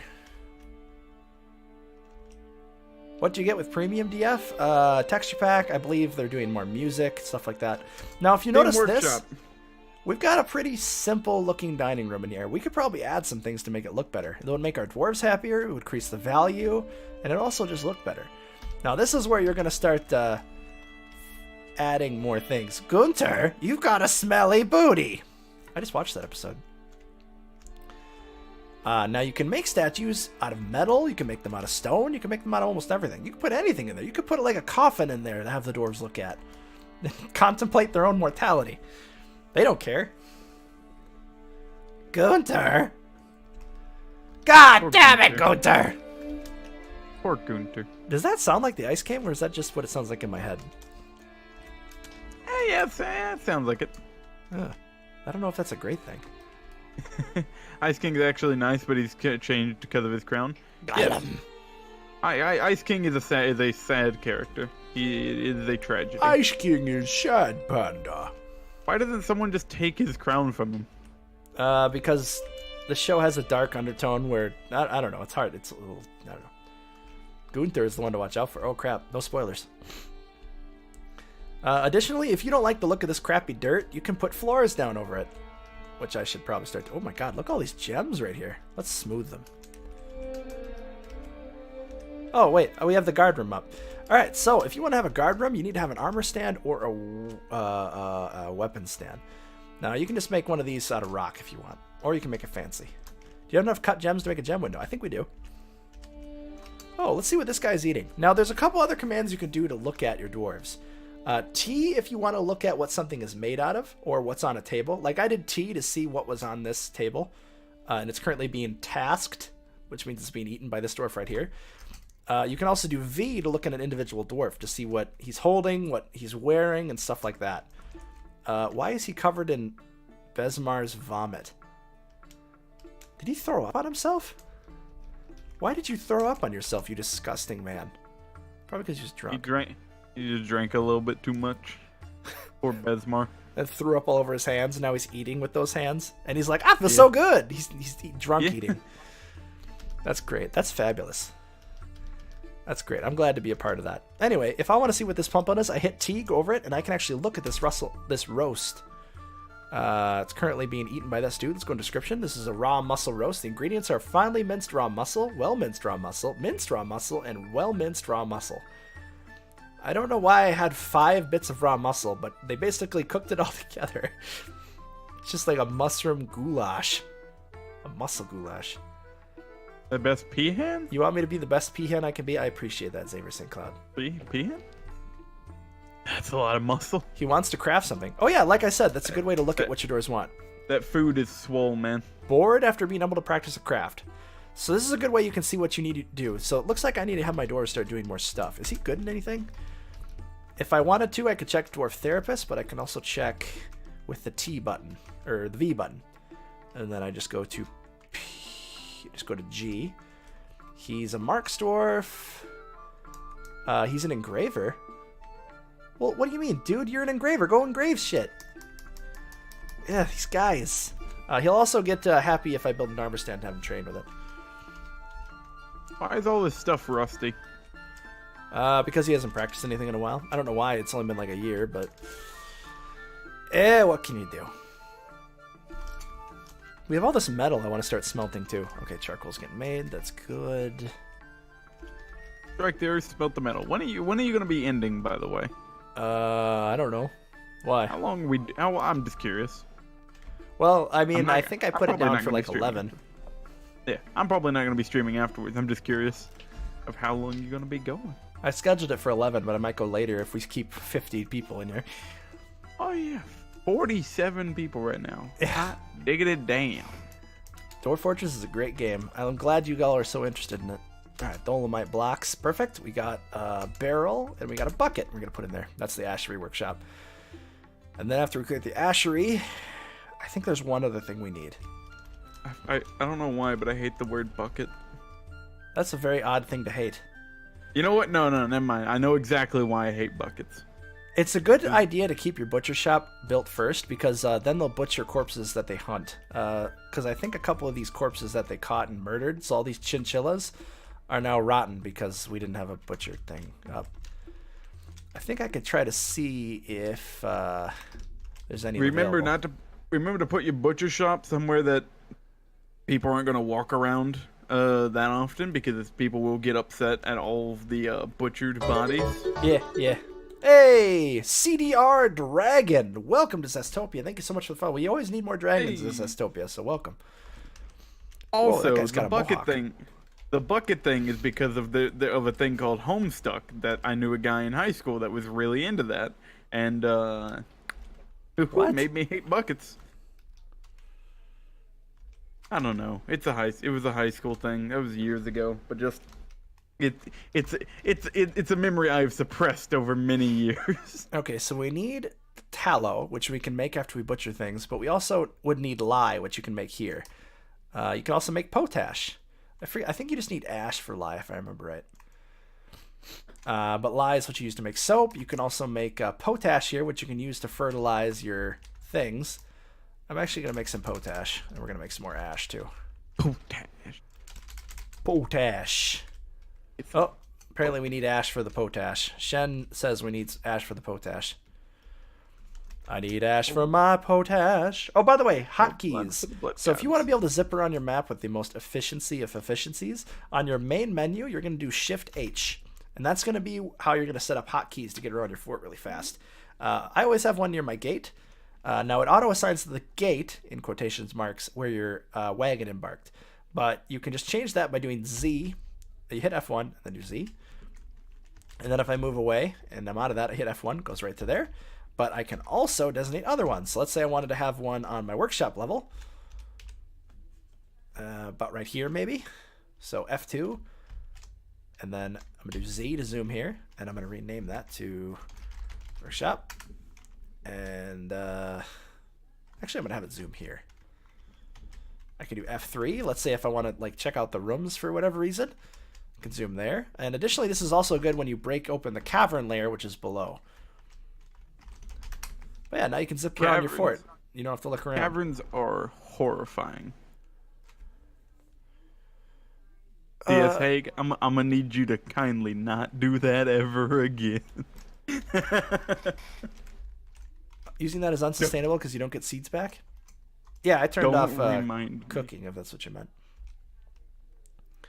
All right, we got some chairs and tables up now. Let's put some more tables in there. See how it says we have 3?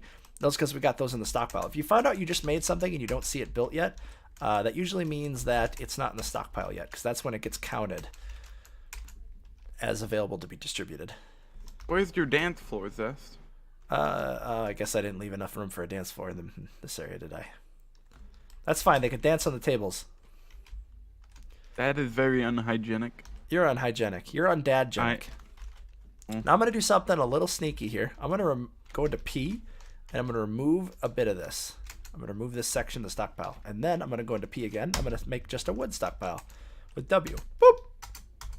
Now the dwarves are going to move all the wood in here right next to my wood shops, which should increase production speed a little bit. As soon as they get to it, it might take them about 400. Oh, my music stopped.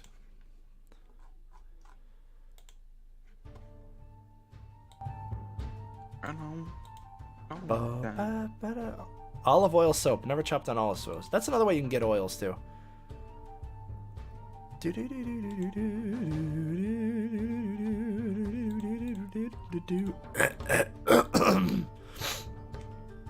Oh, the cold is real. What are these next generation graphics? Oh, Osama Bin Laden, it's been a while since I've seen you. What's up, man? This is Meth plus Vordak. Meth is actually one of the guys working on the Steam release coming up. Is this Sound Sense? It is not Hell Week. This is my own collection of music. This is Kevin MacLeod. Oh, see how they're moving the wood over to this little stockpile I created? It's not big enough for all the wood on the map, but they'll replenish it as my wood makers use the wood, which should make the crafting faster and then let idle dwarves do all the work when they're not doing any other work. It's a good way to keep things optimized. By the way, welcome to stream. I am BluesTV. If you are new to this game, feel free to ask your questions in the chat. I just did a major breakdown of the foundations you need to start this game, but if you want me to redemonstrate something, feel free to ask.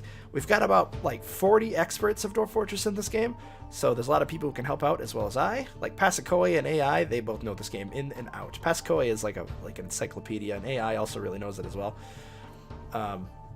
If you also want to get like little tidbits, pay attention to the chat because Pasikoe is dropping knowledge like it's hot. I would assign 5 to 10 wheelbarrows to the giant stockpile. Makes the dwarves really zippy.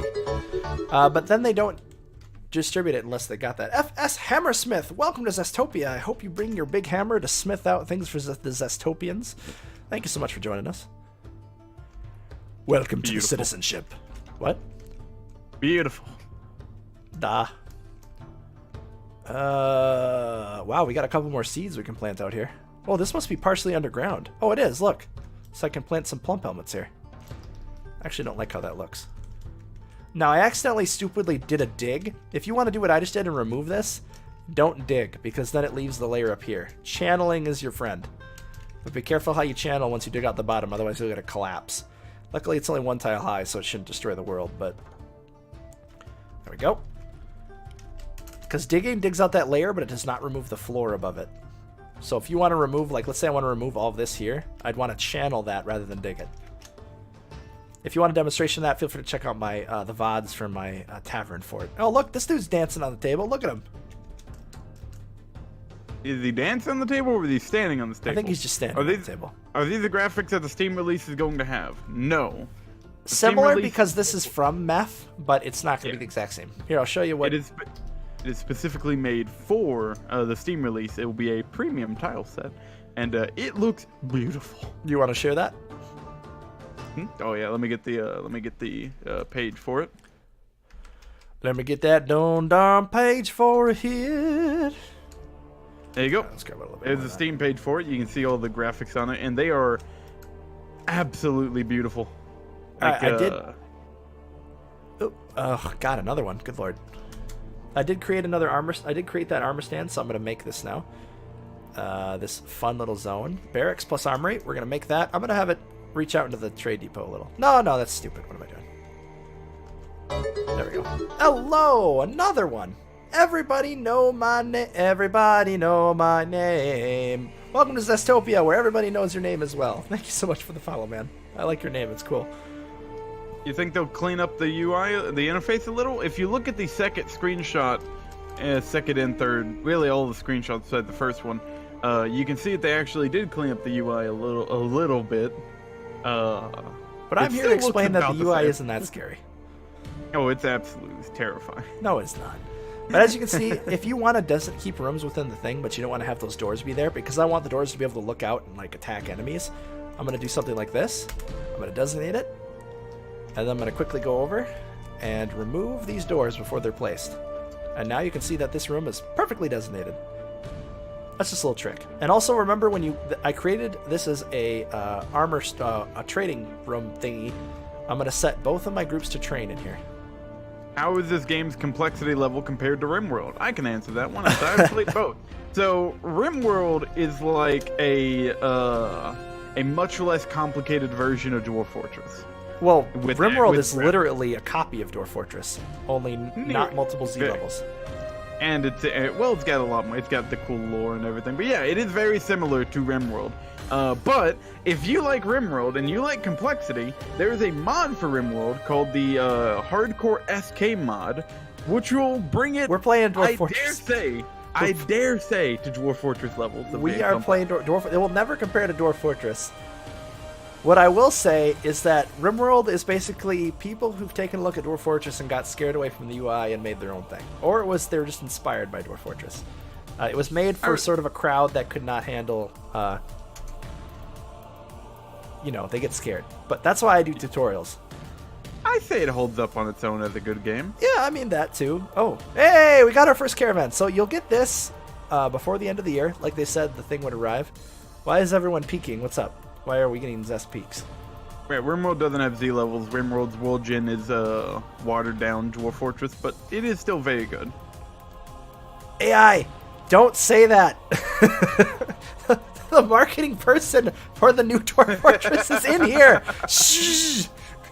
It's not that bad because they're the new marketing person.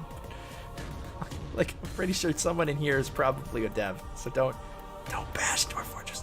Dwarf Fortress has great marketing. It's word of mouth. What is a Z level? Dust? Take that one. Oh, Z level. Yeah. So, what is the other one called? There's Z levels and then there's X and Y. So this is X and Y. Going up, going down, going left, going right. That's RimWorld. This is what RimWorld would look like if it was in Dwarf Fortress. It would just look like this and nothing else. And I'd be able to dig into here and that's it. Now, Z levels adds this. Going up. See how I see the tops of trees and a whole bunch of other stuff? And I can go down. Go deep into the earth. And I think that's just great.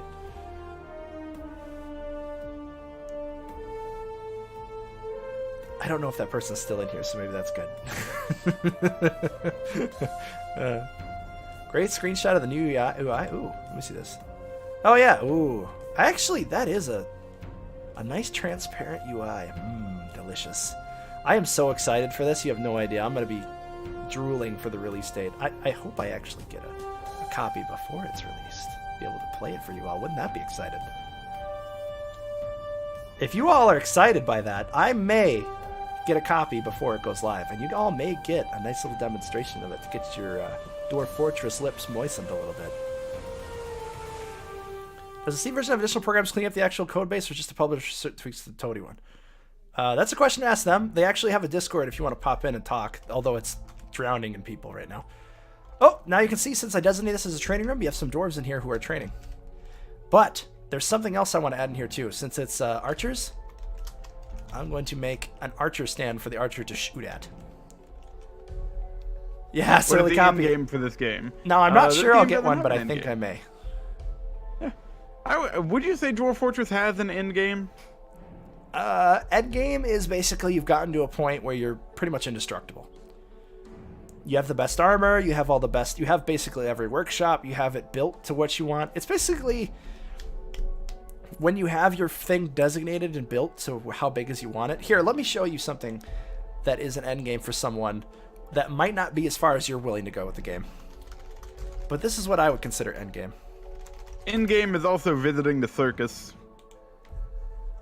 Yeah, but it's almost like a death switch. I've never even heard a story without cheats where they're able to do it. I don't think there is a way because they're not. Yeah, we It's can't really unbeatable as talk far more as I about know. this. Where the hell? Ooh, there's a lot of new fan art of the game on the Dwarf Fortress stories. By the way, if you want to like read stories about this game. By the way, is anyone who's never heard of this game before? This is for those of you who are not aware. I know how we said RimWorld was based on this. Every modern indie game of a huge popularity has been based on Dwarf Fortress. Almost every. Not every single one, but I'm talking Minecraft, RimWorld, No Moria, Stonehearth, pretty much any city builder has been an attempt to make a more graphically user-friendly version of Dwarf Fortress. Auto Chess is Dwarf Fortress 2. Yes, exactly. Actually, technically, this already is Dwarf Fortress 2. But all of the big popular city builder games that are out there that are indie have been based on Dwarf Fortress. And that is no joke. You can ask the devs. Notch legitimately said Dwarf Fortress was one of the inspirations, which is why I always say, like, he needs to toss like $1 million their way. Because $1 million, he wouldn't even notice it, but they deserve it. I mean, they deserve a lot more than that, but I mean, just $1 million. Million's like bare minimum. Notch also said QAnon was real and was right. What the hell is that? Don't engage with that. Don't engage with that. Got it. Not engaging. Don't open that worm, We're not man. talking about that. Notch has offered Toady money in the past. Has Toady refused it? I mean, that could be a reason why. Although, no, I mean, no. I actually mentioned that in their Discord, and I think it was Meth who talked to the Victoria, who is the PR person for Kitlock Games, who is making the Steam version of Dwarf Fortress, and Meth was like, "Hey, weren't we gonna ask Notch about that?" And she was like, "Oh crap, I didn't." I think it was a joke, but it is funny.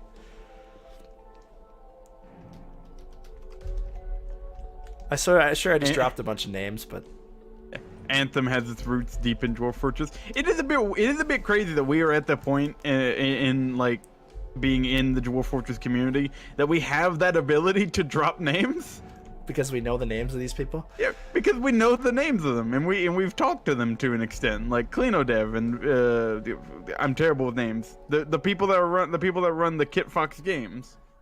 Yeah, like that was the thing I was talking with Clino about earlier. Was just like, it's ridiculous that we've reached that point where like, we went from being from fans of the game to being integral members of the community. I'm not integral, but I mean, you are. People talk to me. They say hello. Holy crap! Where did we just get 7 viewers? Welcome to Stream My Blues TV. If you are a newbie to this you game, are 100% integral to the community of Dwarf Fortress. I am not integral. Anyway, oh shit! I totally forgot there was an outpost liaison here. So what you're gonna get is a pop-up when they arrive. This is your Dwarf Fortress, your mountain home. Basically, it's like your home base. What can I compare that to? Blue Capital. Well, yeah, no, I guess so. Yeah, basically like, the king lives there, and you're a colony of the king. He's gonna come here. He's gonna say basically like, "Hey, oh, what the hell is this? Are you serious already?" Hey, what about me? Apparently, we're getting elevated, even though we only have 16 dwarves. I've been getting this bug a lot. Are you sure it's a bug? We only have 16 dwarves. The first elevation's not till you're like 50. Remember what I said about integral? What? I was saying this sort of prepaid pack. The refs use the card and S of the game is still free. Oh, yeah. What do you mean by integral? What are you talking about? I was just talking about how you're an integral member of the community. Why? Why do you say that? See? Because you're getting elevated. No, this is the fort, you dingbat. This is very odd. So what he should be saying is like, hey, this is what we want to trade for. what will you want to trade for us, and then he just leaves. But you'll get this when you reach like 50 dwarves and also donate. Not within the first year. This is very rare and strange. So if you see this and you're a newbie, just hit no, because this adds difficulty to it. What this is going to do is I'm going to recommend someone to be elevated to noble status. And that dwarf will have demands for higher quality quarters and other things and be a pain in my ass. I'm going to do it just for fun. I'm probably going to pick Dad Game just to make things easier on myself. Yeah. Usually you get a mayor first. This is like a frickin' barony. And also Lord of Fish, because why not? Oh wait, no, I can only pick one. Yeah, we got elevated to a barony. How? That doesn't even make sense. Hold on, one of you are familiar with this. Why am I a barony suddenly? Because you're a very special person. Say no to elevation will not let you choose what to bring next time. Oh, well, I guess that doesn't matter, but I'll do it anyway. Just to demonstrate it, I guess. There's much to share. What the hell happened? Why am I a barony already? Now, you'll see here, he says, what do you want from us? So if you're low on something that you don't have, this is a great way to get it in your fort. When you request it, you just scroll through here. You can search for stuff with with just typing. I believe you can search for stuff. I don't see it there for some reason. But if you go to it and you do this, like let's say I want a lot of chopped coyote liver for some stupid reason, I can turn up the priority, but it increases the chances that it will appear in the next one, but as well it increases the price of the item that you're trading for. It means that your home civ sucked. Were you guys here for the start when you saw how big my home civ was? It took up like 40 squares. Yeah, I got king right away in my last fort too. That was weird. Why is there a sand oh my god. This dog is eating the sand.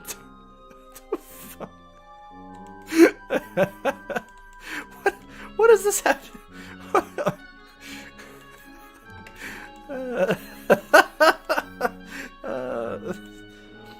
Maybe this patch is broken? I mean, I'm not up to the latest patch, actually. Maybe I need to update. Hold on a second. Are you still there, Dagam? Yeah, I'm still here. What's up? Alright, what? This is shit. Alright. What you need, Zesty boy? Why isn't it playing? Damn it. Oh, whatever.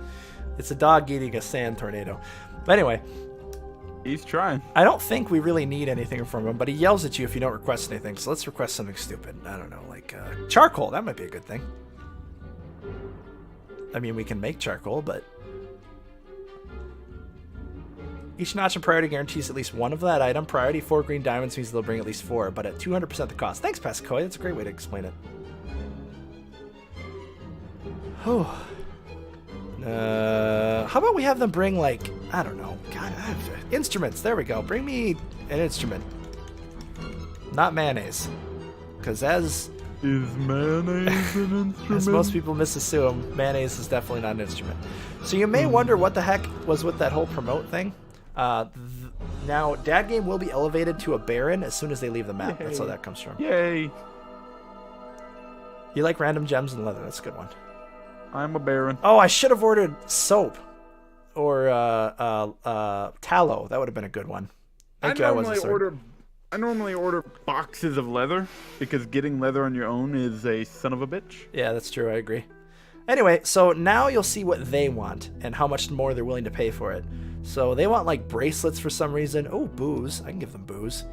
Splints, maces, figurines, quivers, handwear. Apparently they're short on gloves. I could make bracelets. And maces. Shields. I can make shields. I can make it 7 times. Thread. Barons need an Eyrie or a cliff castle and a fancy cape. Yeah, like Baron von Schenkila, which was in our other fort. Baron von Bonbon. Cloth gloves would be good. Oh, I should have requested cloth too. Damn it. And seeds. Damn it. Things are just going from bad to worse.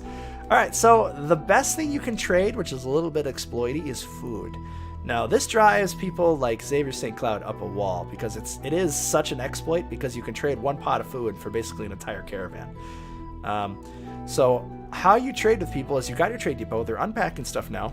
You just hover over it with Q. You look up here and it says move goods to and from depot. And let's move some stuff up here. It's good to trade them like crafts that you make in the craft shop, like stuff you make in the metal shop. Those are the highest valued items, finished goods and stuff. I haven't designated them to make anything, so I think the best thing that I've made is probably food. So let's select some prepared food barrels. There we go. We only have one, but let's bring it over there. Cloth gloves would be good, and traders would have a bag of feeds. Yeah, hopefully they have some. It's all gone pear-shaped. What about spiked wooden balls? That is another good. Hellweek brings a good point. You can make spiked wooden balls in your craftsman workshop, and that is something you can sell as well for a pretty good price. Yeah, the economy of Dwarf Fortress really needs a rework. I would really love it if minting coins actually had a purpose. So I just noticed some errors coming up. Apparently, we do not have anything to brew with anymore. Now, we have 100 booze, so that should be fine. But that's disconcerting.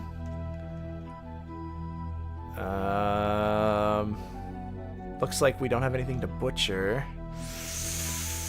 But we got plump helmets growing, so I think we should be fine. I hope. Earthenware from a kiln is worth as much obsidian, can be glazed for even more value. Yep, that's another good way to do it. There's a lot of little ways you can trade for stuff.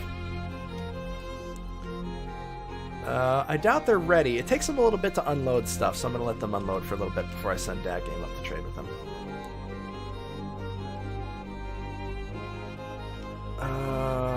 Rock blocks are still being made. That's good. That's good. That's bad. Are we a pot farm now? We could be. Very carefully. Just for you. Let's make some more pot on that note. Some rock pots to store food and booze in. Spawning mercenaries. Oh, yeah. So actually a really handy thing to do is start with a tavern. Taverns are relatively easy to make, and they provide your fort with free military dwarves. Because they'll also request to join your fort, but they'll also just hang out. So if you puncture the cavern layer and build a tavern down there, the military guys will just hang out down there. And whenever something wants to come up and bite your face off, they'll just start attacking it and basically provide a free line of defense. Now, finest pipeweed in the farthings. I'm thinking I want to build one up here, like a nice little tavern. What do you think, that game? I'd say just turn your meeting hall into a tavern. My meeting hall? I mean, that's another way to do it. I mean, let's do it. That's the way I like to do it. Or you could build one outside made out of a little wooden building. Yeah, you can do it however you want. You just have to designate the zone. It's really simple to do it, though. All you do is go into zones with I. And then, I think I want to have them, because it's better to have your visitors get killed rather than your military dwarves. So maybe I should think about... I should give a good hard long think. Damn, it sucks that this is mountain. Oh wait, is that bent grass? Oh, I thought that was stone. Ooh, okay. I should think about making a area to pasture these animals that I can defend. And then put something like a tavern out here, maybe. Screw it. Let's just make a meeting hall in here. I'm going to show you how to make it. So we're going to make that zone. We're going to make this a meeting area. We're going to go to L, and it's going to say, hey, you don't have any designated meeting areas. Do it here. And then we're just going to add a location. This is really simple. And all you have to do is do in tavern. And then it made its own thing. Now you can go in with L and rename these to whatever you want, but the Healing Peaches is just fine. And then we'll start to notice that it keeps giving us announcements that people are visiting. Rubies! We found rubies?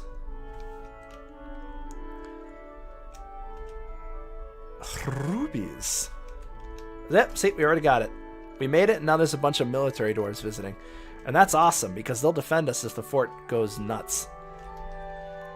What I really want to do is I could maybe move the eating area down and then leave that as a tavern. Or I could just build one up there. There's so many options. Like I said, Dwarf Fortress is like a Bob Ross painting. It's your world. You build it how you want to build it. This is your world. You're the creator. Apparently we ran out of radishes. Let's grow some longland grass. Ooh, grow that ganja. You want some ganja, man?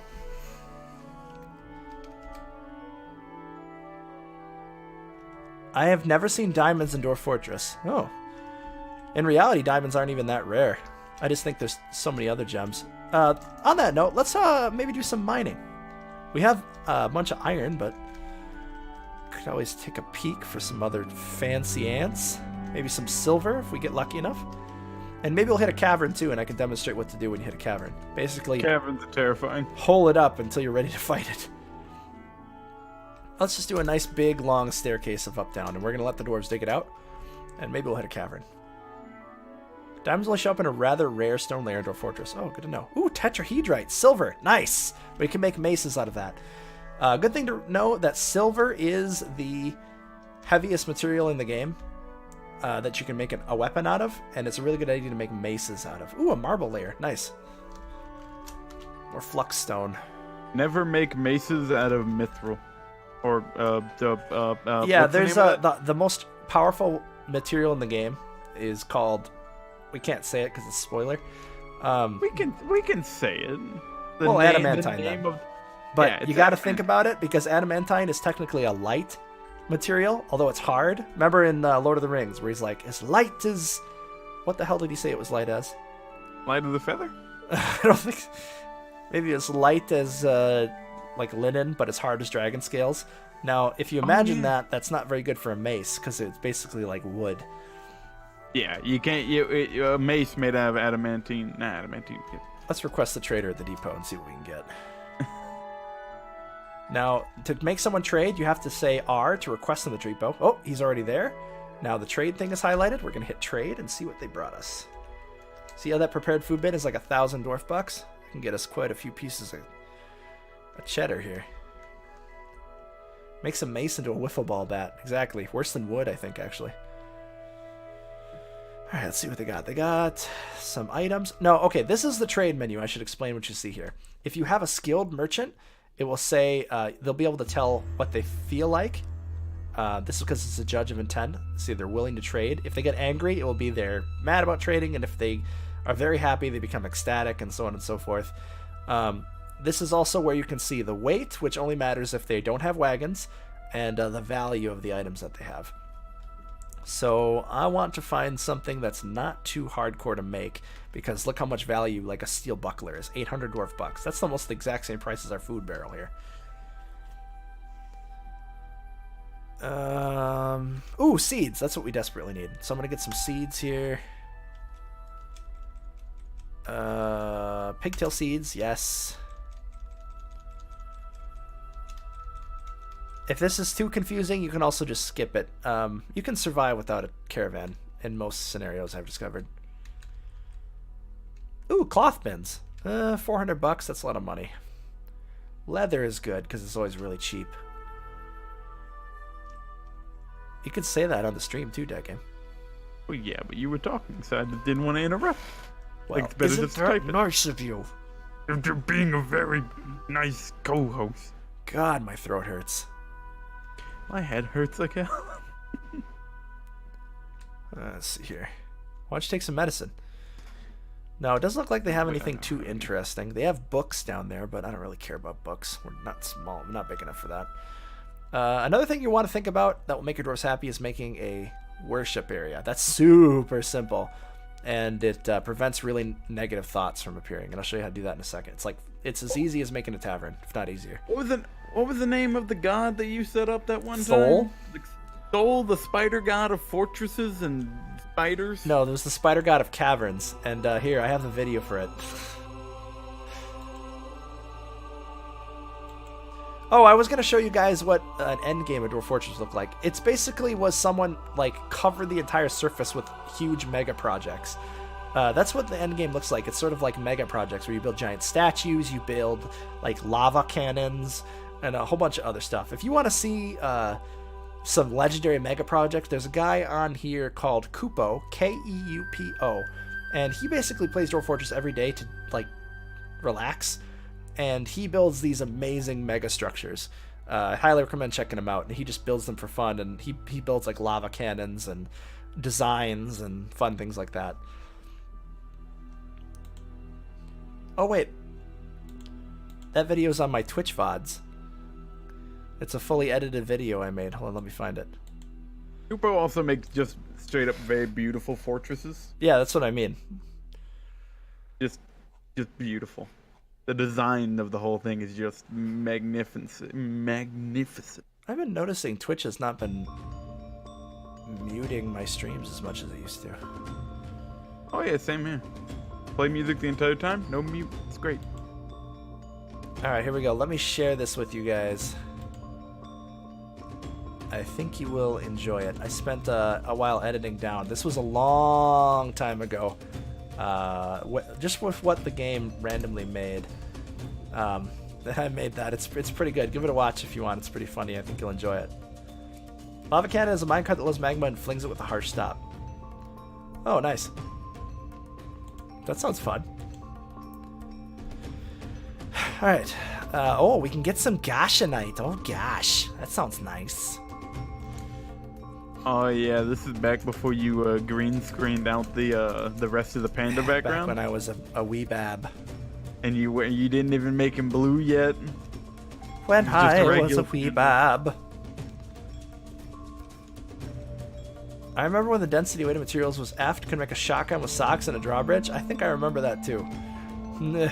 Press Q and type leather. I don't think there's any leather. Oh, there is leather. What the hell's wrong with me? It's right there.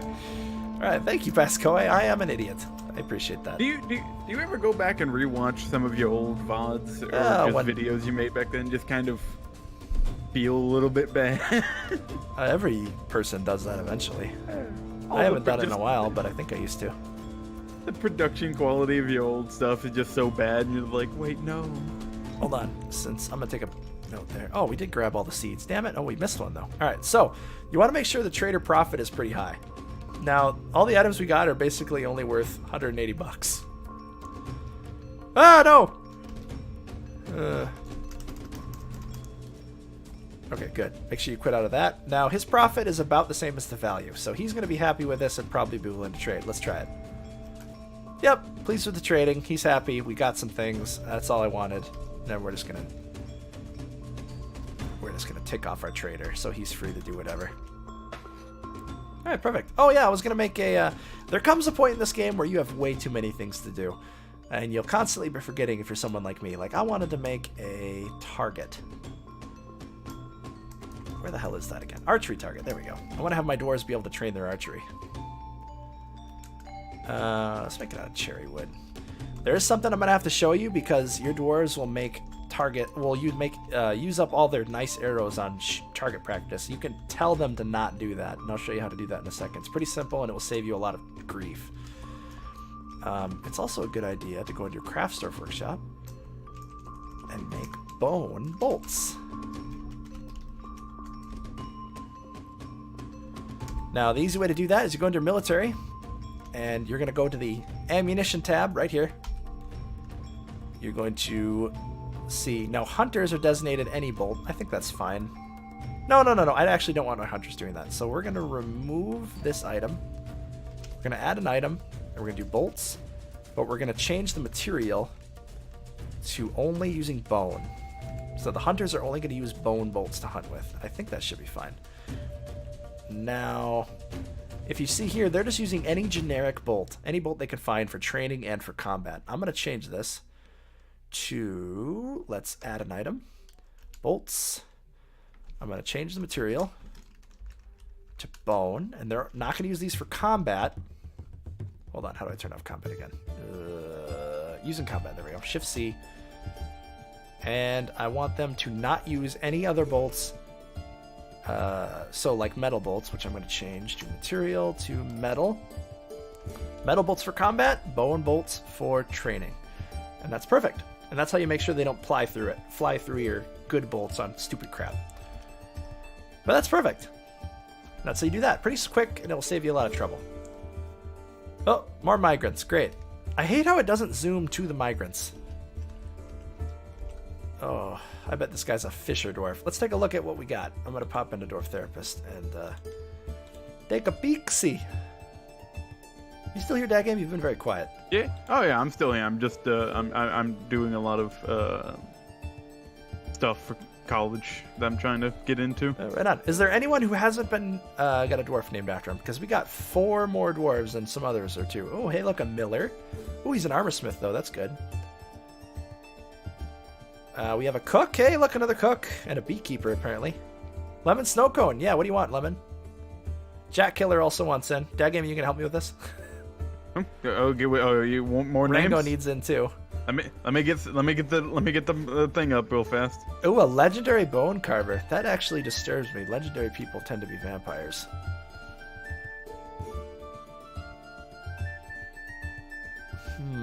Gotta keep an eye on this person.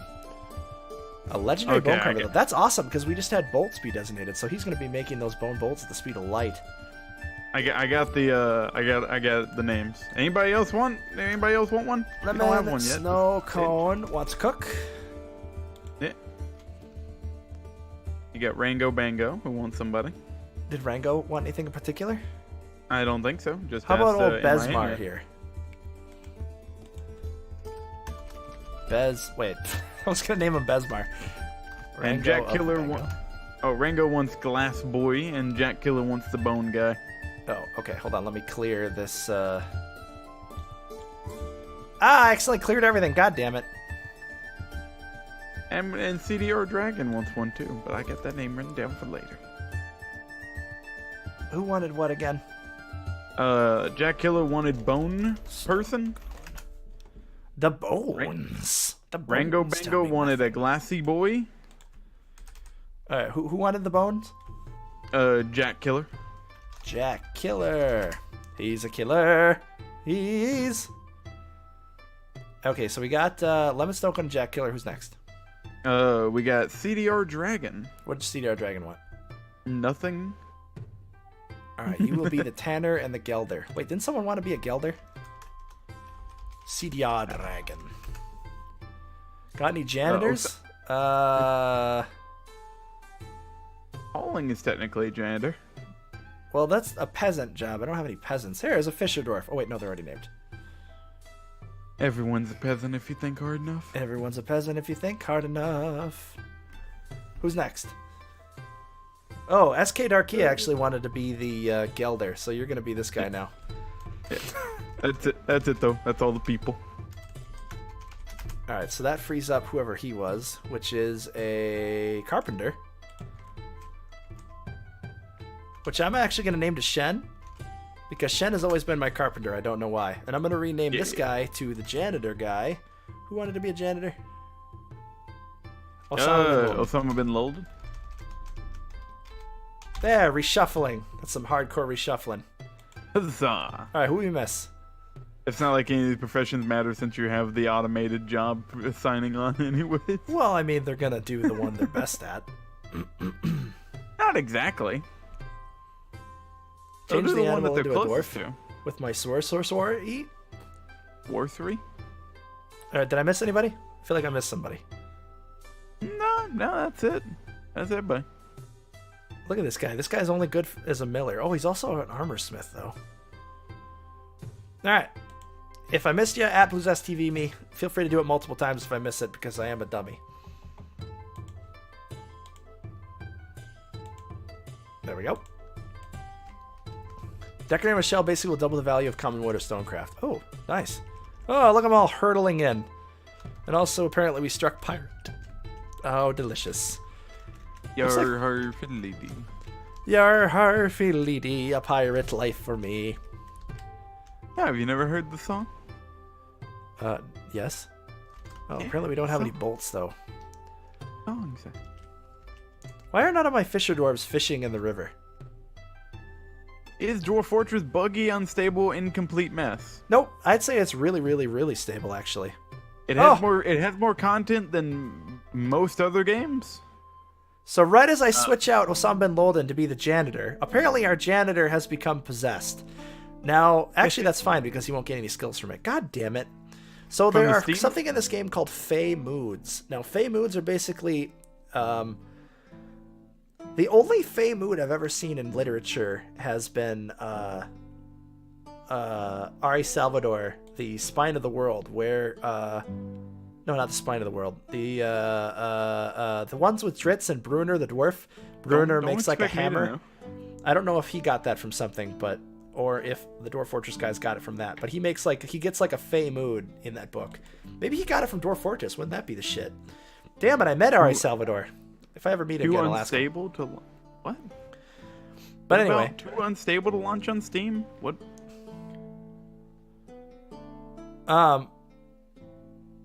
Anyway, as I was saying, so basically someone gets like an image, they get inspired by a deity or possessed by a ghost, or they just get this like idea for this legendary craft that they're going to make.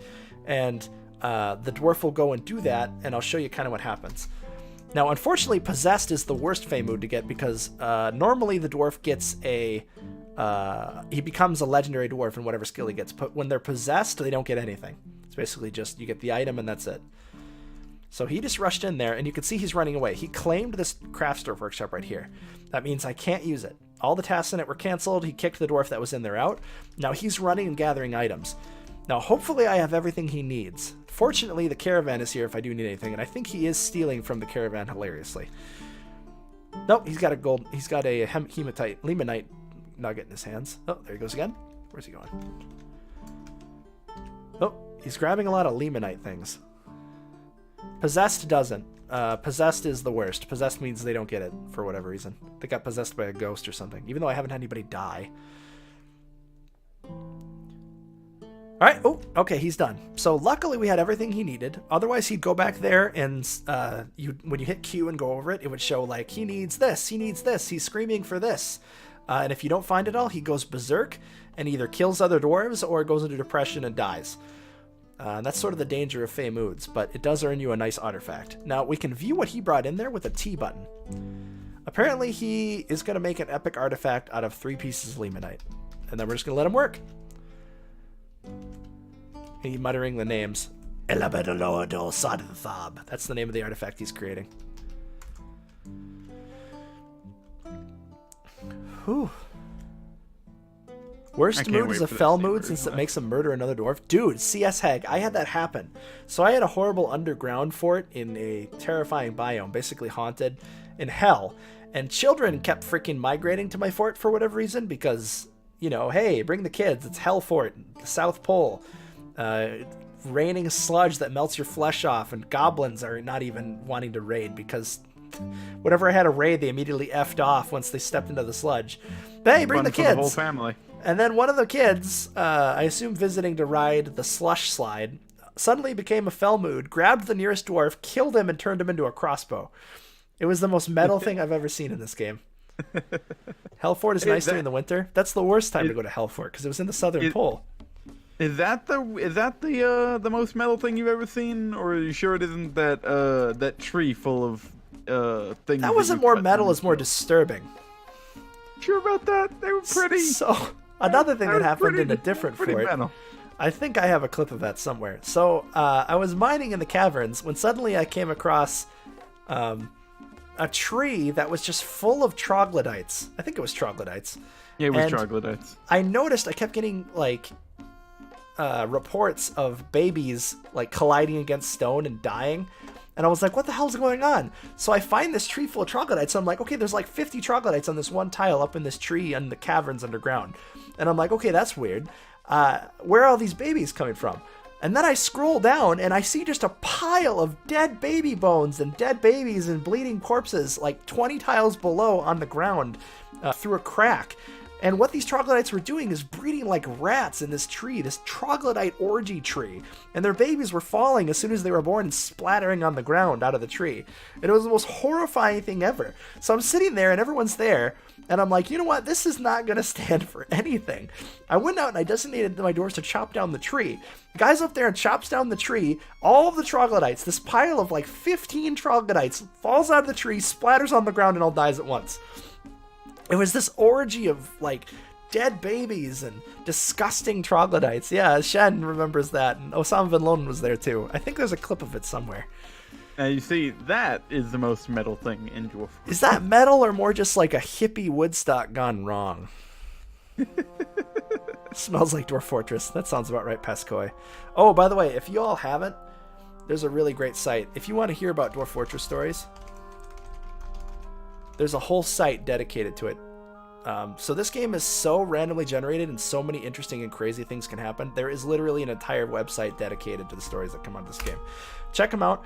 I did do a live reading of one of them. The most famous is Boat Murdered. Feel free to check it out on my YouTube channel. If you want a link to it, let me know. But there's some great stuff on here. There's even some art. If you go to art, fan art and borrows, you can see some comics people have done. Now, I really wish I could remember, because someone did like a really awesome image, a 3D image of all the things he built above ground, like an awesome temple and stuff, and I wish I could find that again. But yeah, there's some messed up stories on there and some awesome stories at the same time. Beautiful stories. One of my favorite is buckets. It's like my entire fort was filled with images of buckets. Engravings of buckets. Dwarves surrounded by buckets. Dwarves screaming at buckets. Eventually I stopped making engravings after a while. It's just like the hilariously random crap that can happen. The clear glass hell fort. Oh, I remember that too. The graphics pack for the Steam version looks so good. Yeah, it looks great. Meth made that. I believe a couple others too. It was Meth and the other guy whose name I keep forgetting. Mayday. I think. There may have been others too. Those are just the two devs I saw in there. Oh, look at that. Osam Ben Loden, peasant, has created Ilabadul Sodnith, a limonite amulet. He claims his heirloom of the family Esther Kilab master salves. I thought it said slaves. I was very concerned. So yeah, apparently this ancestor possessed him and made him make a limonite amulet. Now we can actually view this item if we want. So let's do that. Let's go to T. Wait, what am I doing? It was Meth and Mayday. Meth and Mayday? It's them two. If we go to T, you can actually look at it still in there. Let's hit V and go into it. This is a limonite amulet. All craftsmanship is the highest quality. It is encrusted with oval limonite cabochons and encircled with bands of oval limonite cabochons. On the diamond is an image of 4-point cut gems in limonite. That's beautiful. So it's encrusted. It's just a stone rock. It's not very impressive. He should be ashamed of himself. You can also see the value. The basic value is 38,000 dwarf bucks, which is kind of low. Beautiful top set. How much is it worth? 38,000. Unless you mean Dwarf Fortress, the new thing. Oh, hey, look. We have a whole thing of pigtails. I can actually start doing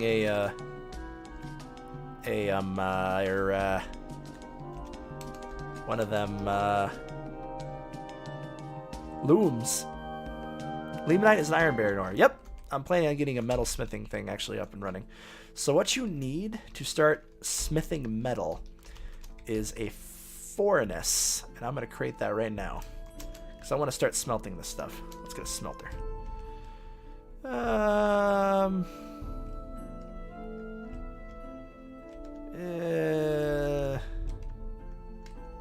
That's a good spot. Dolomite blocks, beautiful. And then after we build a smelter, I want to do a metalsmith's forge. And that's going to use charcoal and the smelted metal and make me beautiful weapons. I'm also going to have to turn that iron into pig iron and also into steel. It's just going to be a couple steps, but we have all the stuff we need for it. You need flux and pig. You need lots of flux, which is basically all this wonderful marble we got downstairs and also this dolomite. And we also need iron, which is in the limonite. Once you get adamantine, you make artifacts in the millions of limol. Yeah, yeah, I've seen that. It's amazing. Oh, look, we got it done already. Look at that. Smelt me limonite. I'm going to create a job to make me charcoal because I'm going to need a lot of this stuff. Bituminous coal gives 8 fuel. Ligonite gives 5 fuel. Did you see ligonite, Pascoy? I didn't see that. Ligonite. Ligonite. Do-do-do-do-do-do-do. Ligonite. One thing I personally found so intimidating about Dwarf Fortress is not so much learning the controls or UI, more so not knowing the possibilities of the game and the massive amount of things you can craft and construct. That's why I say, that's why at the start of the stream I like to say focus on what you need to get started and not die. That's why I tell people to ignore most of everything you see, because you want to set your dwarves up in a place where they can just live, and then you can start playing with things. If you aren't sure where to start, you basically just let them live for a bit, and then here, let me show you. Just go over them and see what they need, and then you can go off of that. Be like, hey, let's see what this guy wants. All right, he's happy about lots of things, but he was unhappy about drinking it without a goblet. So if I didn't know I already made a bunch of goblets, I'd think, oh, I should make some goblets. Maybe you should make some goblets. Otherwise, you'll see like he's they'll need to like pray. Oh, here down here as well. Unfocused by unmet needs. So I need to make a chapel. That's one major thing. Lack of decent meals, so I need to have them cook more. He wants to fight, so maybe I should put him in my military. He wants to learn things, so maybe I should make a library. And this will just help you direct where you should do. Lignite is new coal. It's effectively natural charcoal. Did you see lignite? I didn't see any. Pure fishing fort can afford armor and weapons. Yep. Yeah, the game presents itself as having a lot of things you need to do, but it's just sort of like, just take it one step at a time. Basically, don't get scared. That's what I tell people. And that's why the game scares many people off, because they're like, I don't know where to start. It is a bit terrifying, as someone mentioned in chat a while back, is the idea that this game's going to come out on Steam. I'm kind of spooked for Tarn and the publishers that when the game comes out that it's going to just end up getting a whole lot of negative reviews due to people, not having a tutorial. No, it has a strong enough fan base. That's what I'm hoping. It is a legendary game. It's Dwarf Fortress. Everyone knows Dwarf Fortress. But it's also Steam reviews. Hey, if you guys want to help him out then, just post links to my streams. Also, give a positive review to Dwarf Fortress when it comes out on Steam. That too. Give them a positive review, and then also send them my way if they're complaining about, oh, I can't figure it out. Be like, hey, this guy makes it easy. And that's how you can cut down on the people who don't give this game an awesome game a chance, because it's really, really easy. It's just has so much that people get confused and scared. And that's why I try to make it so, like, don't panic. All this stuff is if you are already used to the game, but just focus on just keeping going. Also, Shen's take one step, and then again, noodle, noodle, noodle, noodle, noodle, noodle, noodle. You put one foot in front of the other, and soon you'll be walking out the door. No, he's referencing noodle, noodle, noodle, noodle, noodle, noodle. Yeah, and I was referencing the old classic Christmas movie. Oh, the merchants have taken off. That's fine. When they leave, we should become a barony, which sucks because I'm gonna have to make a frickin' goddamn thing. That's another reason why there's a natural progression of difficulty in the game, to give you stuff to focus on. And that's why they say losing is fun, because you learn as well from losing if you want. And then a dragon shows up, and then that's it. That's game over. Or you'll learn what you need to do, because the game's all about figuring out what you need to do, and losing will help you learn what you need to do. Let's make an archery range. All right, and then there we go. Oh shite. Train. There we go. Did they put losing is fun as in the description of the game? Probably. It's like the most common phrase other than newest. Yep, there it is. There it is. We're barony. We're barony now. Now Dagame is a baron. If we go into the nobles tab, oh my god. So nobles require things. He needs an office. He also needs a bed of quarters. He needs his own dining room that's at least decent quality. He needs a tomb. I'm gonna need that tomb to be like encrusted with some good old gems. Yeah, I know, Uber. There's something weird going on. I don't know why we're the barony already. So I think our next step is to create a nobles quarters. Not sure where though. Guess we could just make a couple here. Nobles rooms are generally bigger. You mainly just have to make the quality bigger. You don't have to make the rooms physically bigger as long as the quality is better somehow. That's a very weird thing to put under the description of the fortress mode. What's that? It says craft treasures and furnitures from various materials, establish a barony and support the increasingly demanding nobility. Read your dwarves' thoughts and keep them happy. Alright, sounds legit so far. Build floodgates to divert water for farming and or prevent magma mishaps. Yep. Sounds about right. That one sounds a bit weird though. Magma. Like I wouldn't put building floodgates as like a integral feature of Dwarf Fortress. Accidentally locked that game in some closet until he starts to death. No, we're not locking that game in the closet. That game's already in the closet. Joke's on you, I'm a vampire. Oh god, yeah, vampires in this game are mortal. Get a vampire, lock him in a room, delete the door, make a wall, and then just make him the magic. I should actually start smelting that silver metal so I can give you some statues and stuff that are made of higher quality. I redirected an entire underground river to make a giant aquarium. That's awesome, CS Hag. By the way, welcome to the stream if you're just popping in. I am BluesSTV, and this is Dad Game, who I'm with. If you have any questions about what you're seeing on the stream, feel free to ask. If you have any stories to share and you're a veteran, please share them. I love to read them out. Apparently we're smelting limonite. That's good. I think the next time I do Dwarf Fortress, I might want to do adventure mode, actually. I'm going to start doing some pig iron, too, so we can make some steel. I thought I got some, Hold on, let's go down. We have to start looking for higher quality materials like gold and stuff, so I'm going to start looking. Marble... I thought with the goal of simulating all of existence. Bay 12 estimates that only about 42% done. 42% done of simulating all of existence is pretty damn good. I mean, it already does a lot. There are civilizations that declare war on each other and march armies. That's pretty hardcore. Tetrahedra, right? There we are. I'm gonna use Dig V. There's one story that I read about. I don't know if it's true or not, but what I read was there was these people in a cave that in one of the caverns that someone found in the fortress mode, and they kept attacking their dwarves. Well, they built a statue of a dwarf and that creature, like holding hands or something, and they built and then they placed the statue near where they like to hang out, and then they stopped attacking them. Like the creatures just became friendly for some reason. I don't know if that story is true or not. There's a lot of crazy things I've read. If it is, that would make that'd be incredible.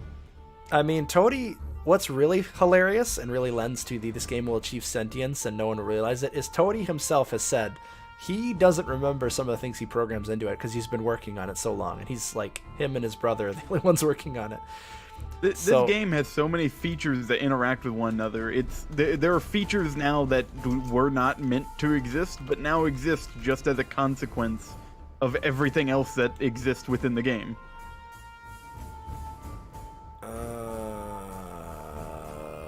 There was a really wonderful story on the Dwarf Fortress story called I Am a Monster or something. It's 16 years, Uberchimera.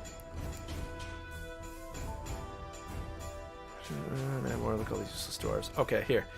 Let me read this just really quick. I'm sorry for the sudden derailment. I just really want to read this out. Hold on. This is one of the stories that really stuck with me. That makes me think this game is going to achieve sentience. I think this is the right one. Ah, get out of the way. Damn it. Ah, fuck. Whoops. I mean, shoot. God damn it. Where'd my window go? Ah. Alright, I'm back. Did I miss anything? You missed me swearing. We're good. We're swearing now? No, we're not swearing. Don't swear. Oh. No swearing. Family friendly. Full on friendship. Is this the one I was looking for? No, dang it, darn it. Consarn it, consang it, bang it. Frango. Also, Pastakoi, if you manage to replicate that, let me know, because I've been telling that story for years and I've never attempted to replicate it. I just believe it because Dwarf Fortress is just that kind of a game that is just like, yep, that sounds completely believable that would happen because this is crazy. All right, I made it. All right, here it is. I need Jesus. Do it, Morg. No, don't join voice and scream. Duh, dude. All right. If anyone wants to message me anything or a story or something, just at BluesSTV and keep saying it until I see it, by the way. I don't want to miss anything while I'm getting distracted. But anyway, here we go. I Am a Monster. This story stuck with me. It was like, this is 9 years ago, by the way, way back. All right, so Part 8. I'm a monster. On the map without water, the decision to train a military was a tough one to make. Haha, no it wasn't. Not anymore. Just look at these useless dwarves. Farmers, planters, so no water. Yeah, in the older version of the game, you basically can't farm. A number of the stores started piling up after I increased the maximum allowed population to 50. I discovered that my computer can take it so long as I have nothing else running. I figured that if someone in the military is injured and dies, they'd probably replace later by another immigrant. So why have a healthcare when you have immigration? I'm so cold-hearted. Check out my ruthless barracks design. Skylight barracks. I think this was 2D, so this looks a little weird, just to let you know. Entrance. I also have a bear, cougar, security. So yeah, that's like an up ramp you're seeing right there. This is the main staircase. See all the doors? If the military dwarf is injured, drags himself into a bed to rest, and starts complaining for water, I can simply lock the door and leave him to die. That's horrible. It's pretty much the equivalent of shooting a lame horse, but slower and more painful. So these are the doors, and these are the beds. So it would go into the barracks and, like, request assistance, and then he'd kill them. That analogy is offensive, and that's a horse, apparently. Oh, I added a zoo as well. No skylight for the zoo, though. So here's my new army in training, looking like a flock of birds. Silly dwarves, you aren't birds. There's the dwarves, if you can see that, okay. They're being trained in unarmed combat for now. I learned in my last fortress that if your new recruits spar with weapons, they're quite likely to critically injure each other. Better they learn other skills first. So I'm training out my new army when all of a sudden the dungeon master dwarf appears at the edge of the map. Oh cool, I've never had a dungeon master before, I exclaim. That's an old profession that's no longer in the game. I've heard that nobles can be a pain, but I decided to let him in anyway. However, because there's no path into Fortress, he doesn't enter the airlock, opting to instead to mill about on the edge of the map. So I lower the main drawbridge the first time in a while and send my new military out to protect the entrance. I am then promptly assaulted by 3 simultaneous goblin ambushes. The military has no weapons equipped. The blood, oh dear Armok, the blood. That's a lot of blood. That's all the red stuff. They were waiting. What? They were waiting for. The military has no... oh, wait, yeah. You see, this is why I never open both drawbridges. Nothing but death awaits those that dare venture outside. We win the battle, but 3 dwarves are killed by goblins. Another 6 suffer critical injuries. All because I let that dungeon master inside. He had better be worth it. So I close the drawbridge. The cries of thirst echo through the halls. The injured dwarves mostly go to their boned beds to recover, not the barracks. I start to lock the injured dwarves in their bedrooms. Not all of them are soldiers, but none of them are the numbered dwarves. Phew! I don't know what that means. I think it's probably like the good dwarves. Then I come back to a room I cannot lock. There's an uninjured dwarf inside. On the bed is a female recruit, broken and dying. Her husband, a weaponsmith, is lying in the bed with her, as if to comfort her, as if to stop me from locking the door, as if he knows this is the last time he will ever see her.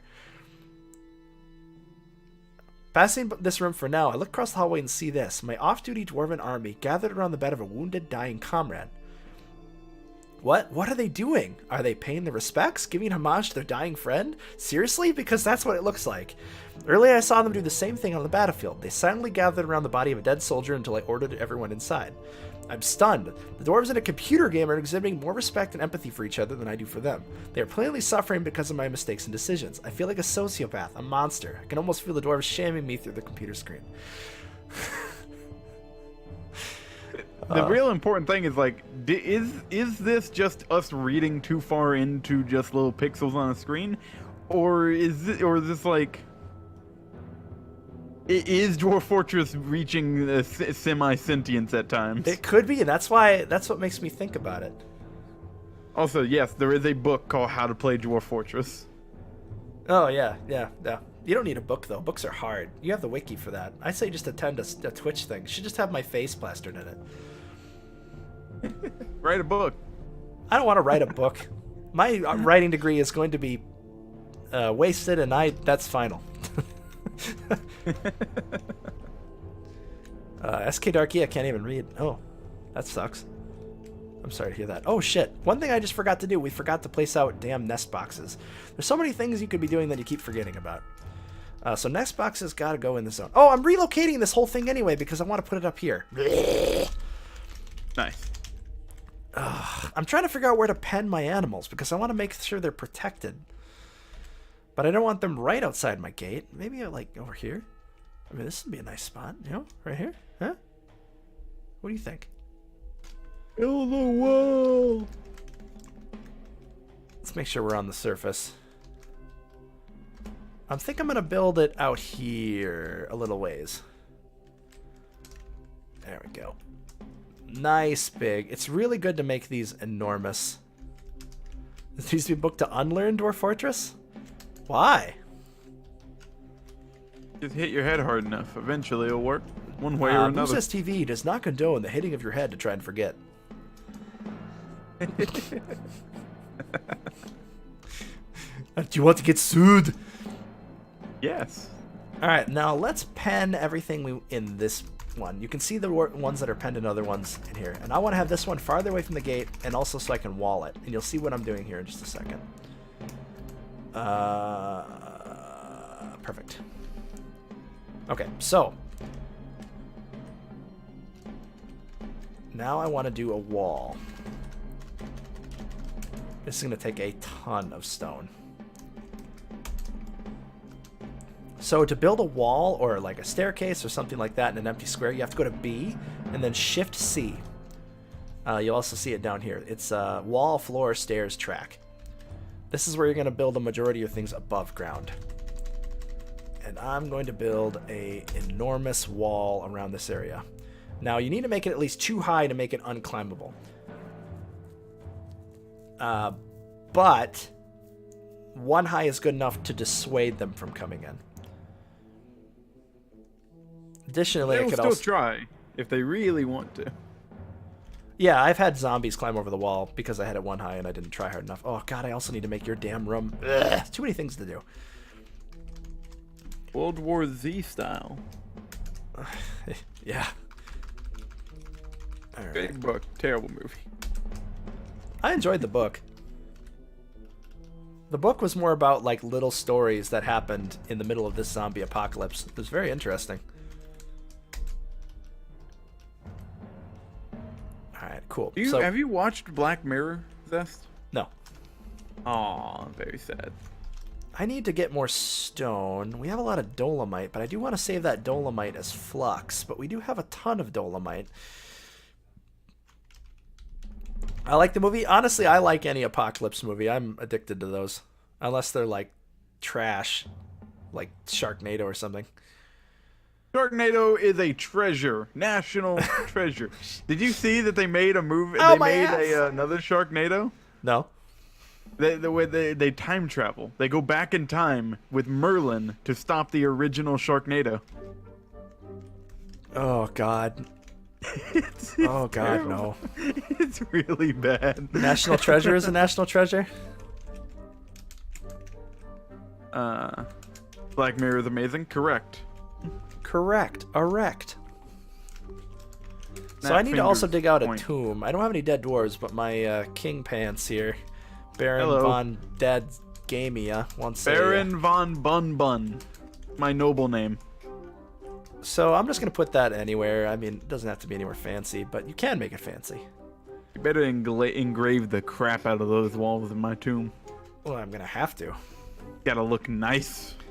How should we do this? Should we just do this kind of like a big ol' what? When Big I ol' die, I tell you what? when I die, bury me with all my possessions. When I die, bury me with my truck. Yes. If you didn't guess, that game's from Texas. Yeehaw. And that means if he's not buried with his truck, he comes back from the dead and votes Republican.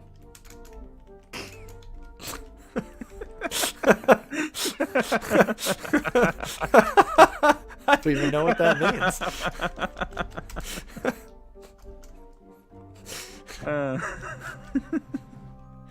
It doesn't make any sense, but it sure is funny. I don't know why it is.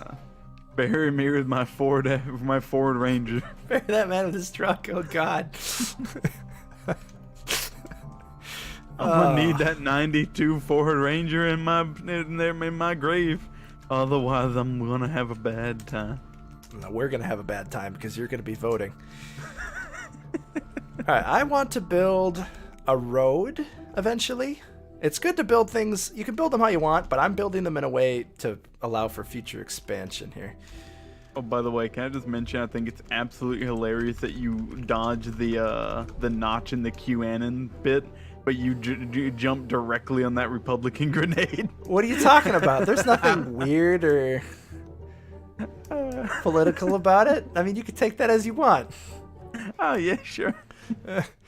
I need more material so I can make this road more interesting. I could go dig out some marble. That might be kind of neat. I could also put our the burial chambers down here. Bury him in magma? I've tried that. I unfortunately discovered that burying them in magma destroys their coffin and then makes them come back as a ghost and haunt you.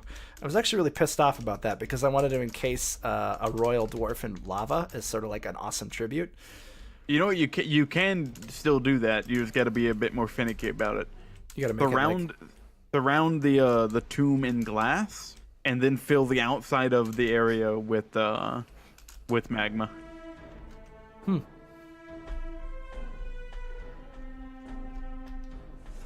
Also, yeah, what did you make the coffin out of? Did you make it a coffin or a sarcophagi? I don't remember. It was a long time ago. Back when I embarked on a volcano. Yeah. Volcanoes are really fun to embark on. I've never done anything with magma, to be completely honest. It's really fun. I don't know how to move it. I don't know how pumps work. That's why you just embark on a volcano. It's all right there for your easy accessibility. Oh yeah, I did that, and I literally capped the volcano off with my workshops. It's very cool. And then I eventually got tired of it, so I deleted the bridge that was holding the whole thing up. That works. I got everybody inside of the box first. It was great. Andrew's Folly, welcome to the stream. Yes, we are getting underground. You just need a tablet? A tablet? Oh, yeah, a slab. You can dedicate slabs to them, too, but... Return the slab. Return the slab or suffer my curse. I'll vote Republican. It's so stupid, but it's great. Just jump on that grenade. I mean, it could be about anything. It just works. All right. Yeah, sure, it's just work. I don't know what I'm talking about. Anyway, we're building a farmer's workshop. A farmer's workshop is really good to have next to your pigtail farm because they'll process those pigtails into fibers, which can be used by your dwarves to make clothing, which we're going to get into. I'm going to make a farmer's workshop right here, and we're going to make that bad boy out of dolomite blocks. And then I'm also going to start building some more workshops. Alright, a lot of stuff is going on now. Although a lot of dwarves are just sitting on their asses. By the way, if you want to speed things up, like I was smelting limonite, you can also have them store a little stockpile of limonite up here to make things go faster. Do I have enough to start doing steel? No. I'm actually out of charcoal, I think. Damn it. Oh, that's right. I was going to make a charcoal. Make charcoal. Now, let's do 50. I'm always running out of this crap. And I am actually going to go into conditions. Add item condition. Oops. There we go. Amount of frying coal available is at most. We're going to change the inequality to less than 10. Let's bump that up to 20. If there's ever less than 20 charcoal, they'll make 50 charcoal. And we're not going to restart that because we don't need to. We're going to change the frequency down to one-time order conditions checked monthly. One time. That's fine. Some ghosts are harmless if you let them rest and remove their monument or casket that will turn as murderous. Oh god, good to know. Alright. That looks good. Done. Make charcoal. Perfect. Wait, what the hell happened to my job of making booze? You did it reset to one time? I guess that is how it works. Ain't that a kick in the teeth? Ain't that a kick in the head? Ain't that a kick in the butt? Oh, at least we have enough drinks. Let's try, manager, ask, brew, drink from plants. We're going to do it 20 times. Actually, hold on. Cancel. I want to make that a little higher. So it makes 5, as we learned from our resident genius, Pasakoe. So we're going to remove that. We're going to add a new task. We're going to brew, drink. We're going to do this. Let's see. I want to make probably like 200. So that would be 40. Yes. And then we're going to pop into those conditions. And we're going to add item condition. We're going to do products. And we're going to delete condition. Delete condition is at least probably like 50. And oh, my nose is starting to act up. I'm gonna have to take another a NyQuil or something. It's less than 50. Go take another NyQuil. I was taking Dayquil, but it's about time probably for a NyQuil. That looks good. Almost time for the sleepy zest. Yeah. I drank enough caffeine. I should be fine for a couple hours. All right, underground pasture in this fort. Yeah, we have to puncture the caverns first, though. So you can grow, have a pasture underground, but you need to hit the caverns because the caverns allow for fungus to be grown.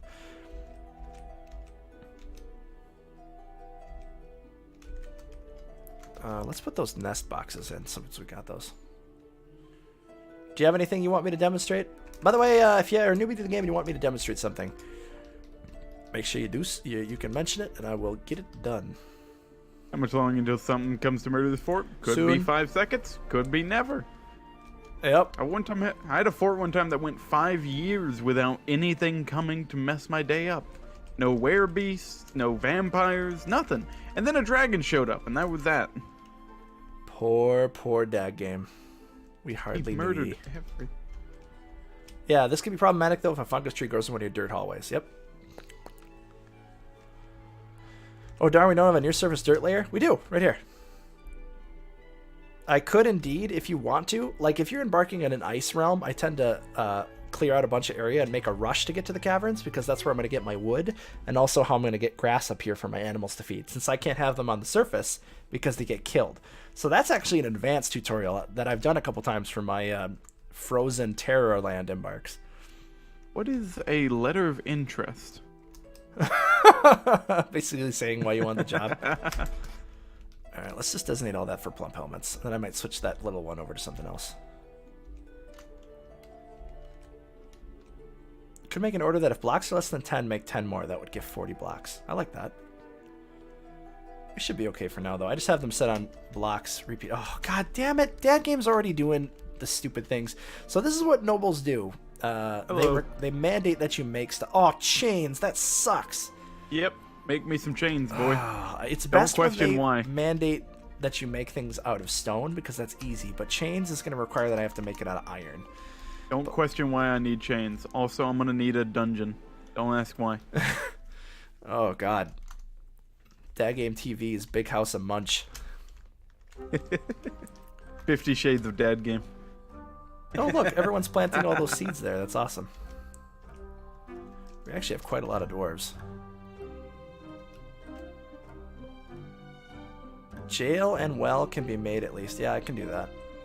I'd probably direct the... What the hell? Oh, those are leaves. I could probably direct the river over here a bit. Maybe I'll do that later and I'll create like a moat. That'd be neat. A totes ma goat moat? A totes ma moat? How do we have more radishes again? Let's do some radishes again. Let's get that ratweed. I love me some ratweed. Alright, so I'm going to have the wall come up to here, and then I'm going to have the downward staircase come up right here. So, we're going to do an upstairs. Damn it! Alright, that's fine. We're gonna channel out here.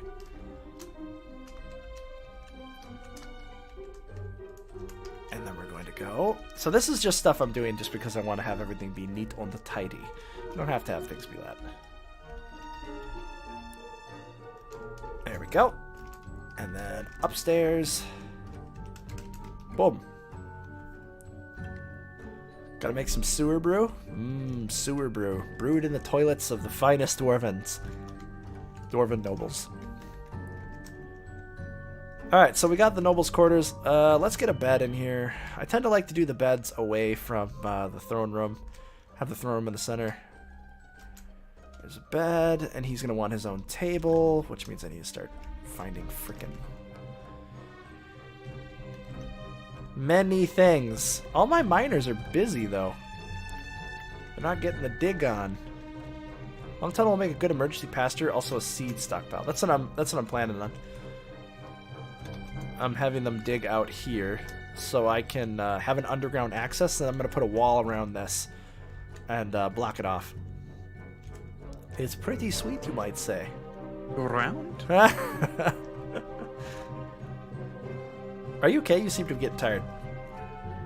Oh, I'm doing applications for jobs right now. Oh, okay. That's fine. Can you talk for a little bit while I go to the bathroom and also take some medicine? Yeah, I can do that. Hey, everybody, it's me, Dad Game. I am now in charge of Do this maps stream, colors so- change per season? They do a little bit. Personally, I prefer Sky Fox or Space Fox to Meth. I think that is more colorful and more beautiful. Meth, if you're here, I'm sorry. Alright, I'm going to BRB. I'm going to take some medicine and go to the bathroom. I'll be right back. That game is going to entertain you. Hello, everybody. It's me. I'm in charge of the stream now. So let's change some rules first off. You remember that whole family-friendly thing? That's gone. We're not doing that anymore. No. I kid. Joke. Phobius or ASCII? Phobus. What do I need to Google up what Phobus looks like again? Phobus. Phobus Dwarf Fortress. Yes, okay. Alright, yeah. If you like ASCII, I could see why you like Phobus. Just I like it to be colorful, you know. I like it to be vibrant and colorful and distinguishable between everything on the screen. I don't want things blending in with the background, which Space Fox is very good at doing. It really makes that not really that big of a problem. What are they by doing? Y'all having yourselves a good night? It's 11:04 right now. Pretty late. Really surprised that we got up to 46, like maximum of like 50 people today. Absolutely incredible. Like we were expecting some hype from the announcement and everything, but we were expecting like 30 at best. So 45 was absolutely incredible. So on behalf of Blue Zest and me and everybody else, thank you very much. If you are looking to learn how to play Dwarf Fortress, whether you are coming here straight from the Steam release or the Steam announcement, you don't know about it yet, or you just been wanting to get into it, this is honestly one of the best ways to learn how to play the game. I've played the game since I was 13. I'm 20 right now, so yeah. Hey, it's BRB screen. Dad game done. Yeah, me. It's the other way around today though, but Lemon Snowcone. But yeah, Blue Zest has helped me learn how to play the game a lot better. Even though I thought I learned how to play the game pretty well on my own, I was wrong. I still don't know how to work military. I still don't know how to work clothing. Soap? I don't even know how to make soap. But somehow I manage. And life goes on. And then everything comes to an end. Magic is a thing yet? No. The magic update apparently is supposed to come, maybe, possibly in the works after the villain update. The villain update is currently the thing in the works right now. Which I'm really excited for, and I believe I don't know if this was said or if this was a rumor, but I believe that the Steam update, the Steam release, will happen when the villain update is done, which is soon, quote unquote TM. All right, I'm back. But Why does the way I play this game upset you, Morgana? Why is Morgana so crabby? I remember what a game changer it was when I figured out how to make cages. I figured out how to make it. This is what a lot of people make, like traps and like weapon traps and like rockfall traps. Nope, I just make like 50 traps in a hallway and a buttload of cages and call it a day. You're just Cage not traps will work for Gua. me. Morgana, who plays this game and who doesn't play this game ever? The only reason that I stream Dwarf Fortress is because Morgana recommended I do. Oh, I see. Like I legit before Morgana told me to stream it, I did not think streaming Dwarf Fortress would work. I thought it was gonna be a terrible idea. Nobody's gonna watch. It's gonna be bad. Well, boy, didn't that change your life? Yeah, that was an incorrect statement. Turns out it was the best. It has been the best game that I've streamed since I've started streaming. Yep, And that's the fine. only thing that's come close to it is My Summer Car. Which I guess need to pick up or something. Jeez. My Summer Car, man, it's a really good game. It's just those games people don't want to play themselves. What, you think people don't want to play My Summer Car? I It's a don't know. beautiful game. Not a Beautiful game. pickup car. Okay, wall off cabins have a single hall of cage traps, and every time anyone walks in and gets trapped, another one will show up. Yep. Goosey is the dwarf word for copper. If copper coins are worth one dwarf buck, want to create a convention, then Goosey is the word for the currency. Oh, neat.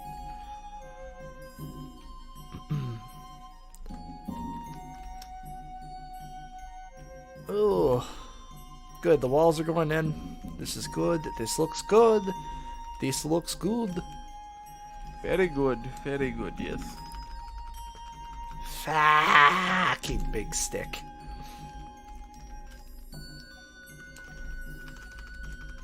Alright, cool. We've got access to this now.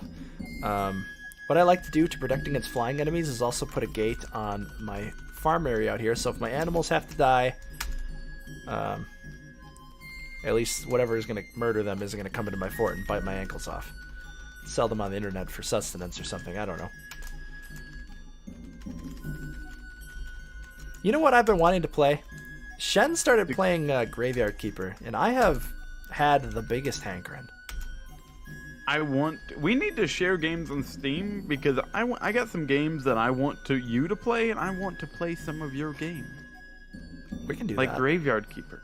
Yeah, no, it's a decent game. I mean, I'm still like major salt because they basically abandoned their game and moved on to other games.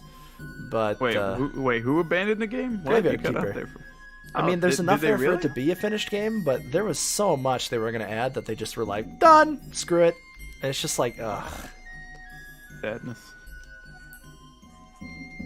And also there's a lot of mechanics that aren't like fully fleshed out. Like I was watching Shen and he was noticing a lot of them. Like there's things that really are stupid.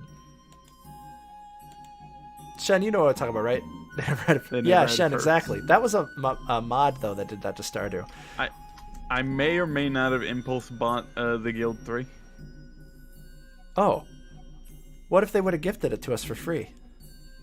Because we're the only They're ones who play the Guild 2. They're a German company. There's no way. Well, do you sprechen Sie Deutsch? Da. Well, then About it. just message them in German. Be like, Guten Tag. Ich bin ein Deutsch Streamer. I think that was actually close to being correct. Holy shit. I know like 5 words. I know more Japanese. By the way, if any of you are interested, fun little fact, I may be moving to Japan soon. And I know Japanese. If any of you are interested in ever going to Japan, I know 5 ways, well, 3 ways you can go. I really only know one word in Japanese, Lemon Snowcone is excited. and that is nani. That's it. That's all I got. Nani? Jet program, baby. Yep, Uber knows what I'm talking about. GF's brother might be moving soon. Sweet. Any tips? Why is he moving? Why is he moving? Where is he moving? You used to live in Japan? Yokosuka! Oh! You used to live in Yokosuka? Yokosuka? I don't know what Yokosuka Taco means. I'm not Bell. that great. Graveyard features, unfinished special unfinished gaming, but still much fun. Yeah, no, it's a good game, but I mean, it lacks the polish of a game that wasn't abandoned. He's gonna learn Japanese? Nice. He could probably join the JET program. Did we by chance get some... Oh, tetrahedrite. Yes, please get that done. Let's make those chains before you flip your shit, daggame. I'm gonna flip my shit regardless of whether or not you make those chains. Yeah, because your room hasn't been made yet, and that's gonna continually piss you off until we make it. We we go. 3 chains. This Japanese teacher is a massive... Oh, no. Where did you used to live? You said you used to live in Japan. Is that Yokosuka? I've never lived... I don't know where that is exactly. I lived in Osaka, Hirokatashi, just north of Osaka, between Osaka and Kyoto, the southern part of the island. Osaka for life, baby. You cannot live in Japan without developing a bit of the, like, regional... Like, kuso! Ow. What? If you, when we share games, if you download the Guild 3, make sure to turn your headphones down before the game launches. Did you just launch up the Guild 3? Isn't it a Yeah. buggy mess right now? Well, I'm about to figure out, baby. But yeah, no, it's really loud. It's paradox levels of loud. It is, my ears shattered. Ichihara for a bit? Nice! All these people who lived in Japan, what's up, my dudes? That was nice. Yeah, I miss Japan. I didn't get early placement, but it looks like there may be an opportunity for me still to go in August to go on the JET program. There's no way you're not gonna go, right? Like, you have an English degree. But there's right? always a chance that they just didn't like something about me, something my interview didn't work, or... Like, you've lived in Japan before, you know how to speak Japanese a little bit. Like, it's... Like, that, you're like the perfect guy that they're looking for. That's what I thought, but who knows? East side of Hiroshima. Fukuyama! Dude, Genesis Samurai. I knew, was it the JET program that you did? I knew a guy who lived in that exact same prefecture and did his JET. You may have actually heard of him if you did the JET program there, because he had dreadlocks and he was actually pretty scary and he scared the crap out of his kids. He was the guy who told me about the JET program. It's gonna be a small world. The JET program, anyways? What? What exactly is the JET program? So anyways? it's a government-sponsored program designed to encourage English and cultural exchange. I'm gonna go tonight. Okay, He I'm only gonna... has a couple days. Okay, hold on, everybody. I'm gonna pause it. Hello, everybody. It's me again, Dad Game, coming back at you live with another Minecraft video. Are you having any Twitch issues? I don't think he's having any Twitch issues. You go to Japan and teach English for JET. Oh. Don't you gotta have a college degree to pull that off? I have a feeling that BlueZest is probably about to be ending his stream due to Iconus. But if he does, hey, Guild 3. Hey, Doc Memory, thank you very much for the follow. Very much appreciate it. He appreciates it too, even though, you know, I'm just here. Be sure to smash that subscribe button. Glorious. Appin's stream is all messed up. Messed up how? Because it might be a problem that we haven't noticed. Like, is it something subtle? Or is it something, like, terrible? Oh yeah, join the Discord. This is the intermission. This is the intermission time for me to advertise the Discord, the Rogue Life Discord. Right there, smack that button that Morgana just posted. Smash that subscribe button. I'm floundering here. I ain't got anything to. I ain't got anything to work off of. There's no game. Very sad. Lag in his chat is frozen on his end, I think. Oh. Yeah, no, we're doing just fine. We haven't had that problem.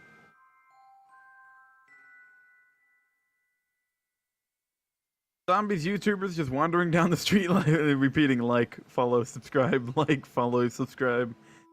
Wonderful. Glorious. Beautiful. I've tried doing the YouTube bit, like just uploading VODs and such in there, but it hasn't, it's so much harder to do anything on YouTube. Like getting people to view you and follow you on Twitch is easy, quote unquote, because, you know, the only people that you're competing with is the people who are live at that time, at the time that someone looked up the game. On YouTube, you're competing with anyone who has ever even sneezed about that particular game. So I kind of sometimes consider throwing stuff up on YouTube, but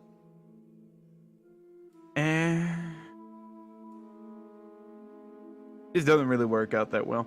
YouTube's hard, man. Twitch is easy in comparison.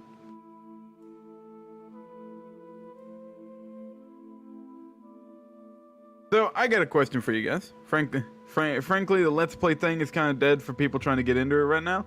Yeah, getting into it now is nearly impossible.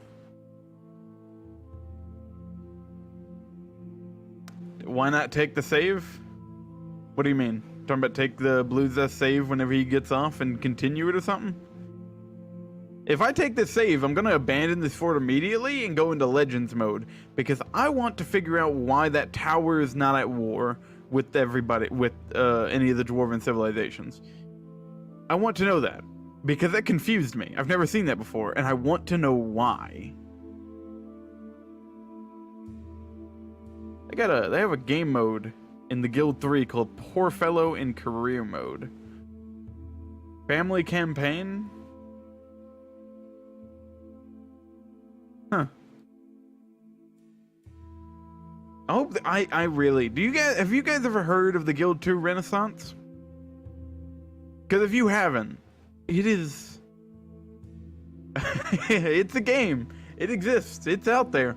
It is a really cool game that I think a lot of you would probably really like, but it's so buggy, and they're coming out with a third one, and it's had a rocky road, to be honest. They lost they fired their development team and hired on a new one to get the game done. But apparently the new dev team's doing very good with it. I just want. Yeah, it's great. It's kind of old now. It is very old. Me and Blue Zest have tried to hell and back to get the multiplayer working on it again, and we finally got it working.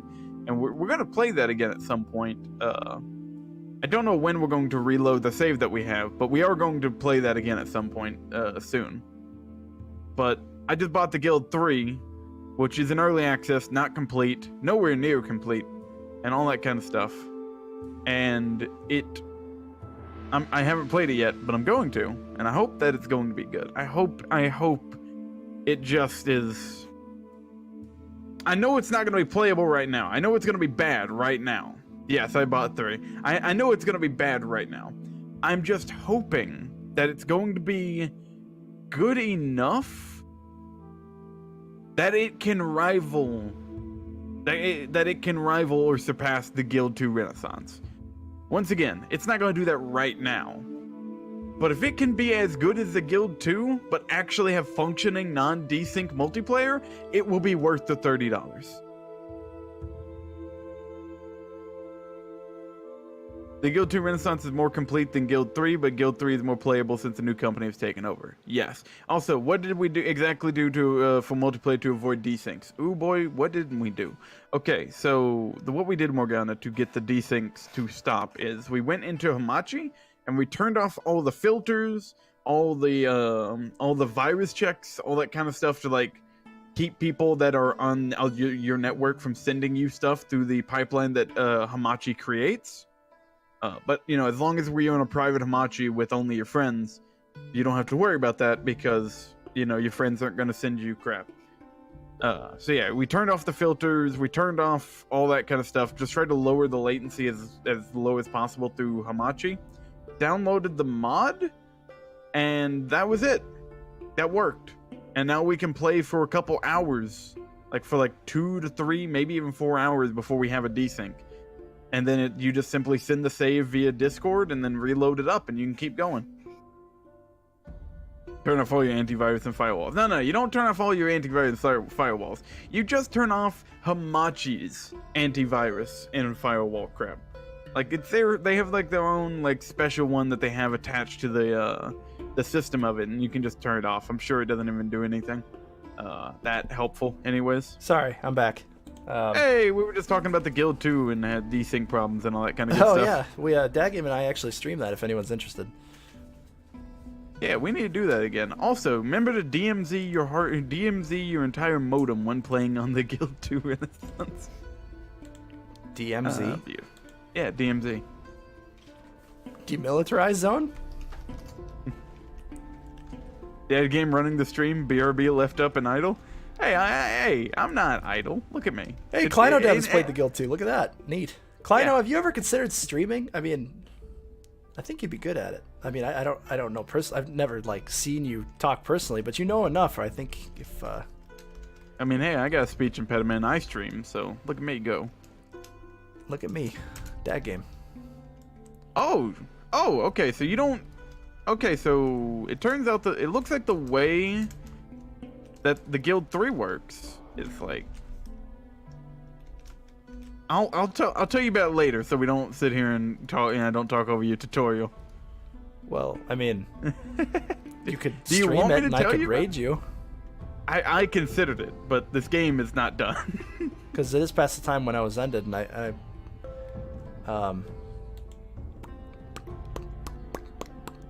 Also, yes, Darwin, I do have a speech impediment. oh man, we're already out of plump helmets. I mean, we're out of, well, it's out of season for plump. It makes me very happy to know that no one can tell that I have a speech impediment most of the time until I point it out. That makes me, that lets me know that, hey, I'm hiding it pretty damn well.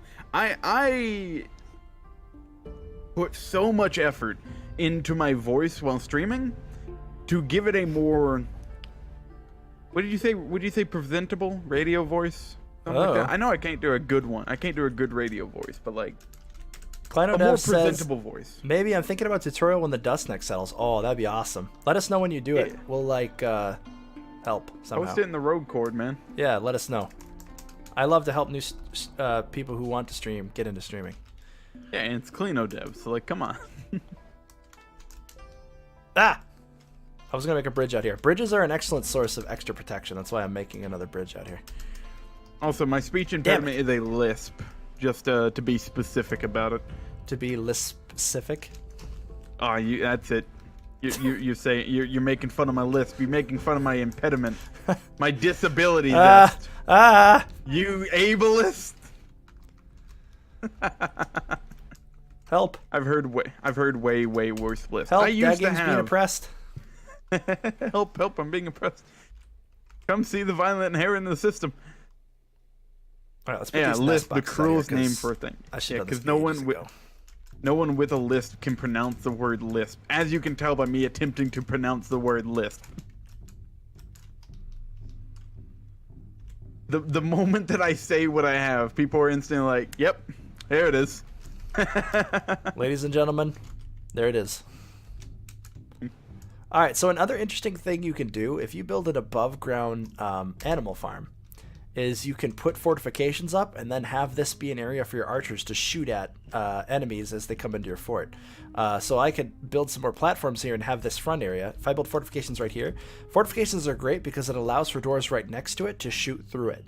But it doesn't allow for dwarves who are not right next to it to shoot through it. So it's a really good idea if I wanted to like station an army up here and then they would shoot at goblins who are trying to come from my front door.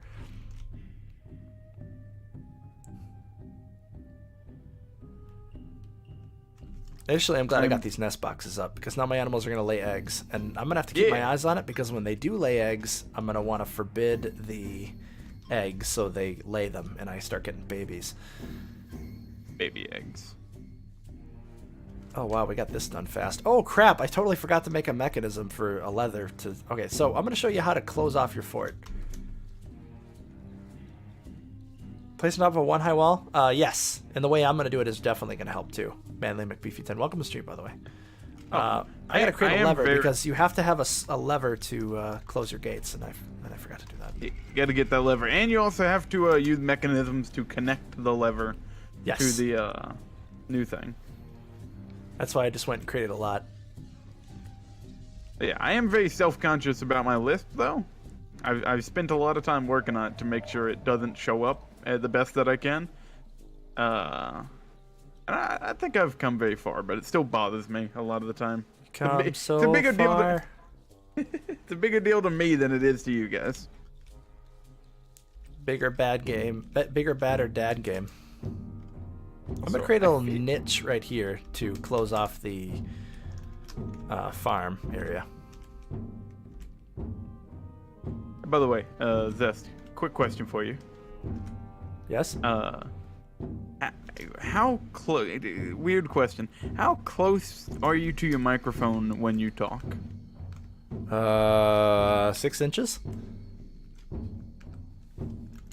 Why? I'm a fist away. I mean, I should be closer. Especially since I'm not as loud as I should be right now. I know your audio quality is great. I just have a tendency to lean into my microphone the longer that I go on. Nice. Wow, the door's working really fast. Lose that Shinyu's making fun of me. Bad game? He just called you bad game. Sometimes you're bad. Oh, look, we can make steel. So steel requires pig iron and regular iron bars. God, pig iron. I got pig iron. Do you have any requests that I missed? No, you just need to get your office up and running. All right, so we've got tetrahedrite being smelted, and tetrahedrite, I believe, does silver and lead, if I remember right. Yes, correct. So I will create you some silver chairs and whatnot. Silver throne, silver table, silver table, silver throne.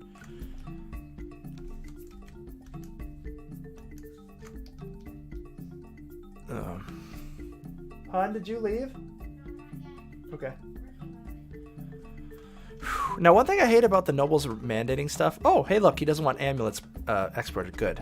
Is most of the time they want you to build something and then they prohibit you selling it. So you're just drowning in crap. Yeah, but you can still. Tetrahedrite is copper and a little bit of silver.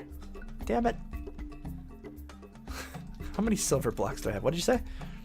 Can you still create stuff out of it?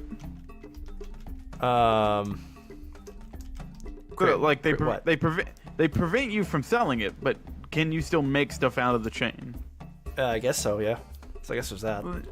Yeah, it's not that big of a deal. What's this clip? Right? Let me see. Probably you 6 think inches? 6 inches. Why? Best part is I'm so distracted during that. That's great. Thank you for that, Dywin Twitch. Thank you. Thank you for that. I'm glad we could all share that moment together. Yeah, I would say that I'm about like 2 inches from my microphone at all times. Oh God! I thought for a second you were about to say your ding dong size, and I was about to throw up all over the place. I was not prepared. Oh, mama. So something you probably don't know, when you create a trap, it's best to use mechanisms that are top quality like this because it increases the chance that they'll hit somebody. So if you want to save your highest ranking mechanisms, that's the best way to do it. Alright, now I'm going to link up this bridge to this bad boy. Damn it, I don't want to use the good mechanisms. Let's wait until they make more crappy. Because I might make some traps, and I want those traps to be good. The random name generator in the Guild 3 generated Hugo Awesome.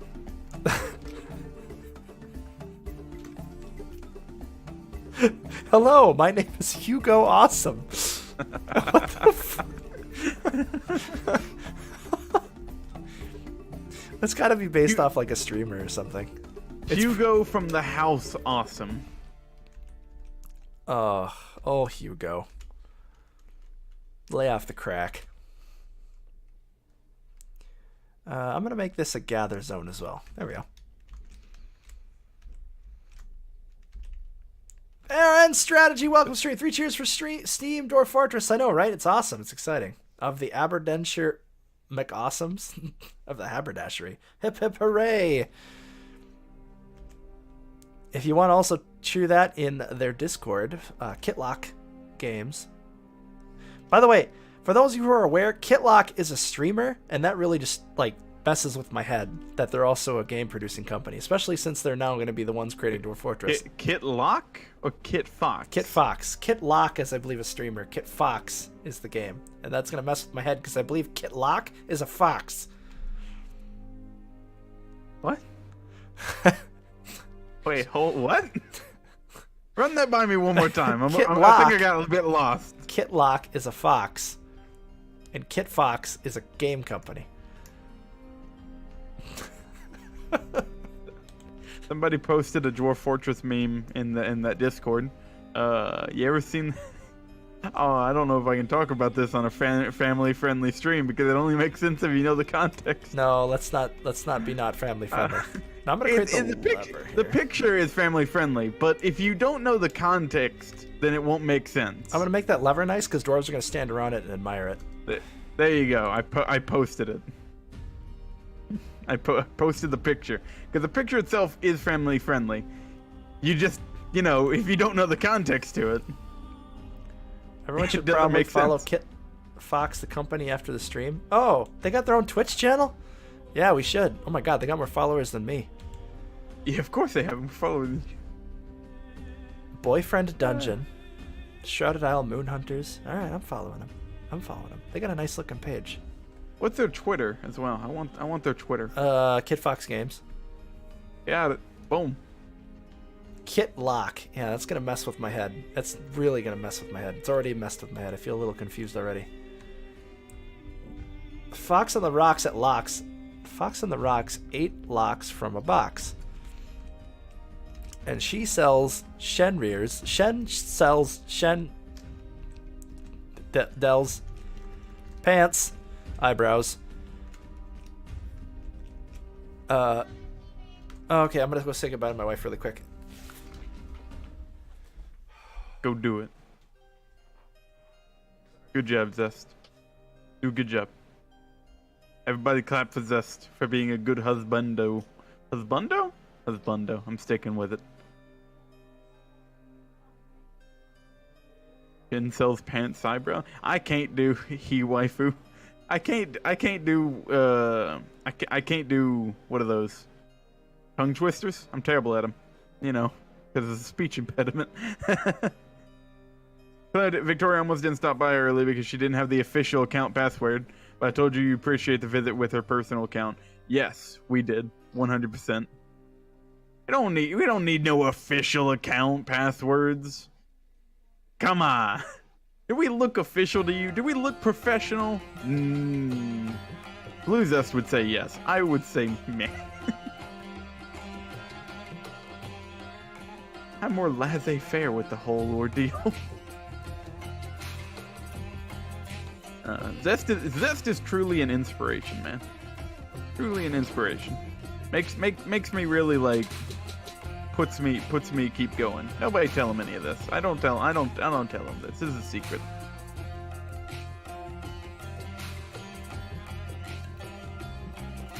Put the AMA in professional. Wait.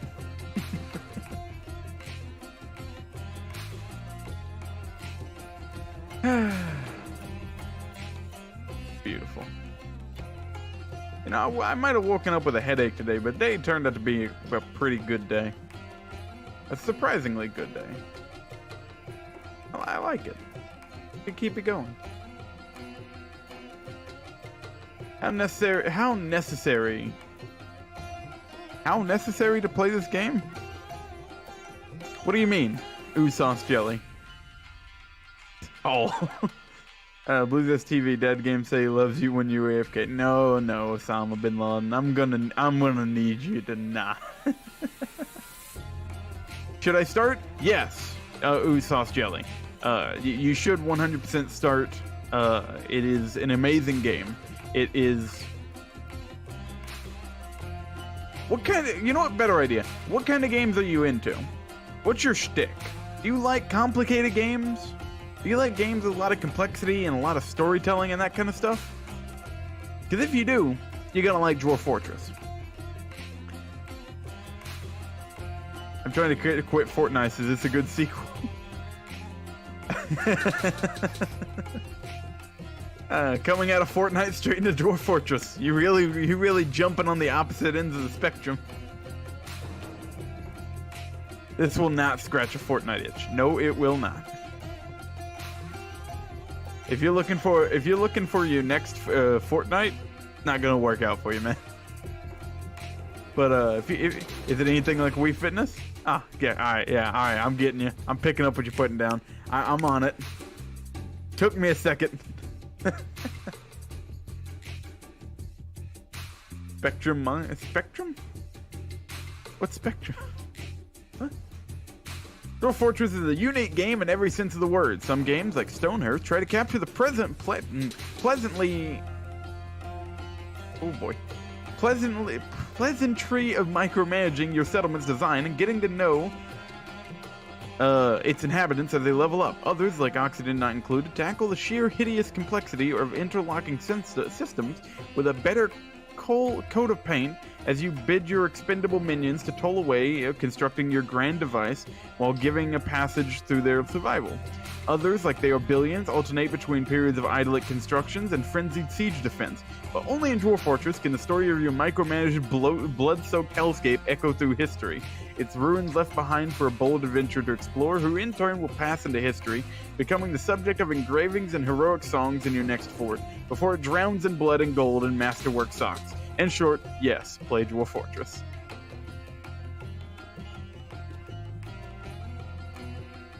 Yeah, alright. Did you just have that copied and pasted and ready to go?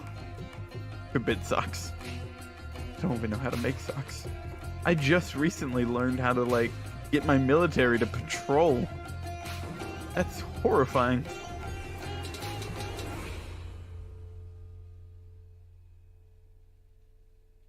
Also, I don't know if BlueZest is going to be streaming Dwarf Fortress again tomorrow.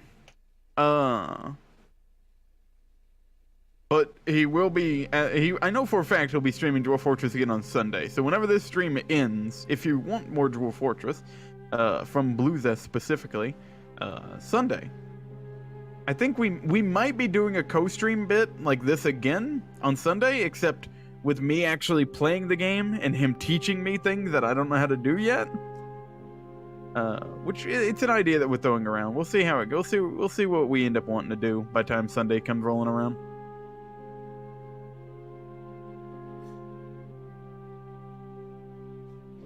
Also, does anyone know how what was that game? Phoenix Point?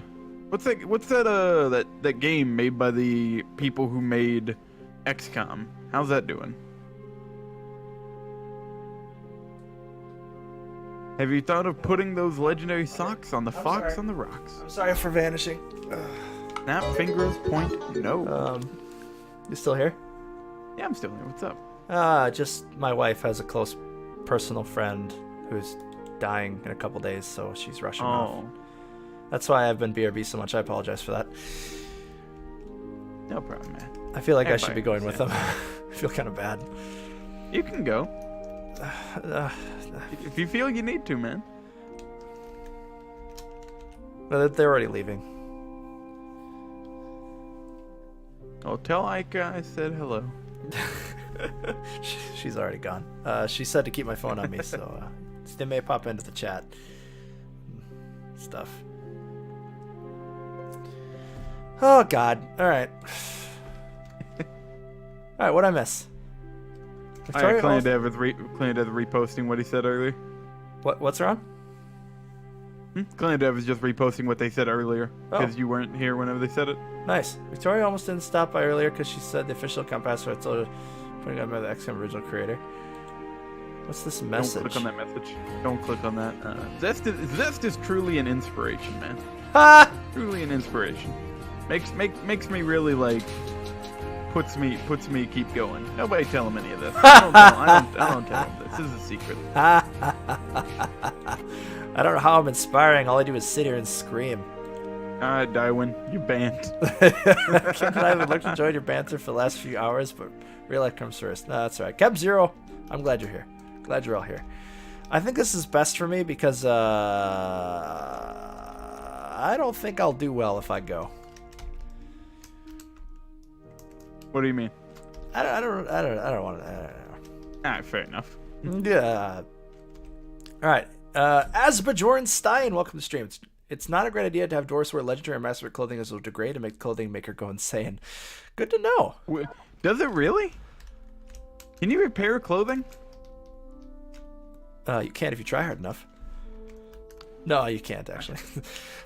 Flash cry. All right, so he needs 2 chests, cabinet, weapon rack, and an arm stand. All right. So we're gonna have to make a bunch of copper stuff because we don't have anything that we need here. I think the next fort I want to create a room. I want it called the Vault, and I want my vault to have a bunch of legendary items that I Deus steal Vault? from other people. I mean, that's the Deus thing. Vault, Heretic. I actually do have. I did have that at one of my forts. I had a vault that I surrounded with like hardcore metal and stuff. It was pretty sweet. Pretty sweet, you might say. It was right? pretty sweet, you might say. Well, Around. Around. Is copper furniture better than like wood furniture? I'm sure it is. I'm gonna give you a bunch of copper stuff. Lots of tetrahedrite going in. This is a good thing. Let's make some more pig iron. And yeah. You can make a fatty boy in the new guild, by the way. Are you sure you don't want to stream this? This sounds like a wonderful thing to show people because I doubt there's a lot of people streaming or playing this game right now. He's a big chungus.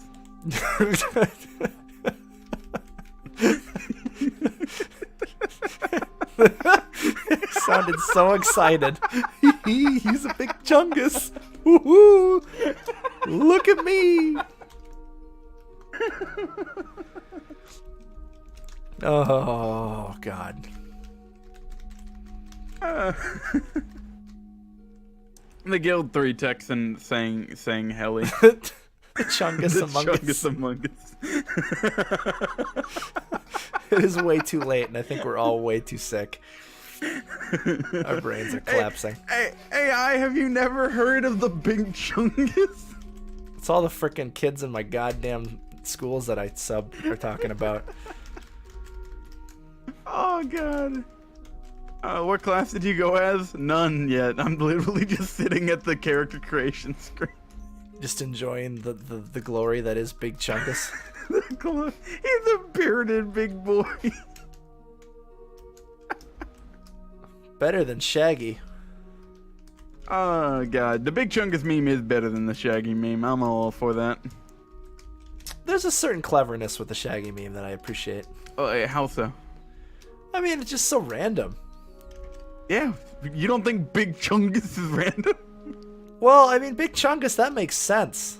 Because he's a big goddamn Chungus. Where Shaggy is just like, what? I The think I Shaggy looked up meme this is the letter. Chuck Norris meme. It is. Basically. All memes are just repackagings of older memes. True that. What did I just do? Oh god, that Shaggy- scared me. My screen went black. Shaggy is just Chuck Norris, who was The Rock. Was there The Rock jokes before the Chuck Norris jokes? Alright, I'm gonna quickly Like, do a as- quick save. I'm a wrestling fan. I don't even know that. It's not random. There was an episode of Scooby-Doo where Shaggy beat up a bar full of biker dudes. That's where it came from. Wasn't he like possessed by the ghost of Christmas Past or something? I know they did one with John Cena. Oh yeah, where he comes out and punches a rock. I don't remember. Hey, I'm John Cena. I'm here to punch a rock. Bam. Good luck hunting ghosts. The ghost of the ghost of Christopher Walken. Oh God. Hello, children. My name is Christopher Walken. I'm gonna eat your flesh as brunch.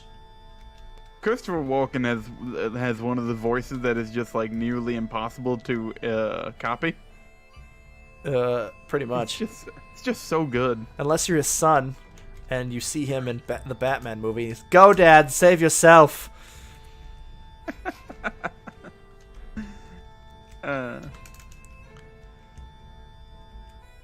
Oh. So what is the point of this this walled circle this walled square you made? What Is I'm it making just right for now? your pasture? Yeah, this is just for my pasture. It's to protect my animals if there's an invasion, and it also creates a really nice area for my dwarves to shoot at invaders through the fortifications.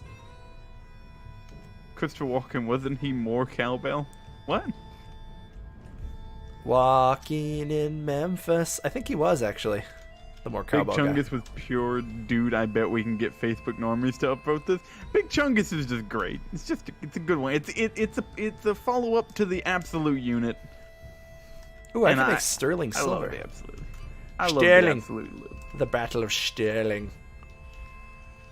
The battle. What is that battle? Scottish one? William Wallace campaign. Age of Empires 2. No other one. No other one. Sterling. The Sterling Battle Ground? of Falkirk. Was it him? What? I don't remember. Look, Scottish did a lot of battles with the English, and one of them was Sterling. The Battle of Falkirk. With William Wallace. Ah! Alright, I'm going to set up the rooms basically. Well, I don't know. We should probably put some different things in different areas. There we Bless go. you. So, in order to give your nobles the items that they need, you have to place them in rooms that they own. So right now he knows nothing, but he owns nothing. Nothing. How about we make some steel doors? That'd be pretty badass.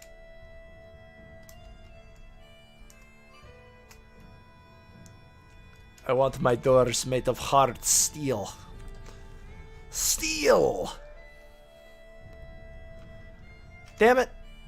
Don't have enough things to make steel. Why make doors when you can steal them? Why make doors when you can ride? Steal. Why walk when you You're can riding ride? that hog. I'm pretty sure we've both lost our minds. I'm getting there. I am 40% steel. I am 20% titanium. No.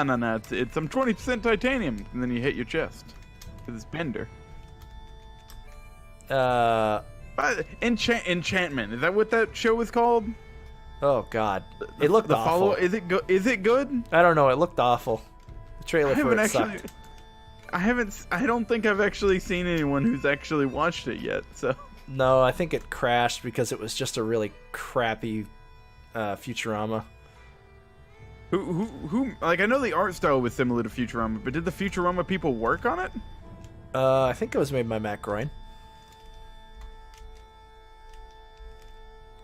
Damn it! I need tallow. Medieval Futurama. X Cohen. Is that the same guy who did the thing? How familiar are you guys with Dwarf Fortress? I've been playing this thing since I was 14 years old. And This I'm is a 20 tutorial, now. my friend. This is tutorial. Do you need a tutorial? Yes, very familiar. Yeah, it doesn't mean I'm good at it, though. I'm actually quite terrible. Let's see what this copper door looks like. That looks pretty badass. I like that. It kind of looks like the sprite from Might and Magic 2. In fact, it might be the door sprite from Might and Magic 2. Meph, tell me. Is that the door sprite from Might and Magic 2? Well, folks, it's late here for me. Night All, Tarn Adams, and our Dwarf Fortress AMA at Twitter. Yeah, you want to promote that AMA? What, AMA? What's that? Ask me anything. Tarn's doing one on the Dwarf Fortress Reddit page. Oh, fancy. Yeah, check that out. For all of you, Tarn, the creator of Dwarf Fortress, if you want to ask him anything, 12 p.m. Pacific on the Dwarf Fortress Reddit. Keep your eyes peeled. It's going to be pretty sweet. Around? Round. Here is a link to the Dwarf Fortress Reddit page if you want to go there. And, you know, subscribe to it and all that kind of good stuff. Yeah. It's a really good Reddit. Kleinodev does a good job. That's Kleinodev's work, by the way. Everyone, Very good job. everyone heap praises upon him. Praise him beyond praise. And join the Rogue Corps too. We got stuff Dwarf Fortress related. We give got you the the latest money. Dwarf Fortress news. Also, I stream every Sunday, 7 to 9 p.m. Central. If you're interested in seeing more of this, every Sunday, Dwarf Fortress, 7 to 9 p.m. Central. I am probably going to stream more, though, with all the recent announcements. I'll probably be doing it on Wednesdays, too, and maybe even Friday. I stream? Yeah, shit, I do. It's pretty new. I mean, I'm not that good at it. I've maybe done it a couple of times, but, you know, it's a big thing. It's the new big thing. Gasp. Did you say gasp? Yeah. But I am like gasp. This is neither Sunday nor 7 to 9 p.m. Central. Yeah, I did a special one to celebrate the announcement because I like to celebrate with Oh tutorial. yeah, because you realized there was a bunch of news around it, and you're like, oh wait, gotta jump on that. And a How glorious dare you idea question that was. the validity of my love for Dwarf Fortress? Sir, you have insulted me. I am super excited for the Steam version of it, 100%. The texture pack just looks beautiful. Isn't the villain update coming out soon? I'm not sure about this. Someone correct me if I'm wrong, but I believe the Steam version will be coming out. The Steam version of Dwarf Fortress will be released when the villain update is released. That is what I've heard, but I couldn't tell you where I've heard that from. You're wrong. Wait, about what? Rude. Why is there an iguana on my fortifications? Sir, are you Because- paying rent? He's fortifying. Goddamn skink. You're- A skink, you're under I siege. think. You're under siege, Zest. I'm Be under a careful. skink siege. Someone call the police. To the best of my knowledge, Do my Roguelife best. is the second best Fortress Discord after the new official one. Oh, Kleino, that is so nice. Yeah. You are so Notice kind. we used to be the first best, but now there's the official one. Nobody pays But rent I'm for their trying- tent during Lent? Is that a thing? Is that an official rule? Shen, that you is wouldn't be amazing, telling though. us things that aren't official rules, would you? He wouldn't do that, would he? That game, I need you to tell me. It's Shen. He could be doing anything. I mean, he does do things. And those Yeah, things are sometimes clippable. But like in terms of like being the best Dwarf Fortress Discord, it was on one hand it's amazing that we were the best Dwarf Fortress Discord for as long as we were. That does surprise me, But honestly. because we weren't a Dwarf Fortress Discord. We were just a Discord that had Dwarf Fortress a part of Have a it. good night, Kleino. Thank you so much for tuning in. Appreciate the hell out of you, man. Let us know when you're going to start streaming. We will support you. Yes, let us know. With weapons. But like it's a bit incredible that we were, but on the other hand, that really says something about all the other Dwarf Fortress Discords. Let's not throw shade into the Dwarf Fortress this week. Yeah, no, I'll throw shade at the other Dwarf Fortress Discords all day long. They deserve it. Specifically one of them, but I've had my piece with that, and I'm good. Ooh, we're making steel. Good. We're making many steel.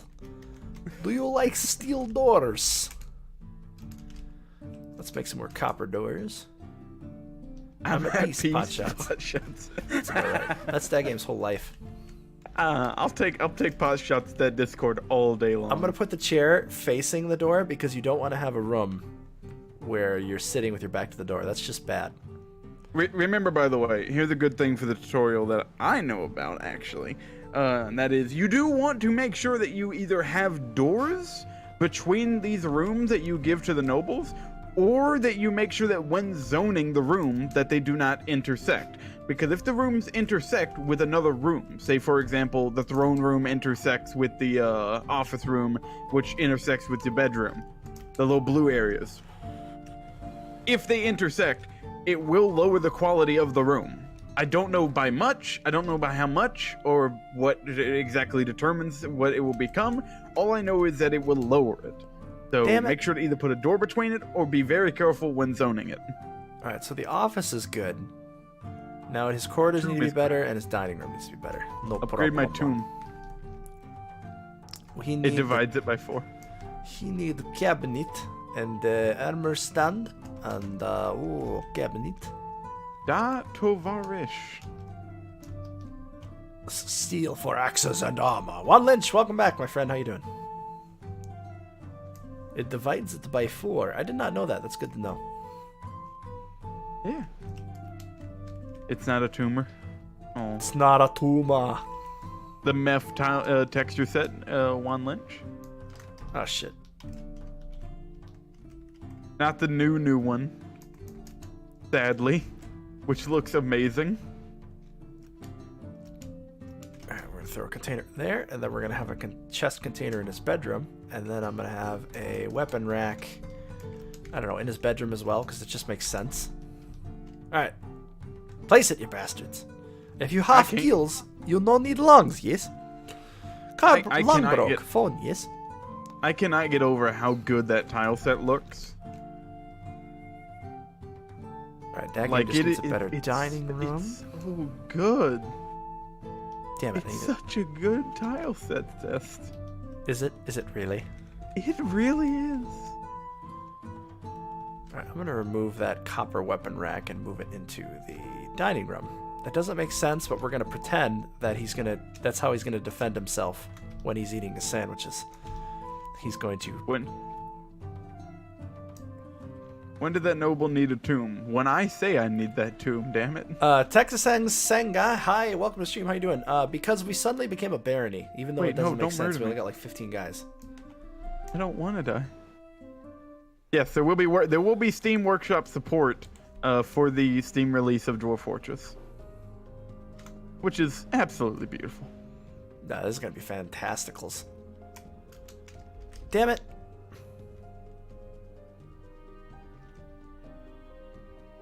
Alright, then I'm also gonna have to make you a tomb. I don't know where the hell I'm gonna do that. I suppose down here. Will it be free? No. Free? It will not be free. It will be $20. Whenever I hear free, I always think of this video. The free and then the Soviet Union theme. That. Don't spoil the surprise, you penis. The Soviet Union theme is the ringtone Do of my not phone. spoil my joke, comrade, or I will reach up inside your buttocks and pull out your brain. I don't even know what that means. Wait, Dwarf Fortress is on the front page Wait, what? of Reddit. Oh, gnarly. Is it really? Is it on our all? I'd like an ice cream about this high. Okay, coming right up. You know, this actor is so good because look what he does. This is plastic, but he licks his hands after touching it. That's just What owe you? little touch. Nothing. It's for free. Free. Rest in peace, Stefan. I always think of that when I hear free. Yes, rest in peace, Stefan. He was a was- Shakespearean he was actor. He was number one. Which is interesting learning about him back before they even found out. Like hearing he's a Shakespearean actor, like certain scenes he would do would be totally just stage acting, which would be high quality stuff for just a weird kids show. You know, this looks like a pretty decent layer to build a tomb in. I don't know. Marble's a nice stone. Stefan. Let us pray. Let's build a little tomb for Dad. A dad tomb. Yes. Welcome to the Dad Yep. Tomb. I'm your host, Dad Yam. Yep. Dad Rip. Yep. We're gonna have to make sure we give you something pretty nice, because later on you're gonna be frickin' requesting higher quality stuff. By the way, does anyone want to move on to my completed fort, or do you want me to continue going on this fort? Well, not completed, but I have an above ground tavern that I've been working on. I could switch over to that if this no longer pleases you. Tavern! Alright, we'll move over to the tavern as soon as I get that game's thing done. I'll plaster to the patrons. Not plastered enough. They need more booze. Whew, man, I love auto labor sometimes. Look at them get all that work done. What the hell? Marble. Marble. Why is this marble a different color? Am I having a stroke? What? Look at this. What? No, not dolomite. What do you think I am? Some kind of weird cabbage? Oh, he's What's the difference between what's the difference between Steam, Dwarf Fortress, and the one I support on their Patreon every month? The tile set and music. Yes. As far as I know, I think that's it. I believe that's all that they said is the difference. The updates will be the same. The content in the game will be the same. It won't fork off. But yeah. Ooh. I may be your lucky panda. You just went up 10 in the arena from a daily wins. Oh, you're welcome. I am lucky. Rub my head for good luck. Rub-a-dub-dub. Here comes the stub. Rub-a-dub-dub. I'm a big scrub. Just put some spiked balls in the tomb and you'll be good. Alright, sounds good to me. Let's do it. Spiked balls. I don't want spiked balls in my tube. Oh, well, aren't you a poor sport? What about forking off? Oh. Do you need a tutorial? I can just wait a day and download the tile set from someone else. Unless someone goes in and strips it from the game and releases it somewhere, then no. But I'm pretty sure the Don't community do of Dwarf Fortress is so close that anyone who does strip it will probably be frowned upon. yeah, they're gonna be shunned. Keep the promises promise. Meth made. They'll have to roll a bunch of Dwarf Hack and TBT in the main game, which is good. Yeah, that should be neat. That is very nice. Having Dwarf Hack and text will be text into the main game is very good. Did they mention making it multi-threaded by any chance? I think someone mentioned it. Maybe? Look at that awesome sarcophagus. It's got skulls and a dude wearing armor. I think I remember someone mentioning it in the Discord, but I don't remember anybody actually like giving an answer to it. So Did they try turning it on and off again? also, Clean, aren't you supposed to be going to sleep?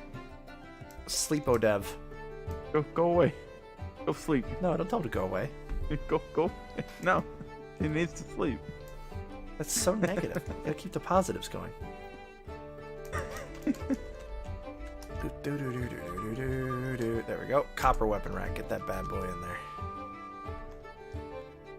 They could pay me peanuts to root through the code and help thread it, but I doubt the devs would want that. I don't know. Maybe they would. You can ask them if you're willing to, like, negotiate. I don't know.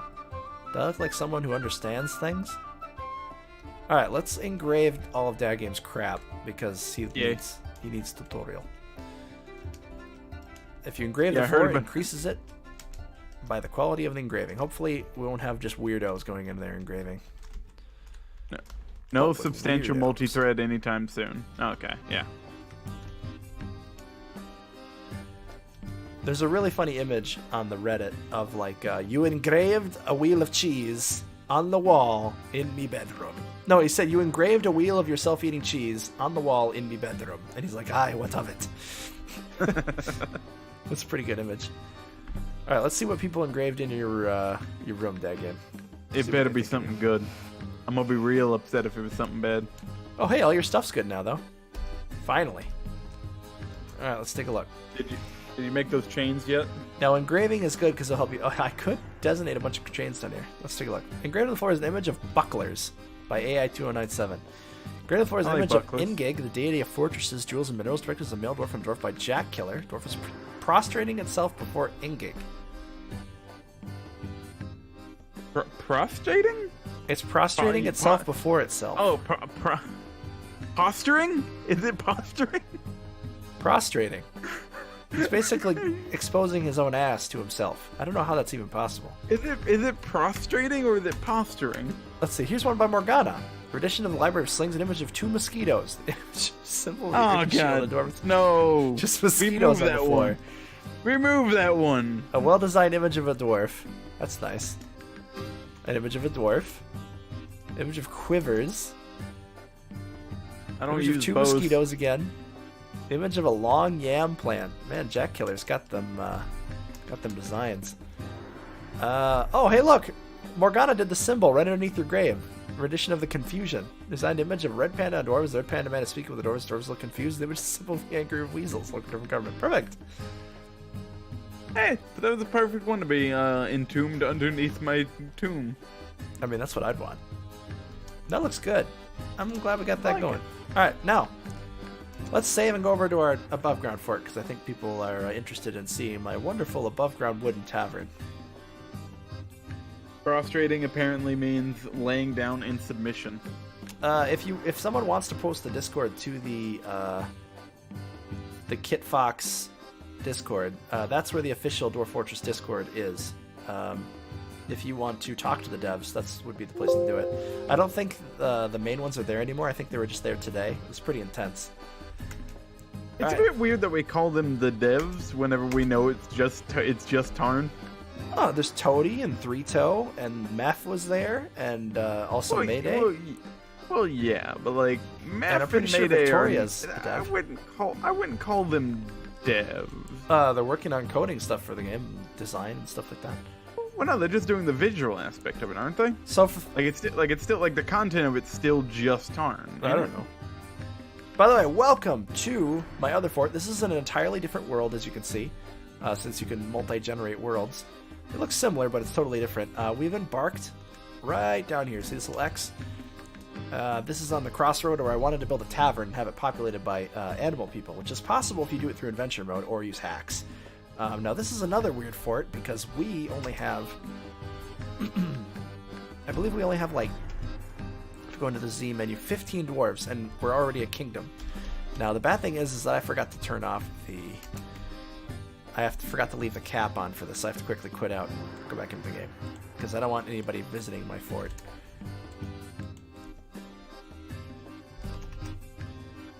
Population cap, child cap. All right, perfect. Steam will hurt the funding model for them. They'll make $10K a month on Patreon, but what if I sink $20? Why support on Patreon?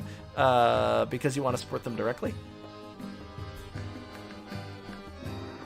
And the whole point of it is to get the game to a wider audience, anyways. Jesus Christ, Shen, that picture is moderately terrifying to me for some reason. That cat looks absolutely angry. Yeah, it's kind of scary. But yeah, I've pitched $20 at them, and I'm still willing to keep doing it as soon as I ever get a stable enough income to do it, or streaming takes off and donations fly through the roof. But right now, I'm focusing on just getting followers enough to where I have enough to, keep doing this. Become partner. To become big lad. Once I'm partner, I'm gonna cash out all the donations I've gotten already. It's gonna be awesome.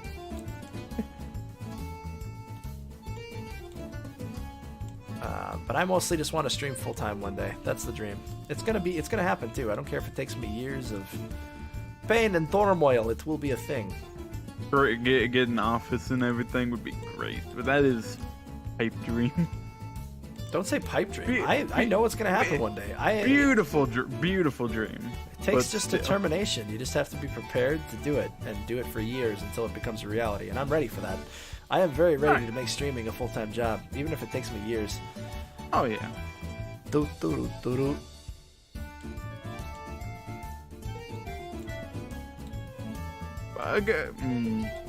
let me get the game back and do its normal properties. Hold on, I'll be right back. I'm gonna get me something to drink. Good luck. Alright, let's pop right into that. We got the things. Ferocious, friendly, scared visage, spirits, frightening appearance. Kayataz, I agree.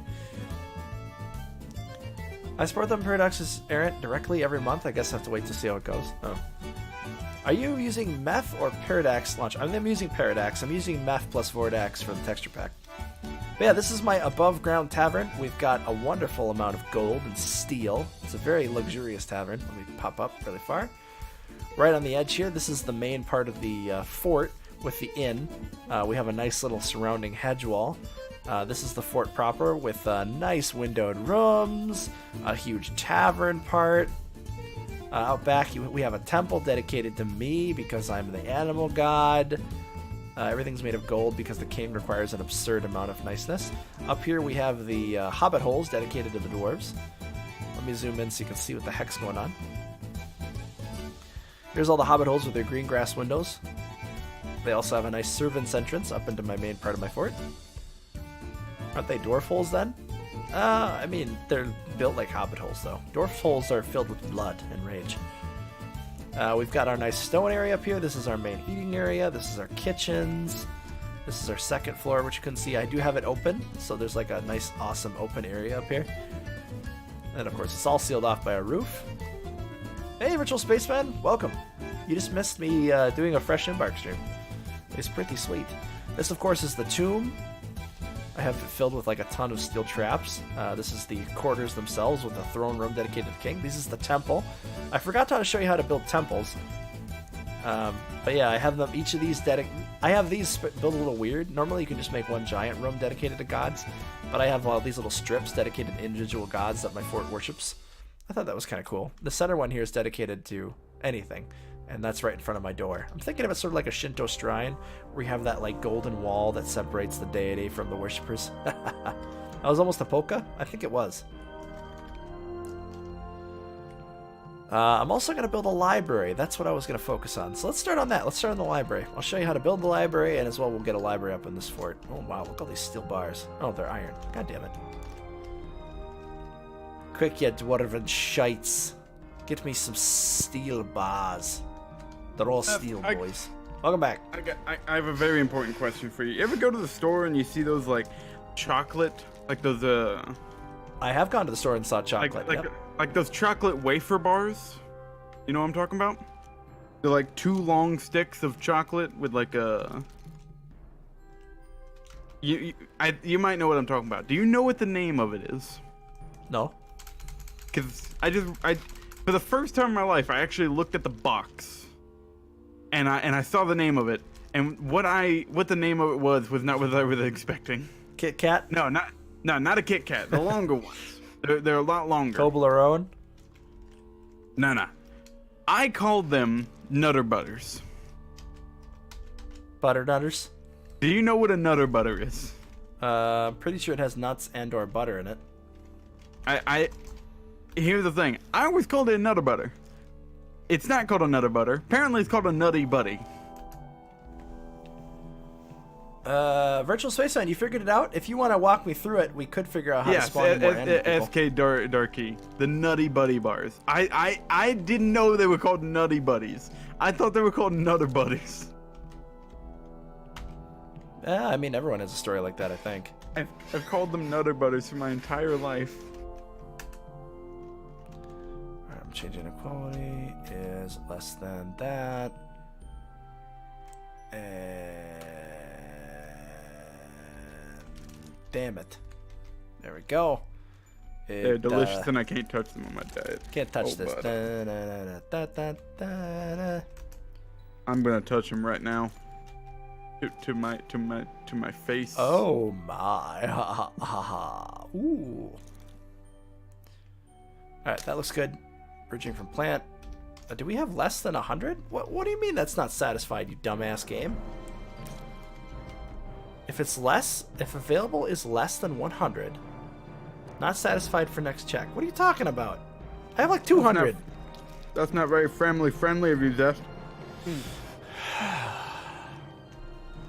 Calling Tarn's life work a dumbass game. Nutter Butters. Yeah, there we are. For shame.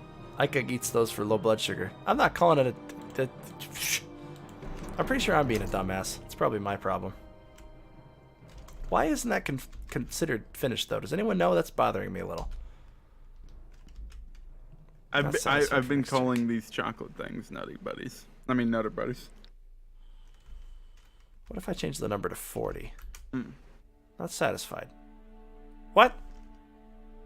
Those actual Nutter Butters, though, those are also very good. Oh, wait. I'm reading this wrong because I'm a dummy. I've had the Guild 3 open for a while. I should probably actually play it. If you want to stream it, you could stream it and then I can commentate over you if you want. Unless everyone here would rather watch Dwarf Fortress. What do you guys think? We'll leave it up to you. How about we drop a straw poll? Hey, you got 33 people. They probably want to watch Dwarf Fortress. No, drop a straw poll. See what they want. Alright. We'll ask them if they'd rather watch you play the Dwarf Fortress while I commentate on that, or if they'd rather watch me play Dwarf Fortress while you help commentate on that. Because the Guild 3 is like a hot new ticket. You said, wait, hold on. Are you talking about me doing Dwarf Fortress or me doing Guild 3? No, you doing the Guild 3, and I commentate, because I'm interested in seeing it. Alright, Juan Lynch is hardcore Dwarf Fortress. Like, he is going to come to my house and rip my face off and wear it as a hat if I do anything different. But I'm willing to do it if everyone else is okay. I'm willing to risk my life. Why not both? Oh yeah, that game, you could just stream your own thing. Yeah, but I'm here. I'm involved. Just do it. You could stream and we could both talk while we each play each other's game. Sounds fine for me. Then people could do a multi-Twitch and watch you check it out. Is that a good... Has anyone done that before? I've never seen anyone do that before. I'm sure what? someone has, but like multi-twitching, One and lynches down for but playing two different games. I'm sure it's fine. I've just never seen anybody do it before. I mean, the Guild 3 and Dwarf Fortress are very similar. And I'm starting to lose viewers because I think people are getting tired. We are down. You have dropped below 30 for the first time since you started the stream. I think it's 12. It's because it's after midnight and everyone's getting tired. I'm getting tired, I mean. Alright, so I think I'm an idiot and I was looking at this wrong. So it's not satisfied for next check means it won't trigger. That's what that means. So I was confused. Yeah. Look at how freaking elaborate I had to make my tomb in order to make it work. That's nuts. So much gold. Why didn't you just make the tomb bigger? Why did you like super wall it in? I don't know, because I thought it'd be neat. What do you got against neatness, that game? What is your major malfunction? This stream now sponsored by Nutty Buddies. Oh god, I'd love to be sponsored by what's a food thing you want to be sponsored by? Anything that has to do with chocolate milk.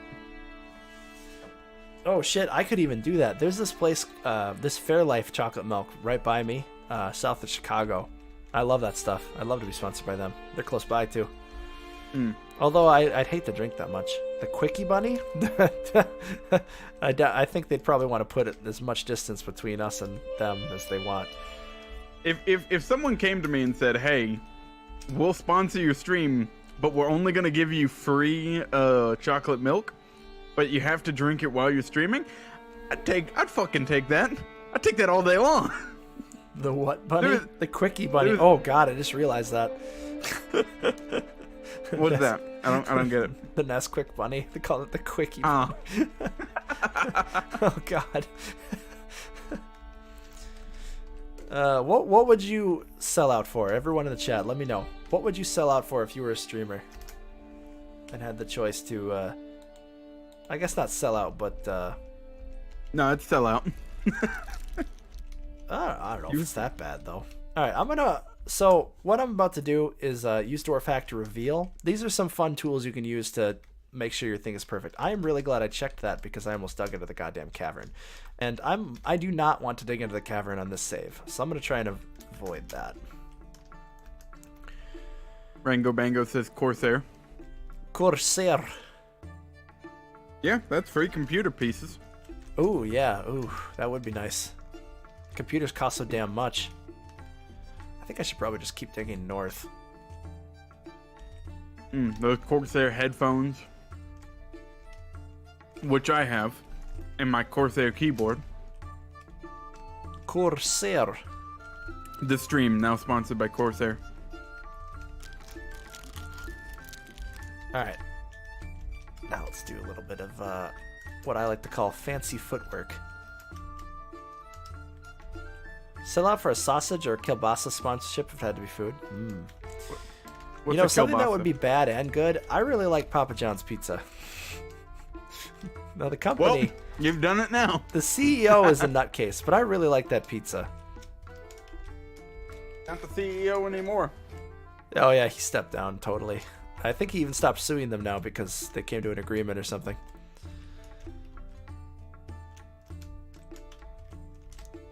Alright, I just want to dig out a lot of marble. Because I'm making stuff out of marble.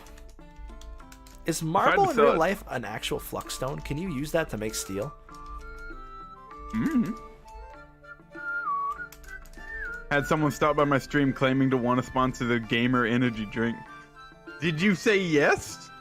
Oh, I would have said yes. Shen, it wasn't Gamergy, was it? If it is, I'm going to be very ashamed because that's a local company to where I am. I would have said yes and then memed on it. Was it Gamergy? I'm surprised they haven't hit me up because if it is Gamergy, they're local to me.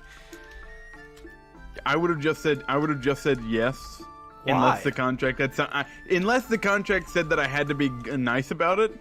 Because if they just send me drinks and I have the ability to shit talk them, Was it? No. I'm gonna do it. But if I have to be nice to them Now, while drinking now, the yeah, drink, Gabe, you then I would realize say that no. if you did something where you just shit talk someone who gave you money to sponsor them or a product, you're gonna Oh, no, blacklist not despite everybody them. who would Not to spite potentially. them. If the drink was bad, if the drink was good, then yeah, all right, fine. I'll sell it all day long. If it's bad though, then you shouldn't have gave me a bad drink. I'm not with this man. God, I'm getting tired. If for any reason someone ever tries to either sponsor me or get me to do some of theirs, I will never agree to it on the condition that I have to say nice things about it. Ever. Because if it's bad, I'm gonna say it's bad. Stave it off. 1, 2, 3, and now you can count 2, 3. Like, I think that's fair, right? Right, Zest? Sure. If it's bad, you say it's bad. Constant flux tone is weird at best compared to IRL. Oh, good to know. Ask them for a sample them- before agreeing to anything. There, Shen's got Yes, some pro-life advice for you, Dead Game. That too. Boop. Any we go. publicity, the good publicity, it says so in the contract. Oh yeah, if it says on the contract. Yeah, if they tried telling me that, you know, hey, you have to only say good things about it, if I don't actually believe in it, there's no way in hell I'm agreeing to that. The only reason that I got the Humble Bundle partnership and went through all that was because I love Humble Bundle. Rango knows what I'm talking about. I was just watching that today. Freaking strong bad. Those stoves all will stand up forever. And I mean, What shows? it sucks that the guy who created it isn't making anymore because it's still Homestar Runner. What's Homestar Runner? Dad Game. How have you not been exposed to this? Wait, hold on. Is it the guy with like the? Is it? It's strong bad mostly. I don't know what that is, but I think that someone may have shown me it. Now you can count to 3.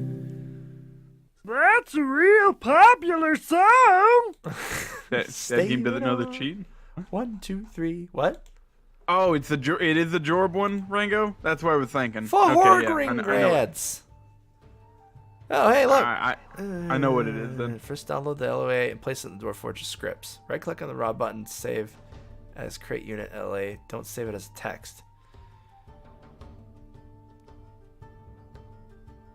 Oh God. Oh God. Oh God. I don't know if I have the brain power for this. By the way, I did the poll, overwhelming you. So, they like I said, they come for Dwarf Fortress. They want Dwarf Fortress. That's, Fair enough. Fair enough. They like the panda face. I love the panda face. It's all about the panda. I've been wondering if I would get views if I did a face reveal, but Didn't have the panda. I have a feeling the gimmick really draws people in. I'm not that good looking. A gimmick is super important. And I know But I like think- a lot of streamers who hide their face tend to get, that mystery, like Cry and Critical until people realized he's a freaking stud muffin. Hey, me too. No one knows what I look like. Except for you.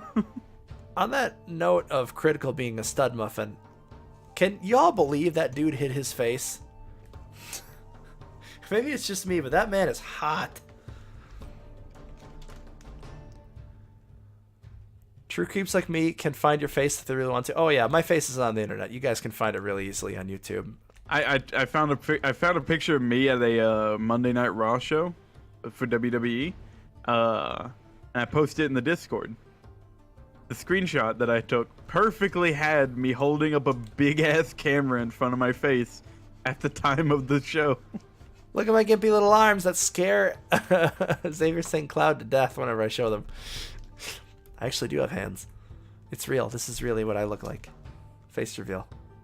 I'm sorry to disappoint any of you who expected a human on the other end of the rope. How do you get those hands to show up, by the way? Have you Have you tried holding down shift? Is Let's that make some really leather it? pants. What? How do you get those hands to show up? Hands aren't real? Oh, well, Shen. I'm sorry. I'm sorry for that. I'm really sorry. Or are you telling me that you really are just a blue panda? Nope, totally true. I got pictures to prove it. Oh, I don't think you can run a church anymore in Guild 3. Oh, I think they got rid of churchgoers. then what the hell is the point of life, that game? Oh yeah, running churches and running banks were my two favorite things. Because red panda disguised as a blue panda. Oh, I may need some more caffeine if I'm going to keep going. Great Horned Owlman, set unit to fort, name forest, cast male, Nick, virtual spaceman. Jesus Christ. Hey, virtual spaceman, what if this just works right now? Let's just try quick saving, and we're going to make this work right now. Maybe I Wait, don't what are have you to do doing? all this downloading. Because maybe I downloaded it right the first time. I probably didn't. Uber Chibron, what's the matter? What year is it? Oh, it's the year 15,000. You Rip Van Winkled into the future. The history actually reset itself. And we started it. Oh, hey, look. Face reveal. Clipped by that game. Oh, yeah, that's the one with the thing. That was really dumb. Oh, yeah. It was wonderful. The face reveal. Jess, you sound defeated. I'm really tired, and I've been sick. All right, let's try this this command, see if it works. Create unit, race, Great Horned Owlman. Create unit is not recognized. You mean create unit.lua? Yes, I did. Create unit. Oh wait, no, I know what's wrong. So I need to go in and redo something here. Hold on, I'm getting you can talk to them while I get my brain focused. Ah, that face reveal was so beautiful. Oh, it was so good. Thank you for finding that, Darwin.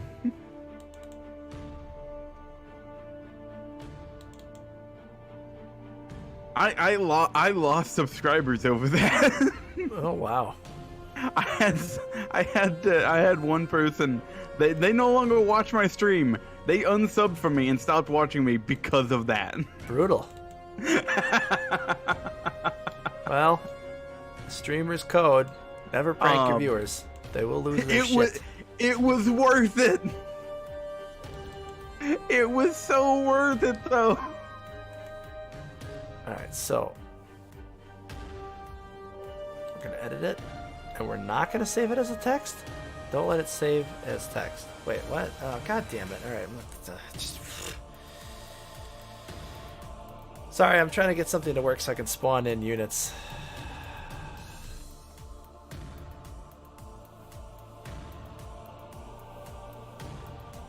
God, I'm tired. I just got into the Guild 3 and immediately got pickpocketed. Feels bad, man. How do I save this crap? Goddamn cold, making my brain bad. I did it for you. Just download the file in Discord. Oh, thank you. You're a wizard. And what do I just? Where do I drop this?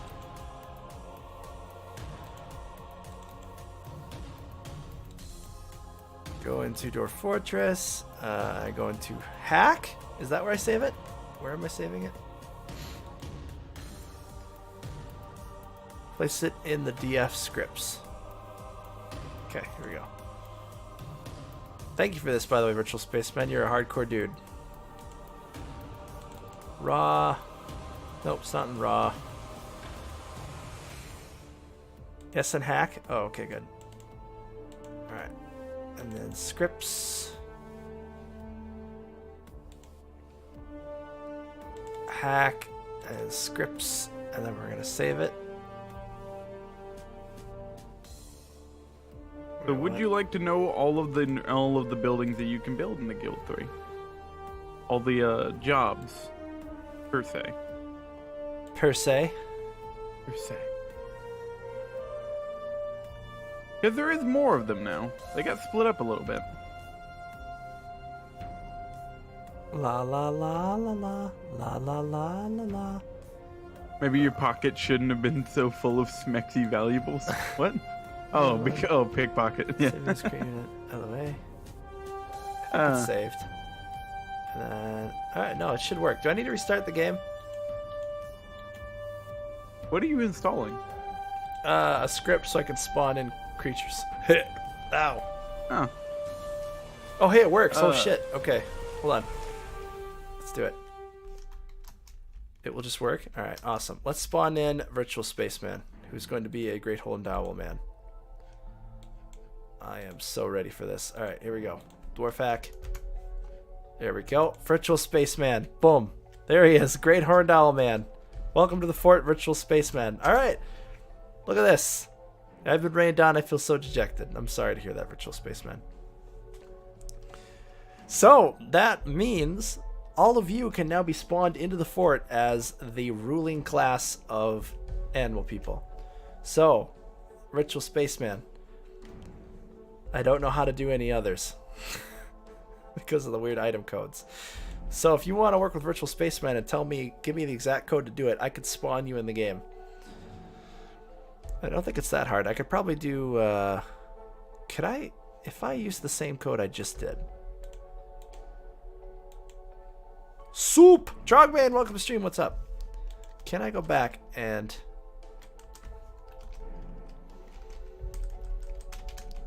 How do I edit people?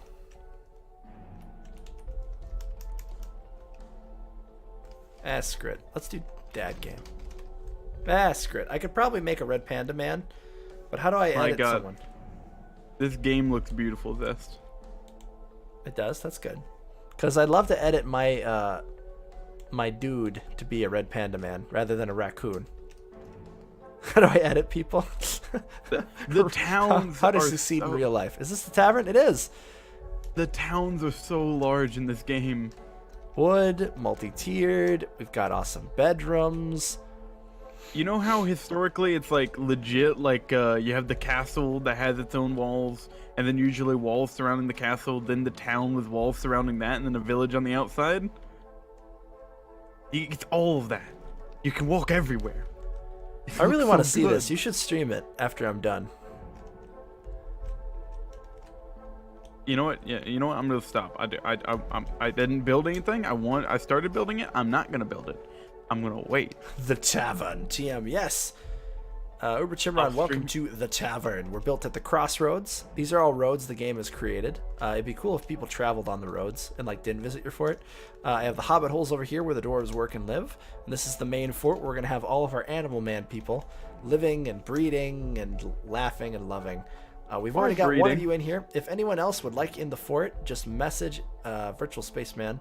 He will look up the code for you if he's willing to do that, or you can look up the code yourself, I can literally use my panda godlike powers and summon you into the world. Yeah.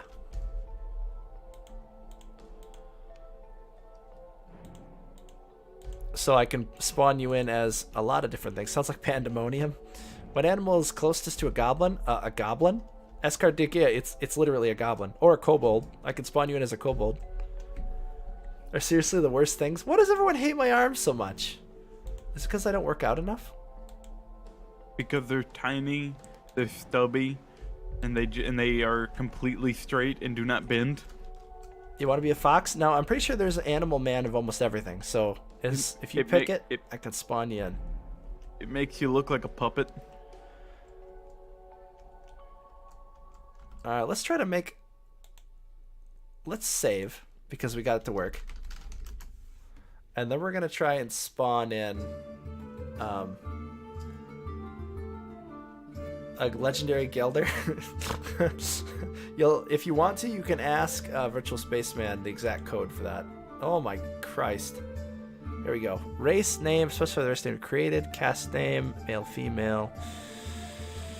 Domesticate, civil ID, group ID, set unit to fort, set nickname, set flag. Oh god, there's a bunch of stuff. Feel free to post that somewhere in the Discord if people want to use it. Otherwise, I can futz through it. Oh, my ass!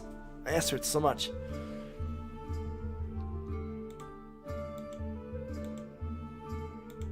Been sitting too long. Alright, how about we try to spawn in SK Darkia first? Let's try to do it. Alright, let's get the little Dwarf Fortress thing up so I can show you guys what I'm looking at here.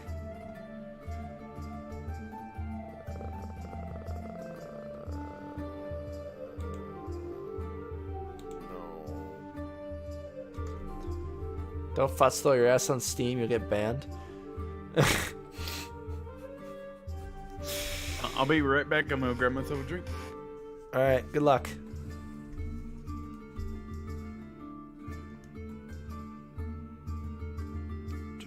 I'm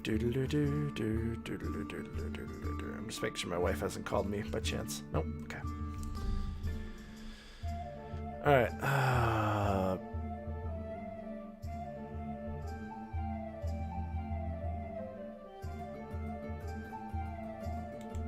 there it is.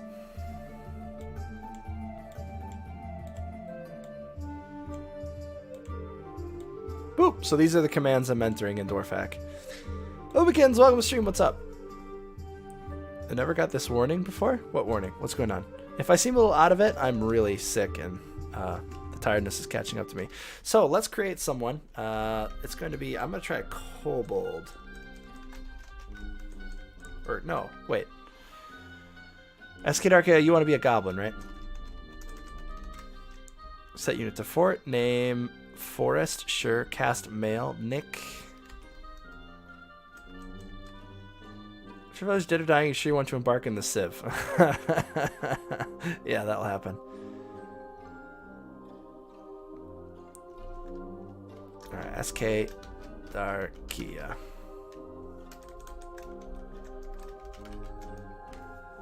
Type in capitals for names. Yeah, no, that looks right. Oh, goblin. I do capitals for the goblins. I know talking furry things existed in this world yet. They do. Welcome to the stream, Mr. Greywish. How you doing? I'm making a talking furry thing in the fort right now. I'm making a couple. Goblin. Alright, let's see if this works. Let's select the cursor area. We'll use our dramatic, evil, dark magic panda powers to summon in SK Darkia. Alright, here we go. You ready? Phenomenal cosmic power. Boom. Goblin. Look at that. I'm good. You have no relationships. You have just been spawned from nothingness. Welcome to the fort, SK Darkia. You're here now. I'm back. How you doing? I just spawned SK Darkia. Alright, who else wants to be an animal person or a weird creature? Speak up now. At Blues Can you me spawn and pick a your creature. dad game? Hold on, let me zoom up so y'all can see him. There he is. He's just a little goblin dude. Hey, Mr. Greywish. How you doing?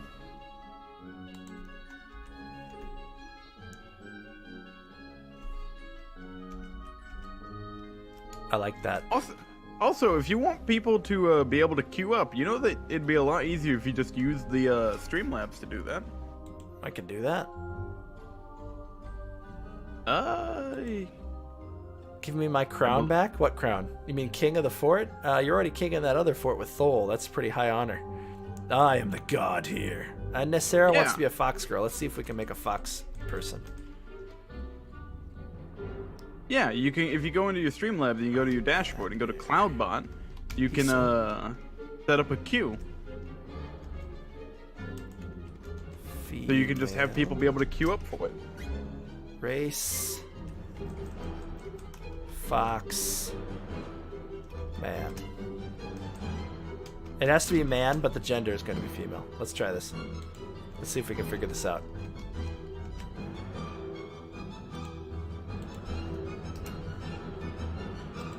Boom. Fox woman. Nice pants. And Eris, welcome to the fort. I've been fine. Person with the head and tail of a fox.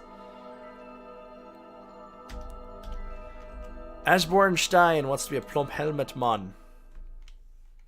I'm finally glad we got... Thank you so much, Ritual Spaceman, for helping me figure this out. Asbjornstein. You're going to be a male.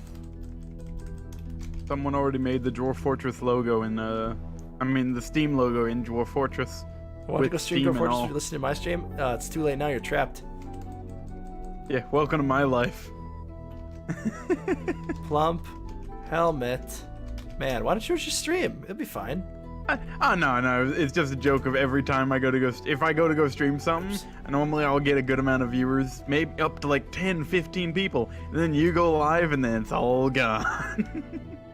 Wait, why isn't this working? Mail. Mail should work. All caps. Oh, god damn it. Oh, Holy whoa! Shite! Juan Lynch dumping the money. Here comes the money. Holy bucket bananas. Five tier 1 subs. Juan Lynch, why are you so generous? Oh my goodness, thank you. Oh my god, there's more coming. 5 subs, 5 stars. Let's see. 5 Rob Renders, CS Hog, Nestle the Wonder Cat, Aurox, Virtual Spaceman. Welcome to the Zestopian Elite. Everyone post your zesty faces. Congratulations. Welcome everyone aboard. That's awesome. Money. Thank you so much. Money, That's money, amazing. money, money, Enjoy, everybody. Money. All right, we got Esper Jorstein as a plump helmet man. That's amazing. I can't even control him. It doesn't look like. You've been known. Pasakoi wants a gnome. Let's try it. Oops. This is fun. You can milk him for a gnome blight? Oh my god. Can you really? I don't know. Gnome. There is no gnomes. Some races might not work. Okay, so currently there's no gnomes in the game. Let's see what they do. We got our goblin, we got our plump helmet man. Oh, they're all running downstairs. Or they're running upstairs. Where's everyone going? Danke shoot, One Lynch. What are you guys doing? Let's go to T and see what they're doing. What are you doing? Huh? Pick up equipment. What equipment? What are you picking up? Was there anyone else who wanted to be spawned in? So happy if you just start wrecking shit. I think you're currently working on something. Where the hell are you going? You just started effing off underground with a gem. Everyone spawns naked? Oh, they're grabbing clothes. Okay, that makes sense. Dark Gnome? Alright, let's try it. Sperm Whale Man? Is that what you want to be, Uber?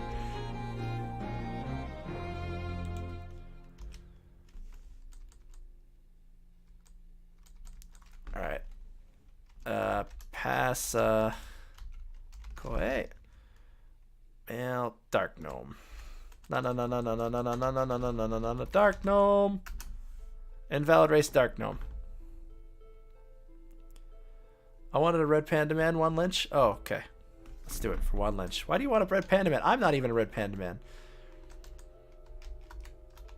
Because they want to be the red panda man. I want to be the red panda man. How do I edit people?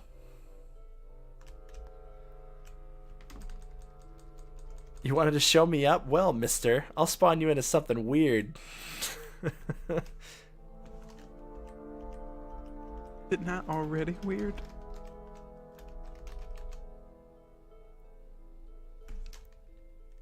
Ugh. Sperm whale man. At some point, though, Zest, I do want to try the. I do want to do that idea of us doing a multi-stream, but us playing 2 separate games. Oh my I god. like that idea. Oh my god, there he is.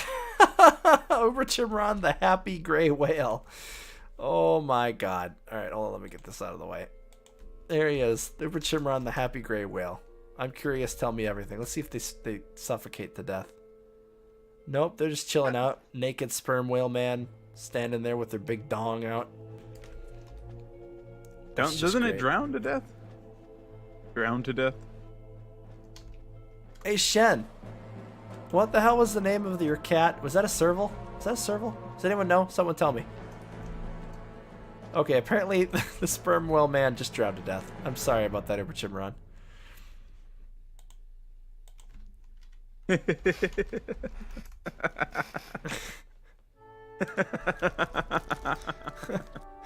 Oh, sad days. Wonder if we could butcher the body.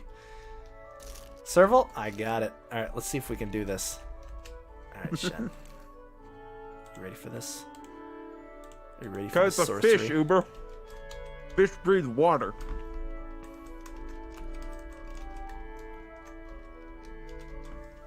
Now I have to bury the corpse the size of a sperm whale? Yeah, and then that's what I expected to happen, actually. If I can spell Shen's name right. Alright, Shenrir. There we go. Is it called drowning if you can't breathe air, or is it just suffocating? Invalid race serval man. God damn it.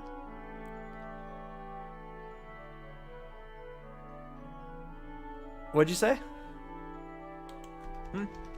I was just wondering if, like, a fish dying on land, is that Did I actually drowning? I don't know. Did I get my character in that? Yes, I spawned him in the hard way, though, through adventure mode, so my man's a raccoon man. Oh, look at this. Uber Chimaron has been found dead, drowned. But right after that, it tells me the militia captain has been stung by a honeybee. My god, they are of the exact same importance.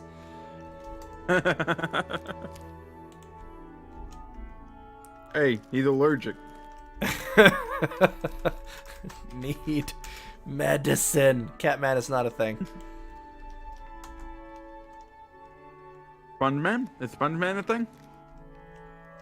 Probably. Catman. Na, na, na, na, na, Let's na, try na, spawning Uber Chimron in the water and see what happens. Maybe that would cause them to be a little less dead.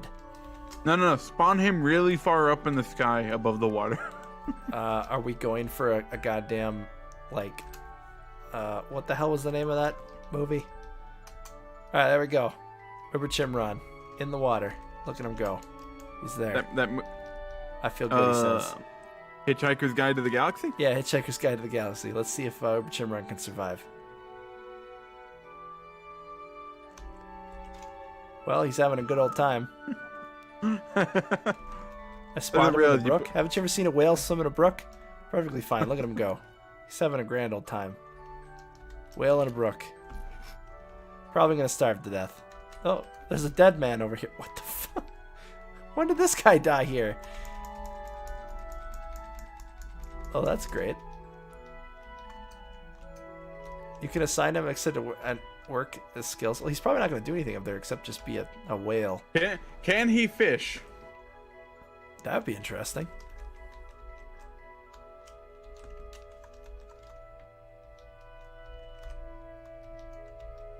Ah. Goodbye, and thank you for the fish. Can you put me in as a bronze colossus? You got it. You're going to be a giant naked bronze man. Alright. Aren't bronze colossi like undefeatable unless like you smack them with a fucking whip enough times? I think so. They're really hard to kill. No, like you need like a minecart full of lead. No, you don't need to go that hard. I've killed one in single combat. Alright, bronze colossus doesn't spawn. I think you need something special. AI says, okay, it's time for my bedtime. Thank you, Zest, for the stream, Dad for the commentary, and Chat for the comic relief. You guys, yeah, you're all the best. Hey. Thank you so much, AI, for tuning in. You have a great rest of your night.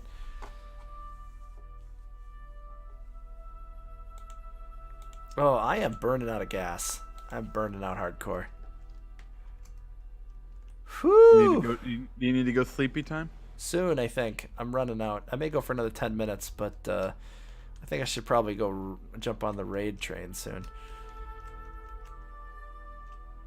I'm going to try to spawn Shen in as a Catman. Catman do. Or wait, no. There is no Catman. How about... I don't know, leopard? Leopards are sort of like servals. Leopard. Oh, am I spelling that right? Oh wait, it's leopard. Wait, hold on. Leopard man. There we go. There he is. Wait, what? Look, it's Shen. Oh my god, that looks awful. Look how stupid this thing looks. I feel just fine. That's good, Shen. Uber Chimiron just posted a DF story. I'm gonna read a little excerpt from it. While running away from a bronze colossus and in adventure mode, he came across a nest of fluffy Wambler bunnies, picked them up because he thought he could sell them, and decided, I'm gonna throw them at the Bronze Colossus. The spinning live fluffy Wambler strikes the Bronze Colossus in the head.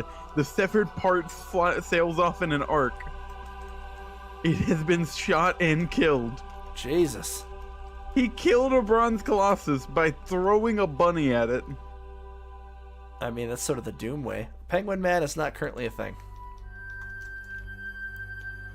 I bet Uber Chimron is still up here just chilling. Why does that work? Just chilling. There's Uber. Chilling out. Why did that work? Throwing is busted in adventure mode? Is throwing like OP? Do the weapon's weight not count?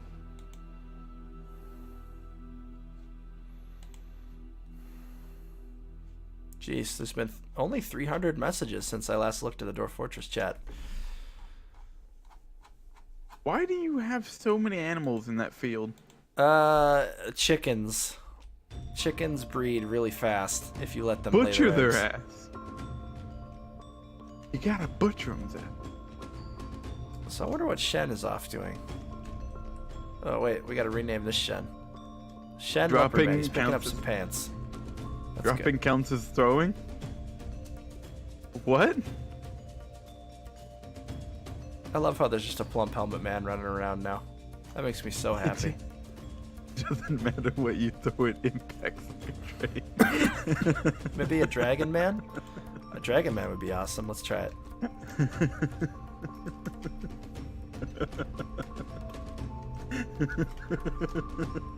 Are you gonna be okay? What are you doing?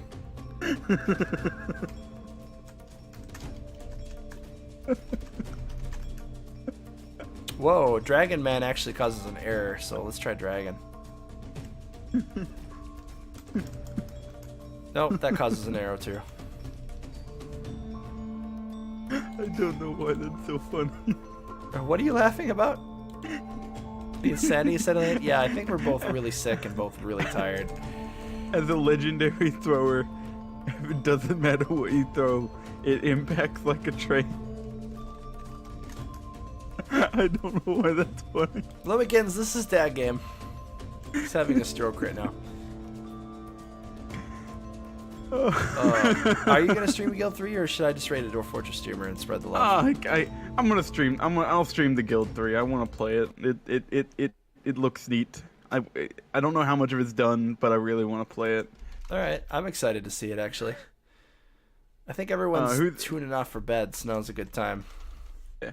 Also, I'm Dad Game. Hi, I stream not Dwarf Fortress recently, although I'm going to pick it up again for one or two forts. Dad Forts making a comeback for a fort or two. But I stream games similar to Dwarf Fortress, RimWorld, My Summer Car, Guild 3, Guild 2, that kind of stuff. Yeah. Yeah. Wow, Guild 3 has a lot of followers, but no one's streaming it. I think that might be a good option. I mean, I really want to watch you play it. And that sounds nice because I'm exhausted. Oh, but yeah, if you haven't already joined the Discord, thank you all so much for tuning in. We've got so many followers. Bobcat Man, that's a good one. Didn't think of that. Hey, we both did it at the same time, except I misspelled it because I'm a Discrod. Discrod. Oh, God. But yeah, expect another stream soon. I'll probably stream again tomorrow in the morning sometime, maybe around noon. I got to drop something off in the morning, but around noon I'll probably be streaming something, so keep your eyes peeled. For sure it's going to be Friday, because I stream Fridays. Check below the screen for schedules. And then as well on Sunday, 7 to 9 p.m., I'll probably do another event where we do another live tutorial where I teach Dad Game how to go through it. Hello. I'll be I mean, I know how to play the game mostly, but you're going to teach me the shit I don't know, like how to properly make a military, and how to make clothing. Yeah, that stuff used to scare me, but now that I've done it, it's super easy. Juan Lynch, thank you so much. I'm going to go backwards through all my follows and subscribers because everyone has been very generous tonight. Juan Lynch, thank you so much for those 5 subs. That's a crazy amount of money. Definitely appreciate the hell out of you, man. Welcome, everybody, for the Zestopians Lead. I hope you enjoy the icons. I got 2 of them. I should be getting another one here actually soon. I think in a couple days I'll be getting a 3rd icon to use because I have over 25 subs. So get excited. Another one should be dropping soon. I just need to get someone to draw it. I don't know what to do, though. I got Zest Peak. I got Zest Happy. Maybe a Zest Laugh, like a Zest Lol or something. What do you guys think? On to the follows. Ooh, Sauce Jelly. Thank you so much for follow. Doc Memory. Everybody knows my name. Everybody knows my name. SV Hammer Smith, CDR Dragon, Guano to you, Lord Biggles. I still love that name. Hell Week. Eskedarkia for a sub. Thank you. Welcome back. 5 Rob Renders. 5 Bobs. Rendered rightly. Oh, Jesus Christ. Another 5 subs coming in from the one. Don't spend all your money, my friend. Save some money for yourself. There goes what, $50? I think that's $50, right? 5, 10, 15, total, 20, yeah. 25. Oh my god. Yeah, it's $50. It's happening again. I'm gonna quickly finish the follows. CDR Dragon, welcome aboard. FDR Centers, Lord Biggles, Hell Week. Jesus Christ, a lot of people followed today. 5 Rob Renders, 1 CBR Z. You had 50 people. Dagame resubbed. Shen oh, that was 3 days ago.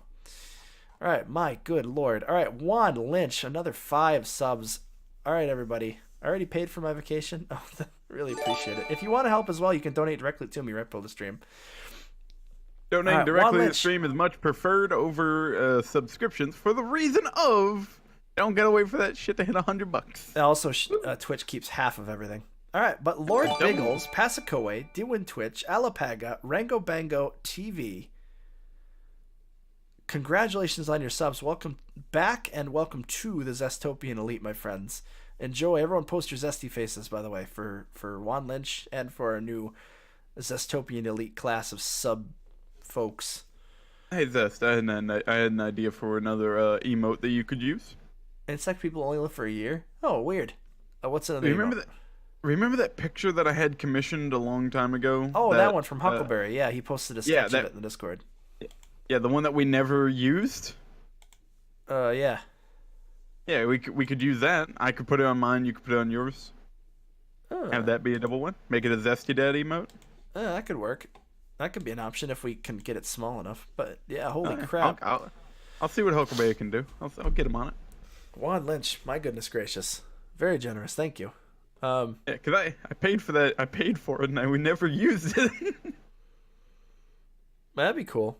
I'm too brain dead to think about anything right now. But anyway, yeah, thanks everyone for tuning in. All the love and the follows and the subs and the donations and Super excited for the Dwarf Fortress Steam. Yep, this was a celebration of Dwarf Fortress Steam. If you aren't know what the hell I'm talking about, join the Discord. Check out the announcements. I'm going to be doing another event this Sunday for Dwarf Fortress. If you want more delicious Dwarf Fortress, I may even do it Friday. If you guys really want Dwarf Fortress and there's more announcements, I will do another stream Friday of Dwarf Fortress. I'll stream this game every freaking day if you guys want. Although I can imagine it getting stale really fast. This Friday, I'll probably, or tomorrow, I might try the Guild 2 at that game. Because I really want to play that. I'm up for it. That sounds good. Guild 2, Renaissance. Yay. I will make another one for free, but if you need help scaling it, I'll help. The Dad Protestant Church is the best church. Fuck the zesty Catholic one. Yeah, no, I ran a Catholic church in the Guild too. Yeah, out of context, I realized that sounds really bad. I'm so sick, I didn't even hear what you said. Every day, I need to check out that Flesh Jungle. All right, and Nerissa will do a hardcore embark sometime before Sunday. I'll do that for y'all. It'll be amazing. But yeah, my brain is shutting down, so I'm gonna raid. Are you live yet?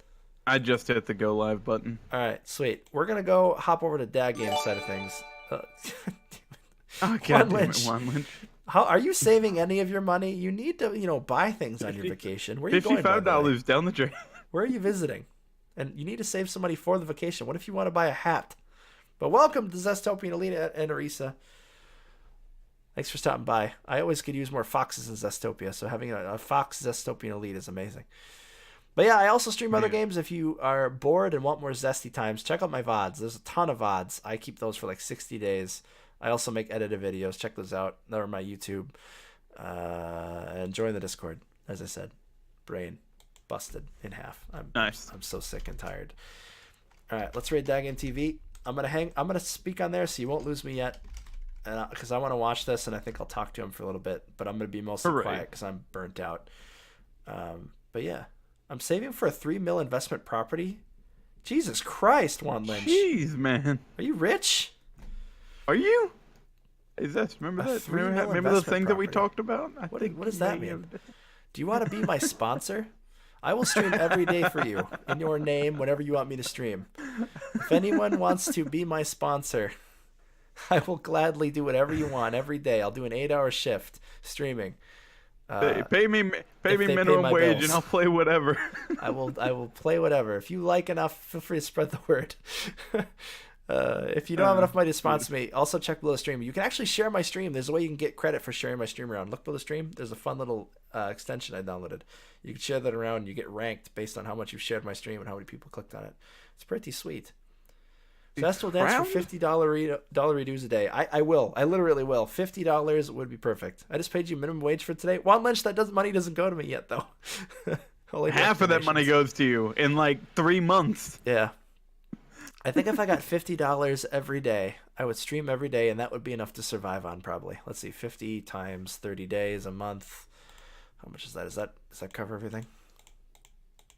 Actually, yep, that's $1,500 a month. I'd work every single day and be burnt out, but hell, I'd stream every day. I don't care.